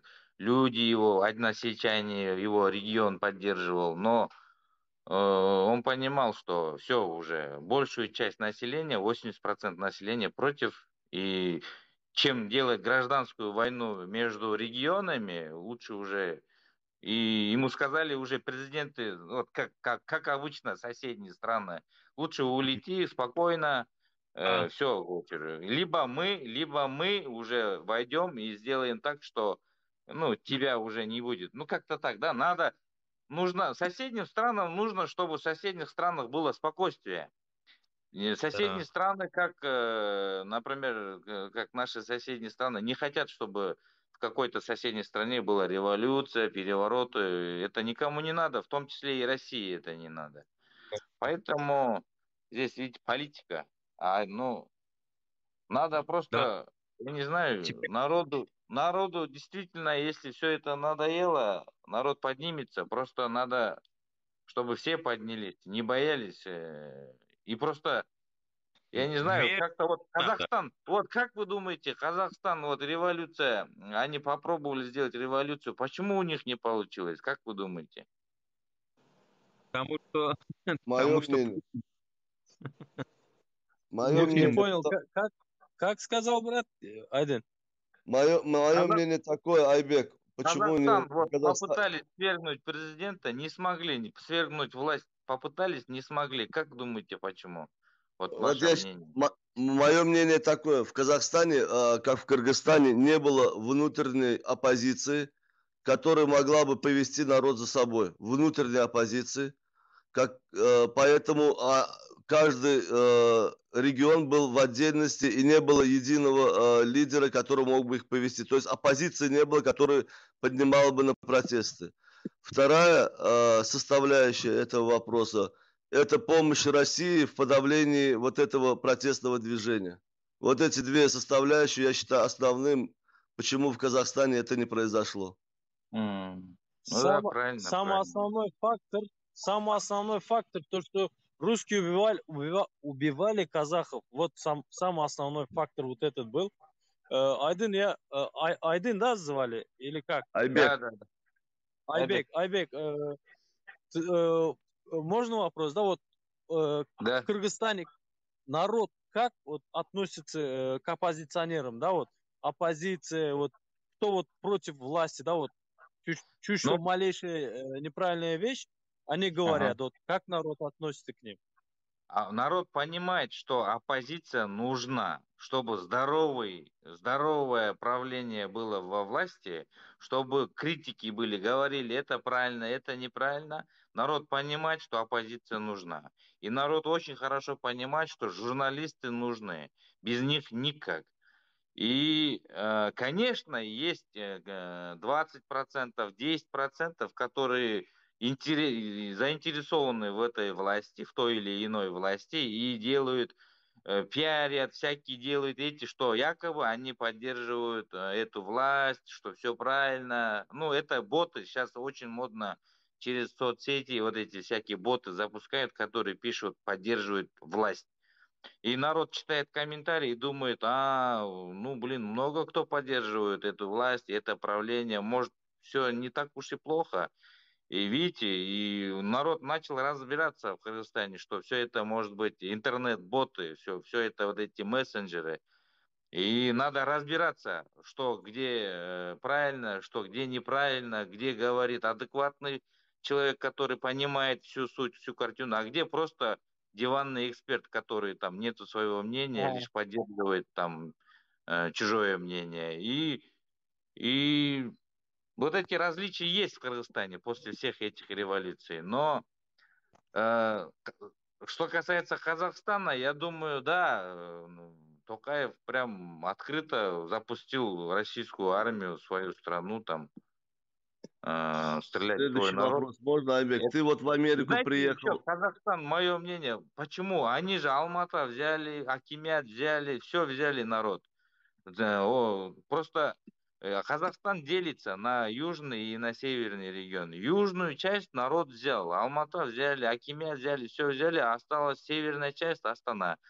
Оттуда народ, там уже другой народ, у них другие мышления. И пока они добрались бы до Астаны, даже если бы они пошли бы до Астаны, до этого, это далеко. И там бы уже их загасили бы уже войсками. Кыргызстан тоже делится на две части, на южную и северную. Делится. Но Кыргызстан маленький, понимаете, он маленький. Народ быстро собирается. От одного региона, Вот, кстати, вот второй вопрос, Айбек, вот Кыргызстан делится на северную и южную часть. Да. В чем отличие, почему много между ними противоречий бывает иногда? Да нету особых противоречий. Просто в основном южная часть хочет, чтобы в правлении сидели южане, северная часть хотят, чтобы сидели, ну, как обычно, как и тех людей, которые делятся, и все. Как они уживаются? Как только из-за только власти, а так в целом все нормально, все четко, никаких этих делений нету, таких жестких там, ненависти, тем более такого нету. Просто вот, когда во власть приходит южанин... Я просто почему спрашиваю? Потому что это для нас вопрос очень... Вот смотри, когда северные и южные киргизы, у них диалекты чуть-чуть отличаются или как? Чуть-чуть отличаются, да. Отличается. Давай прямо скажите, Вендетта, давайте вот прям сформулируем вопрос. Ну, как бы обзываются друг другу или нет? Да, вот, Айден, прямо скажем, да? Вот южанин северному чуть-чуть говорит, вот, обзывается или как-то по-другому называет. Нет, ты неправильно, Алихан. Задеть, да? Не, в быту бывает так... Нет, стой, Алихан, ты неправильно чуть-чуть сформулировал. Не, Айбек, смотри, что он хотел спросить. В быту бывает как-то вот, иногда вот смеются друг над другом, северянами там над южанами, или южане над северянами. Ну, такое что-то. Ну да, есть такое. Там, есть такое. Там, это, ну как, прикол. Чисто да, на бытовом уровне я спрашиваю. Там, да, южанин, ё-моё, там, блин, вот вы южане труба, блин, хитрые, типа, да, такие, типа. Ну, да. это в шутку, лишь там... Или же южане вы труба, блин, шустрые там, блин, там, каждую копейку бережете, блин, богатые вы, блин. Ну, как-то вот шутку. Ну, я понял. Но в целом народ вместе, правильно? В целом конечно, народ вместе. Если бы народ вместе не было бы столько революций, не было бы всего этого. У нас бы вообще диктаторство было бы не этот, как у вас, не хуже было бы, отвечаю. И то есть, если бы южане... Если бы южане с северянами не уживались бы, то, как говорится, разделяя и властвуют, тогда диктаторство укрепилось. Правильно ты говоришь? Конечно, тогда народы поделили бы, и все, что бы мы смогли бы сделать. Ну, конечно. Когда касается жизни президента, власти, народ объединяется, и там нет такого южная часть, северная часть. Нету, Айбек, абсолютно. одну минуточку, я для нас, туркмен, там многие не понимают, по-русски я хочу объяснить. Адамlar Штайды, Кыргызстанны, Демиргазы Кыргызстан bilen Günörtü Kırgızstan'ın tapavıdı var diye dillerde de zatlarda bırak şivelerde de tapağı var diye. O zatta öz arasında gülüyorlarım diye birbirinin üstüne de. Yöne şu halk bile olanı. Şu taydı Demirgazı Kırgızlar bilen Günörtü Kırgızlar bile o da dedenini şoň uçup diye agdy birlik bar diye şoň arasında diye. Esasy biz agdy birlik bolmadyk bolsa diye bize şonu birbirinin üstüne köşkürüp diye şu yurdu bölerdiler diye diktatorluğum o da bolardı diye. Ine şu kim düşünmeýän bolsa şu Aybek'in sözleri de şu. Айбек, здесь, да, Айбек? Айбек, вот последний вопрос, да, у меня. Брат, вот ты объясни, да, вот это как вот оппозицию, народ, чтобы вот это все, вот как начиналось, вот как сплотились, да, вот что-то такое нужно, чтобы кровь пустить, что-то вот, чтобы было вот связь, да, вот с народом, с оппозицией, вот как вот это вот. Так, еще раз, можно вопрос? Я говорю, блин, неправильно, может, задал, да? Да. Да. Öyle bir olatlar bir öldümün olatçılar.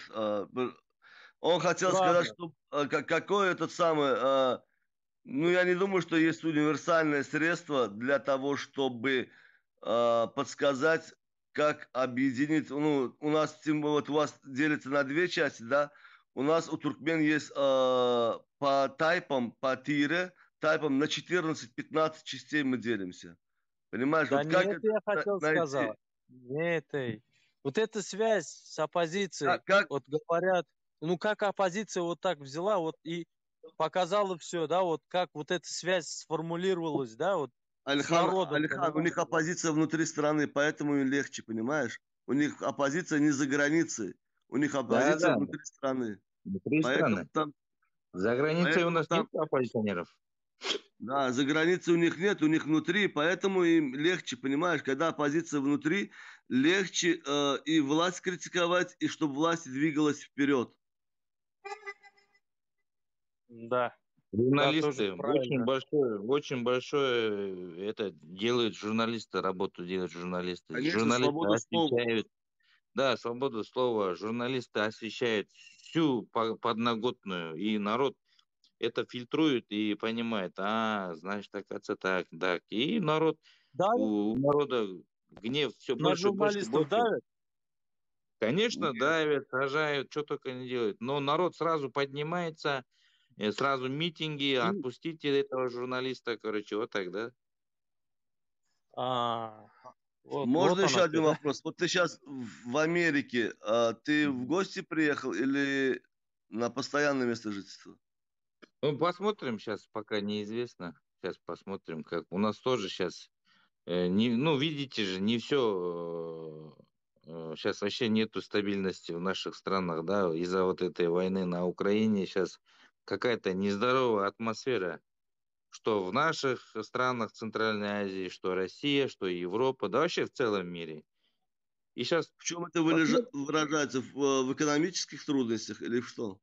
Не-не-не, ну вот это вот то, что идет война, вот это все, вот это нестабильность, что вот это Россия рядом с нами, вот это все, короче, честно, блин, заставляет задумываться, что делать, переехать в Америку или же что делать, не знаю. Я в Аше был, я в Бишкеке тоже был. 2 года назад было $1 69 сом. Сейчас сколько там у вас цена? $1. По-моему, 85. По-моему, 85. 85, да? Да. Ну, тогда 69-70 было, да? Сейчас, значит, 85. Ладно, спасибо вам. Доброго вечера. Было Пожалуйста. приятно, Айдын, познакомиться с тобой. Я выхожу, вы сидите и давайте вам Да, удачи. мне Спасибо тоже, вам. честно, пора ехать тоже. Я заскочил здесь буквально ненадолго. Спасибо за Всем, все. всем Спасибо. удачи, всем желаю объединения, желаю удачи и мир, чтобы был в каждом доме у нас у Спасибо. всех. Хорошего, да. Всего Пока. доброго. Всего Пока. доброго. Пока. Maladis ey. Bugün bayram gowy işler etdiň aýhen tügeleme. Haja ol minnettar bayram. O dine odat adamlar odat dedi ya. Mihman köp ediyen bayramı. Gördüň dämi? Gowy pikirler, gowy nemeleri öwrendik, gowy zatlar. Yani bölme üslete şo taýda da gün orta demir galyk diýip bölüp bilýärler. Şo taýda da yani ki şol Askar Akaýewiň eden ýagşylyklary, şoluň nemeleri adamlar maňa şu toraw men Gırgızstanyna ýene bir ýaşula berdim. Şu edil şunkyal jogap berdi. Biz dedi Askar Akaýew şular ýala kereket edenden soň biz dedi bir azajyk demokratiýaň howasyny allyk dedi. Soňuja hökümete giç boldy dedi. Eger biri ikinji prezident eýem aljak bolup dur bili görşüňiz ýaly.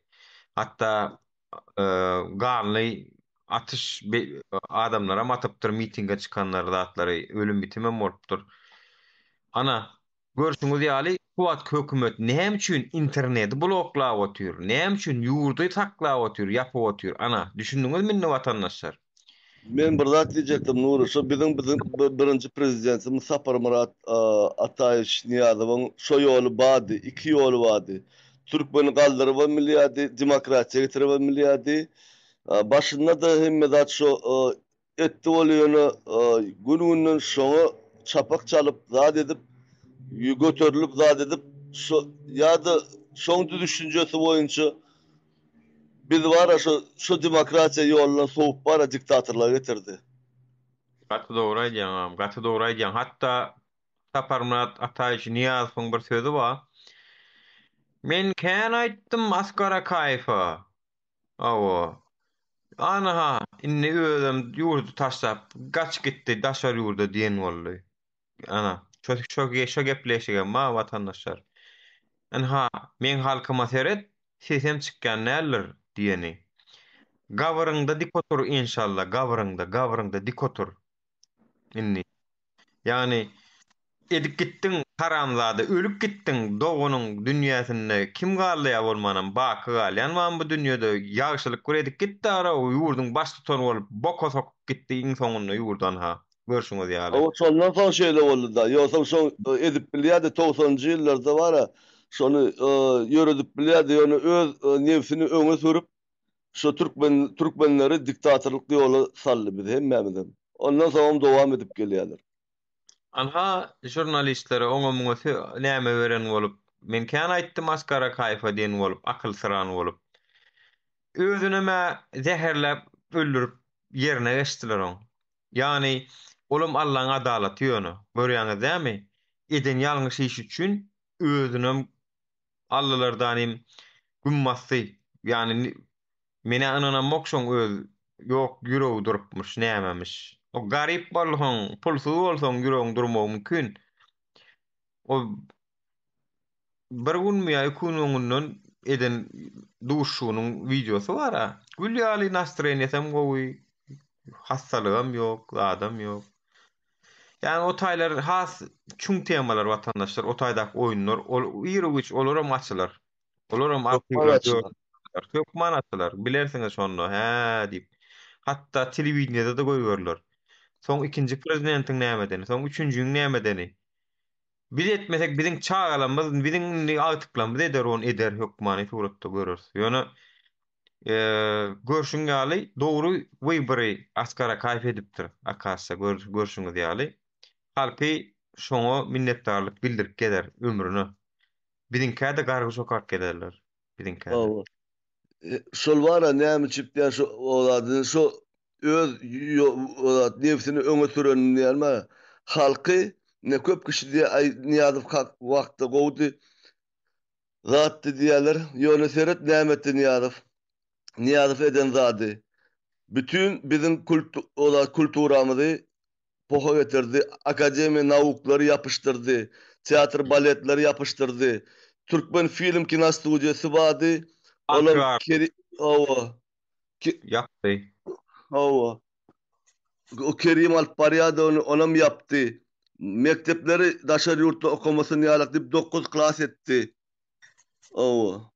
Pensiýany ýatyrdy, pasportany ýatyrdy. Pensiýalar ýatyrdy. 200 000 pensioner pensiýadan mahrum bolup, pensiýa bermediler. Men ýadyma düşýär şu taýda ya bir zatda howluda zatda bara bir pensioner aýlygy ýok, bir orsaýal hemme howlu şoňa kömek edýärdi, nahar zat berip zat edip bara pensiýasyny ýatyrdy şol adamyň var. Ay ogullary seretsinýidi, çağalary seretsinýidi. O görgüliň çağasam ýok, zadam ýok. Neden zatlary, gowdýan zatlaryňyz. Olam hemmemiň bizi satyn aldy, biziň gaz mugutdy, elektrik mugutdy, benzin oda edip satyn aldy biziň şu oturup dymy oturmamyzy satyn aldy bizi şoň bilen mara. Biz hem dymy oturduk. Gymmada satypdyr asyl. Gaz bilen tow, gaty gymmada satypdyr biziň azatlygymyzy, biziň swobodamyzy, söz azatlygymyzy alyp satypdyr eken asyl. Yani o mugut diýenler adamlar mugut zat ýok. Hiç açyn mugut zat ýokdur. O ortlar diýär, besplatny только сыр мышеловки diýerler. Mugut zat ýok. Biziň erkinligimizi, biziň mertebelerimizi näçe adamlar ondan soň türme bastı. Şu tadı daha şu tadı diyediler dere. Türmede oturmadık erkek değerler diyediler. Şu vaat şonlarla uğrum edip başladılar sonra vaka var ha. Şoň üçin tanky edip başlasaň, nirde wa bular ýaly mut gaz, mut tok, suw berip ýörenip, agzyn doldurup gürläp, daşar ýurda gitsede, türklere gelse-de jurnalistler soraw berse, biz halkymyza şunday alap mut gat berýäs, näme berýäs? Owo geplemelär oňa derek agzyny açmallar. O wapşe gymmada düşüp gidýär eken asyl. Ha şu buna eken. Azatlığımız allı, ne esası zat. Öýde oturanlarym, işte oturanlarym azat gürläp bilen akdy. Türmede oturanlarym azat edip bilen akdy. Türmedeler olaram azatlygyny aldy. Näçe adamlar odan nepeden çıkardılar. Soňky prezidentim çıkarmak olady bady, olam çıkarmady soň. Потому что ýoluny dowam etdiler. Şoň üçin o ýadyňa düşýär men deňiziň arasynda nemede gepleşemde-de şykyfyň berýän nemeler mehemän sorawlar şol. Hani mektepdäki o çağalaryň kitaplaryny mut berýäs. Wan ýerde bam şu taýda seň nemäňdi? Ýok, inha plan zatlar mut berýäs. O mut etken diýip onu mende oturmalmy? O dalşa mut etken bolsaň mut edipsiňiz o. Maňa mut edeniň gerek, maňa pul edeniň gerek. Pul et ýöne ýokary hilli bolsun. Sähel gaz ol göç düşende sönmesin gazym. Ya sähel bir ýagyş çagyp şemal gelende towum etmesin. Şuyan hilini ýokary get. Hem mut etýär, hem hil ýogonno. Sähelle moda tırp towgutça. O var ya oturmana diýip, jaňa diýen oturmana var ya diýip. O wagirýan on tümlük, vay. Howada gülýäli. Näme towuňuz ýok? Ay bilem zok. Elektrosiyete jaňa diýen, näme şunu öçürdiňiz? Wekil wazir etrap mol nefes geňeşiň towun ýan bolun. Elektrosiyet wekil wazir kaçy remont gidýär diýär. Benim gün ağzyma gelen diýdim. Götüňiz berýäňizmi günnüzde etmän remontu diýdim, giýjaň diýdim, toğun gerek boldy, tow öçürüp siz diýdim. Aşta waýder o toğun diýdim bolun wara. Özüm bir orgun işgär ýaly gürledüm bol. Unan aýa bäşim teşmäke towumuz geldi. Bolmolsam şeýle watandaşlar talapkär bolmaly hem ýerde. Çekinip durmalylar. Gün bäş bundan geçen ok tutuş owaň tow geläýdi. Yani günnüz etmeli remontuny. Ýok, remont diýen bolýarlar, ýok. Ol gresin bir nemesiniň bir atylýa göterenok. Çünkü bular men aýdýan Dubaýa gidip görüň o watandaşlar. Bir etaj, bir owa ýaly hojalyk ýaşaýar bir etajda. Bir etajda kredip görüň hesine nähil tok gerek olar. Şolun hemmesine tok gerek watandaşlar, kantsaner gerek. Şolun togu göterýärdinim biziň bir 100 hojalykly, 200 hojalykly, 5 ýyl hojalykly owalamyza tok berilen oklar awlar. Transformator götüren ok. Tanatan wara tana oturmaly ya, dogrumy? Polşada dilosmen, Polşa, Warşawada. Watandaşlar giç olup gitdi sagat sizde 4 menne 2 habarlaşar. Dinçiňiz alyň Türkmenistana sagat 5 bolýar maýdanda. Ýa 5 bolýar bizde 3. Türkmenistana 5, Türkmenistanyň görüp oturan ýyldaşymyz size ýalkymly salam. Yatman bizi izarlayan Milli Hopsuzluk Komitetiniň işleri. Size de salam. Owa. Neme sizden buradamy? Tamam. Diýär Sedat Pekerjan ýaly. Troller burada mısınız? Tamam. Owa. Türkmenistanyň agentleri sizden berdemi? Tamam. Neyse. Giýjaňyz rahat. Alağım diýär, tek dur bir minut. Alağım diýär, tekäm görkezjekdi ýa. Türkmenistany görkezjekdi ýa. Ani görkezýän ani. Tekeme görkezjek. He, adyny äwelli tekemeden görýän eken. May bereket. Türkmenistana. Alo. Türkmenistany ýüregimiz gysykdy. Yüzüm görkezäými o Hudaý takýan. Nuryň ady. Näme diýdi? O çörtde spiçek düzdüm diýämi, nememi? No, otda duru edýän çörek o ýa-da ýaga burdady. Bilemek näme duran. Ba. Gitdi o da bolyn. Toýçu baran täzelik.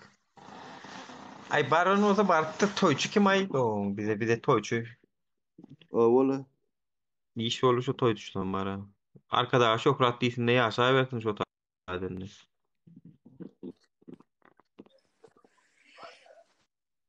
Alo. Ya ol vara bilen aklı kameranı odat odat da suratlı urkuz ya da näli Ha, kameranı açmasını bilen ak. şeylem kaya. Şeyledir lay. Alay takamadı. Nirde böyle edildik TikTok'a girmek yok diye. Şunların menkiler giri ulan ovay bile mok yani. Yöne giren giriye vatandaşlar. Aşgabatda da attı, merkezrakda, şäherin merkezragyny, öýüňde Wi-Fi'ň tizligi, ulrak tizlikde bolanlar giriýär. Platny VPN'i Amerikadaky dostlarynyň üstü bilen tölet durup zat edip açdyranlar giriýär watandaşlar. Sen hiç gidip näme? Sen o kabile moklaýyn hatlar ha. Sen hiç gidip bilmezsin ýurduňa zar bolarsyň, ýurdun garalaber. Girip bolýar.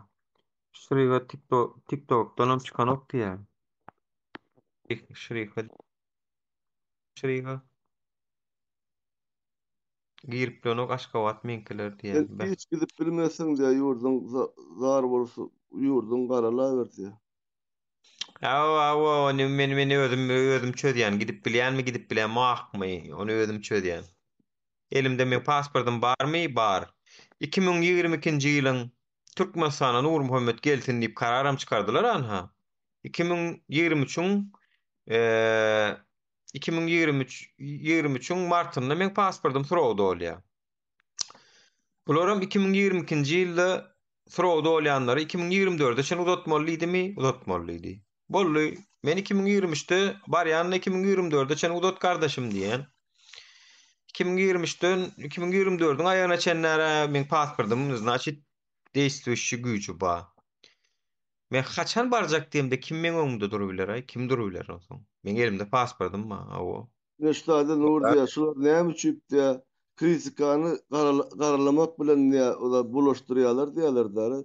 Doğrudan bir ýurdu garalamyza biz kritika edilýär. Ýöne şu adamlar öýe gaýtsyn diye ola talap edýär, zat edýär. Ýöne ýerde şu eşitdiňiz şu nuru ýurdu garalap oturan ýerde eşitdiňiz men bir mene eşitmäge siz eşitýän bolsaňyz bara. Kim ýazýanym bolsa şonu bara. Hem efirde de badiýän bolmasa özüm dinleýän ýa. Özüm bar dinleýän siz onuň birine barýan bolsa men hemmesinde de bar. Mene eşitmek bilemek niýe eşitýäňiz siz? Kritika edýär, şonu näme diýip hasaplaýarlar. Ýani ýurdy watan bilen döwleti, hökümeti garşdyrýarlar. Watan birinki, hemmen birinki, hökümet hemmen birinki däl. Hökümet käbirlerininki, käbirleri diýişli. Adalat şonu ýaly. Hökümetiň adamsyna görä adalat bir hilek, saňa görä bir hilek. Şoň üçin biz şu hökümeti tankid edýäs. Deňlik bolsun diýäs. Yani kritika edýäs, hawa. Biz ýöne hökümeti bizi eşitdiňizmi? Ey şu Türkmenistanyň çölünden bidarda, ýöne çöl hawa ýa planna. Dädi oturanmy gördüňizmi? Taş üçin ben etse ýa-da nur şu da niýe eşitdiň? Toprağa ýerbet şu da topragy bolgusuz adamlar. Men şonu eşitmäge siz niýeden eşitýäňiz şondaly garalamy? Biz Türkmenistany hiç kim garalanak hökümeti prosta tankid edilýär, bolly başga işler edilenak şu. Ola näme tankid edilýär şu bizim ýaşaýjymy adamlar bir gowy ýaşasyn diýip tankid edilýär. Biz erbetlik edede sizin üçin edýär şu nur. Bizim menem şoň üçin diýenmen, mara. Ýurdumyzyň mysal üçin alawaýyny ýamanlaýasmy ýa ýurdumyzyň bedewatyny ýamanlaýasmy? Milli baýramyzy ýamanlaýasmy?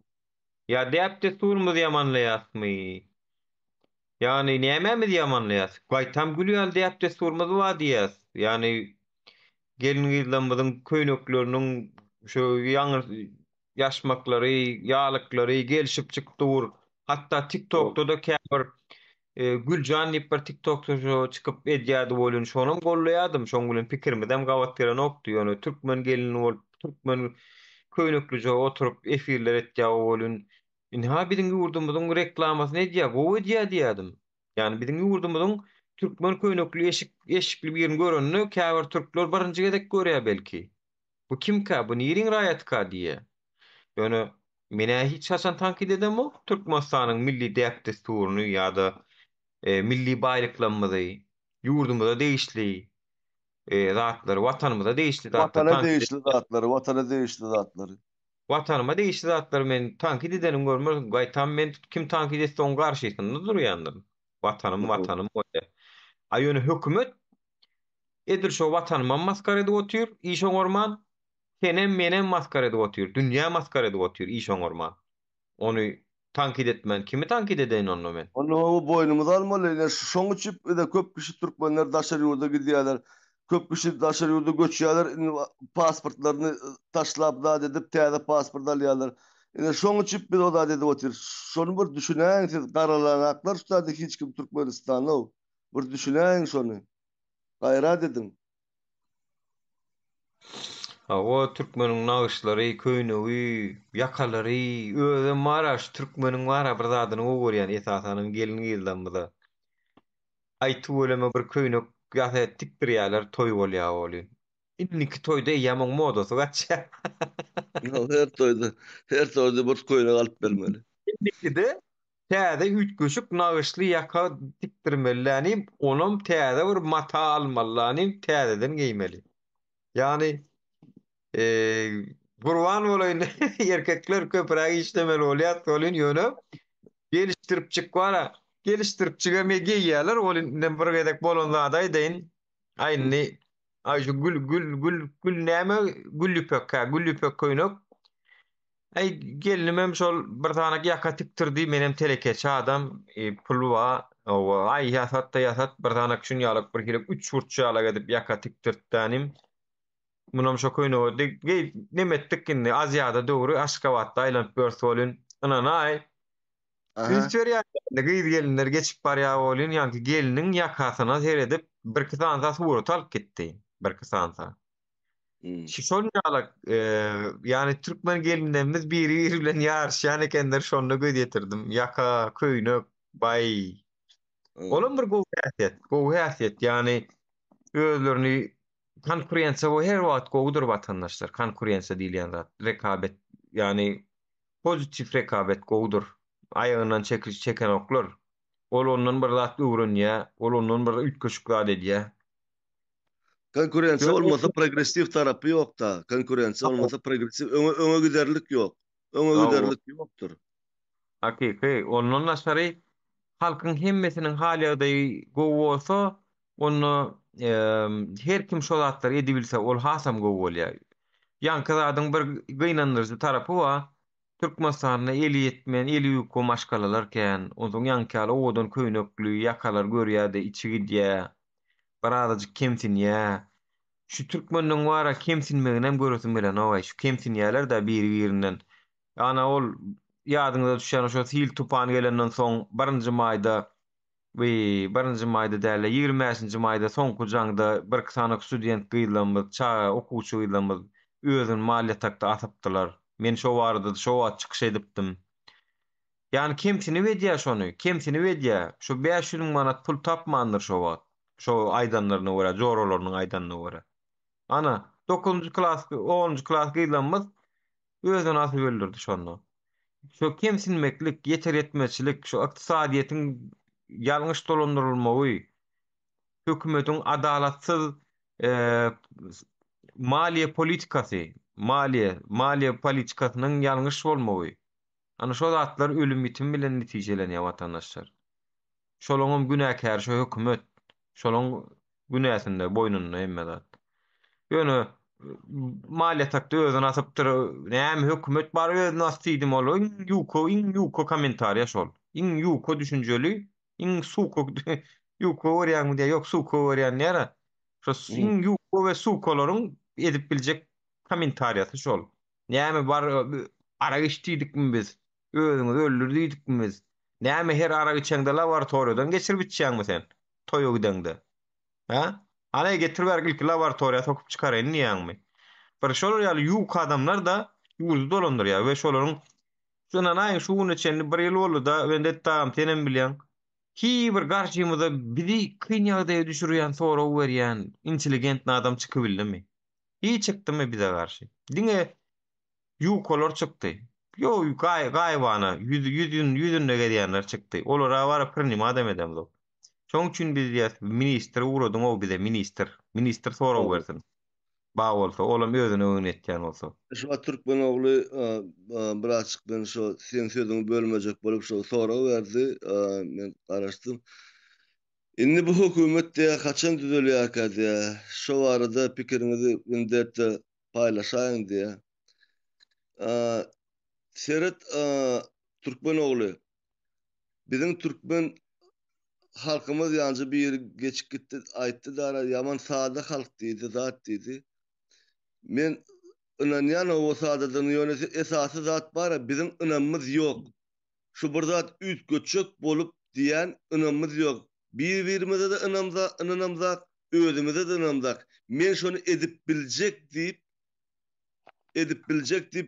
inanmaýan men. Mara şonu ay güýjüm ýetmeýär, ay men oňurman o köp kişi özüňiz eşdiýäňizde näme diýerler? Ay näme dip bilýärse bile ot bolýarlar sabr edäýär diýerler däre.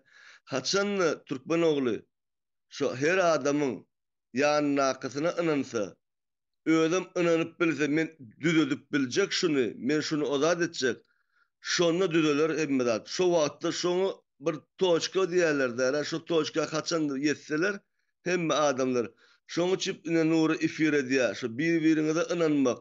Şu özüňize birinji nowatda özüňe inanmak. Men şunu başaryp biljek diýende onda şonu emmedat ütgak gider. Özüm bara gaty bakym ütgak gider.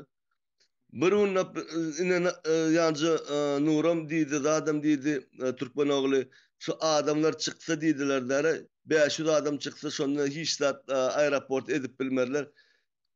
Görün şu taýda 500 adam bir çykyp bilse bara, bir çykyp bilse ertesi gün 1000 adam bolmur, 5000 bolar şu taýda adam bara.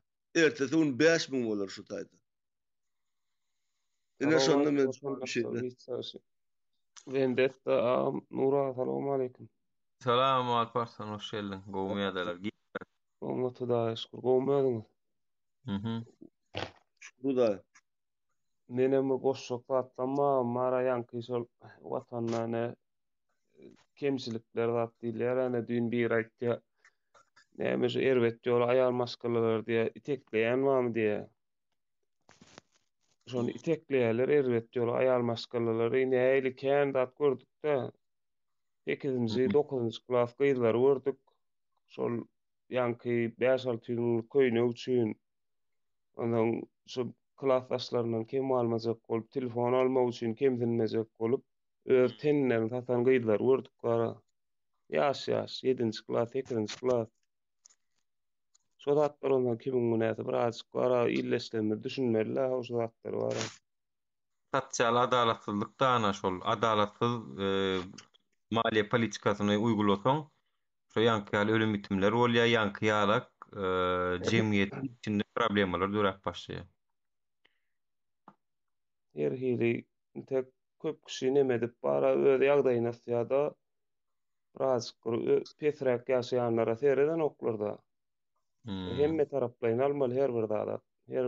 Men gowy ýaşaýan diýip beýle kämin sermen gezmeliler. Ilkäder mysal üçin biriniň çagat bozulýar bolýan, şoň aslyny iýdemen aýbala diýinipdir diýerler-de. Şo näme sebäpden bir iýdemeli ki?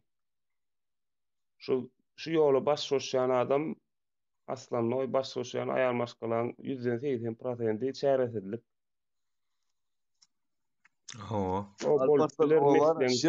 Hükümet tarafından şert öğretmeli adamlar şu taýda işläp, baýap bilen şu wagtky adamlar bara öň aňaryňa atyp bilýärdiň. Hemmeşi de ay aňaryňa her wagt atmalydyr. Şu wagt iýmek içmegi zordan getirýärler adamlar bara. Zordan getirýärler. Ine gardaşlar zatlar eşdiýär, toý etjek bolýarlar. Kardyny, hemme toý kardyny edip oturýarlar şu wagt bara. köp kişi. Ediyeler yok. Ben diyemek ulan. Öz puluna dediyeler de aňary başy toy ediyenler var. Olam diýen. Ýöne köpüsi şonu prosta gören aklar karzyny ediyeler toylary var ha. Ýa-da ýöne türkmen toy ediyeler gün ortadan alıp gidiyorlar bollu. Hudaý ýolu berip. Ine şonlalyk. Doğru. Türkmen toyu geçtiler aslında. Pul gazanyp bilseler şo ýola düşen o eşelon köpüsi bar ha. Yok, kim düşsün o, kim öz mertebetini petelsin o biraz bolsa wara pikirlenip diýen o diýen zadyňa. Kim mertebetini petelsin ay. Şo da. Hökümetiň ýani hakykatdan hem gatyly. Ya şu ýani gözleri bara näme diýýärsene o atyň ýygyna köz bilen näme bellik basýarlar bilýärmi özünem taňyp saklaýarlar da bir nämeň içinde ýygynyň baryp şol guyrugynyň ýokarsyna bir bellik basýarlar ha. Ýa-da şunu ýala edýärler da şu wagt Türkmenistan hökümeti. Bir gapdalyňdan saklap dur, bir gapdalyňdan hem köz basýar. Ya kardeşim ölüm örkezip bara sıtmaya razı etmeliler. Sen o ölüm örkezip sıtmaya razı etmeliler. Özüňiz ara halka kötüýäňiz. Şuwuny salýaňyz. O soňam şu gadagan o gadagan bu gadagan o gadagan çykarýaňyz ýa-da. Oho halkyň halygyny gowlaşdyr. Diýmek Türkmenistanyň içinde biz hakykati bilemdik ok watandaşlar. Siz näçe bilýäs diýseňiz diýiberin. Häzir ýurda baranda birazajyk gözüň açylar. Biziň hem şu wagtny soňky 2 ýyl bäri. Ýöne eşitýän habarlamyza görä öňküsinden 10 metr erwetleşipdir ahlak, namus taýdanam. Şo taýynyň aýaly gyzlanmaz maşgalalar. Köpsi bara şol owadan gaş, owadan ol, şul, bul ýanky ýarşa giripdirler biri-birinden meter. Onuň ýalňyşlygyny aýtmak, şo ýolda gidýäniniň ýalňyşlygyny bilmek aňarda dursun. Inni ýani hökümetiň içindäki haramzadalaryň hem köpsüniň hem 2-nji, 3-nji, 5-nji heleýleri bar. Şolary görünjek bolubam, şolardan iPhone almak üçin görýänsiňiz ha, nirden alýarlar ay biz işläp ömrümizi Nura bir mutsadyň ölýän onam. Öde marantek gara bir sagamanza bir nemesinde şeýle bir bara oýnalýan oýunlar bar da şu ýaş gyýlan üstünden ara şu okuw mekteplerde bara. Bir sagamanza bir nemesinde tek bir asyljak zatlar görüň o gater we satlar oýnalýar şu soňky liseýlerde zatda bara şeýle bir o ýerden gelen gyýlan üstünden oýunlar oýnalýar. Yani ýaşaş gyýlan üstünden aňyrda mihmanlar gelende bara. Hudaý saklan etdiýän zatlar bara bu hökümet oturan haramzadalar bara. Haramçylyk edilýär o, gater we haramçylyk edilýär o. Görýän.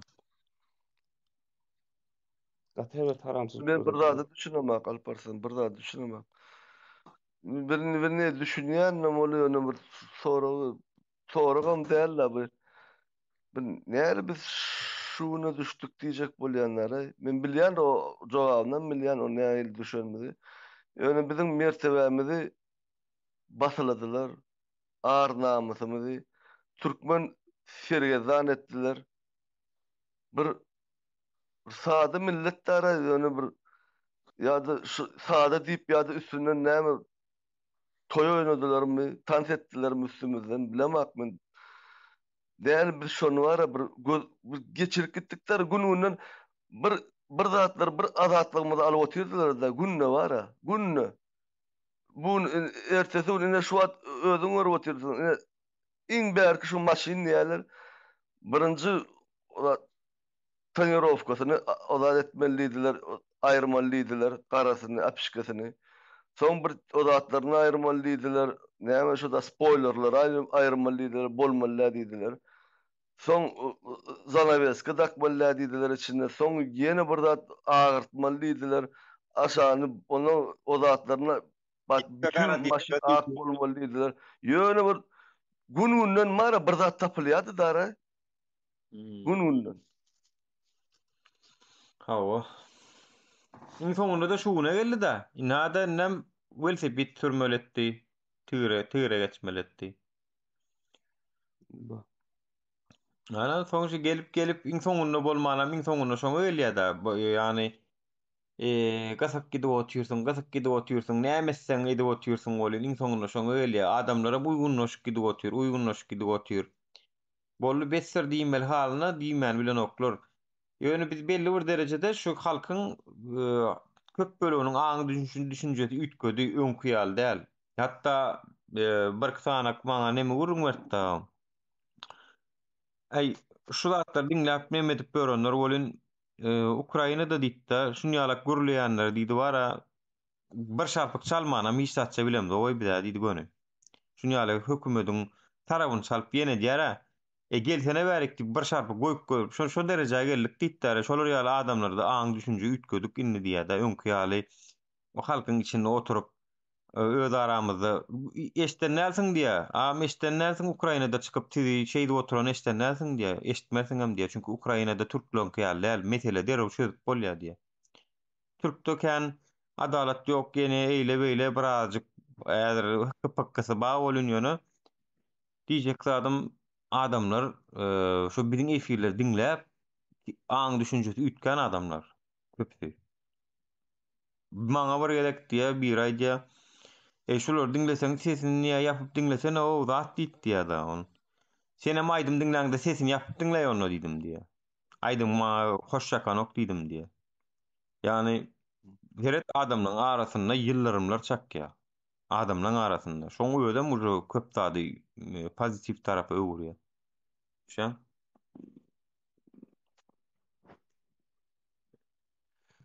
Ay bolýar Nuri.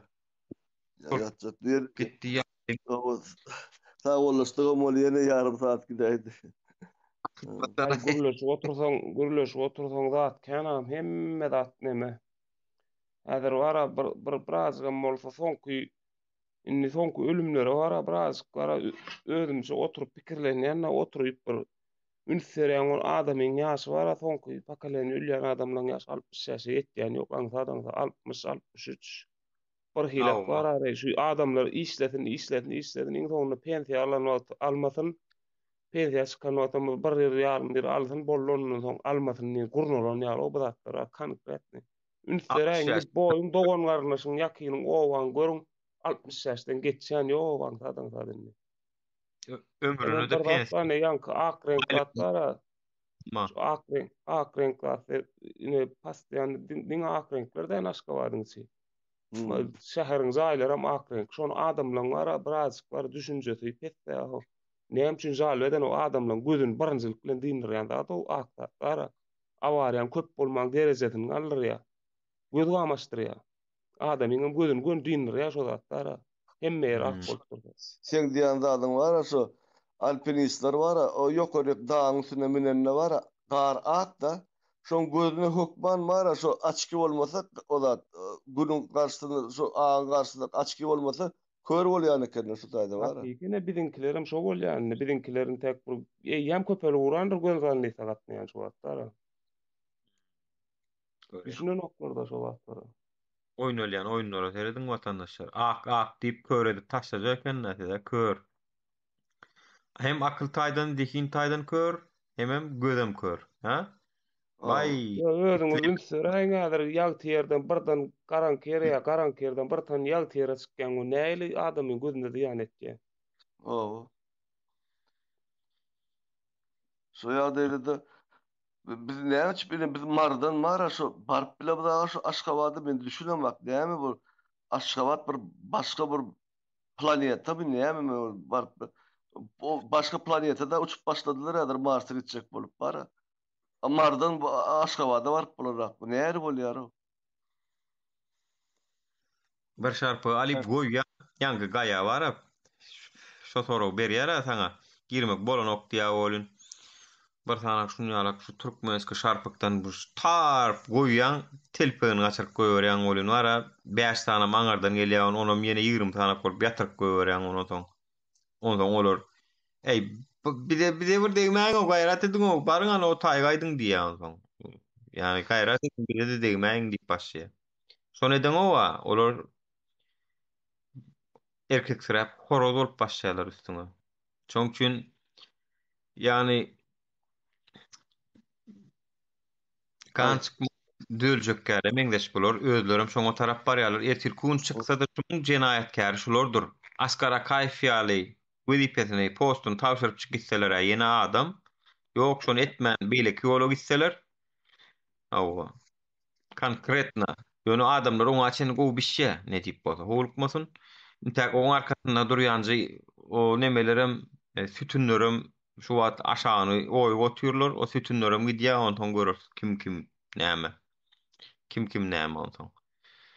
Biz watanymyzy söýüp çykamyzda bize garşy okullanyp bilýän bolsalar, ondan soň haja ederni öýdýäm ka bolar, ha? Haja edip gelerini öýdýäm ka ondan soň. Jenaýatkar bolup, wezipede oturar öýdýäm ka şolar. Ýok. Diýany ýok, ölýän bolsak ölür, zato sessiz sedasyz ölüp gitmez, ölsegem. Ýöne sessiz hasta bolup ýatakda ölüp gitmez zato. Zato ölüýümüz bir zada diýer, düşünýän. Ölüýümüz bir zada diýer zato. Şoň üçin Allah jan şoň göre ertmänjik düzelip gitmegi biziň umydymyz, arzumyz. Şoň üçin kanun, adalet, hak, hukuk öwreniň talap edelim diýär. Ýöne wagt gelse o variandam kisemizde dur o varianda vatandaşlar. Indi şu sözümni jemlejek bolup men şu bir kino ýadyma düşýär. Troya diýe Brad Pitt oýnaýar şu taýda. Achilles'in rolunu oýnaýar şu taýda Brad Pitt. Olam şu bir sözü var şu taýda diýen esasy men diýen. Siz diýe paçalar diýe şu taýda Gretsiýan paçalary bar da çary diýerdiler. Sizin adyňyz diýe hiç açan diýe nun ýyllap ýadyňyza düşmer diýe hiç kimin diýe. Ýöne men adym diýe ýa men pul üçin edemek diýe bu zatlary. Men öz diýe şu men adym taryhda galsyn diýe diýen. Doğrudan şu adet şeyler şu hem Greçiski mitologiýalarda zatlarda Achilles diýip hemmesi bilýär. Şoň ýaşaýan döwründäki paçalary hiç kim bilen akşolar. Gaty dogry aýtdyň. Ýani Türkmen başyna me atlamda o aýýamdan gaty bir ýani ýa-ýamanlykda ýatlaýat ýaýmeden gowlukda ýatlamyzok. Şoda. Ol bulan matlar şonýalyk taryha Necitliň adynyň spisagyna goýulyp gider. Ýöne şolara garşy görüşenler taryhda adyny ýazarlar. Bir ýazdyrar kommentariýada ýaman gowy söz solam. Vatandaşlar hemmemiz agdy birje bolup taryha gireligmi diýip ýazdyr. Taryha gireligmi, taryha ýazylaligmi, taryha adymyz ýazdyraligmi? Şo söz bilenem şu efir jemnäli wende tam giç bolup gitdi. Awa, bolýa sag bolun vatandaşlar, sag bolun Nuri. Awa, ýatyrdy. Minnetdar hemmäňize vatandaşlar. Taryh gidip dur şu wagt ýatdan çykarmaň, şu wagt hakyky taryh ýazylyp dur. Şu adyňyzy ýazdyrjak bolun bir ýerleri. Salykda görüşelim. Sag bolun. Üns berip dinläniňiz üçin köp minnetdar. Ýeneke gowy günlere, arzuwlary, her hepden 6-njy gün efirlere görüşýänçä. Sag bolun. Giýeňiz rahat bolsun.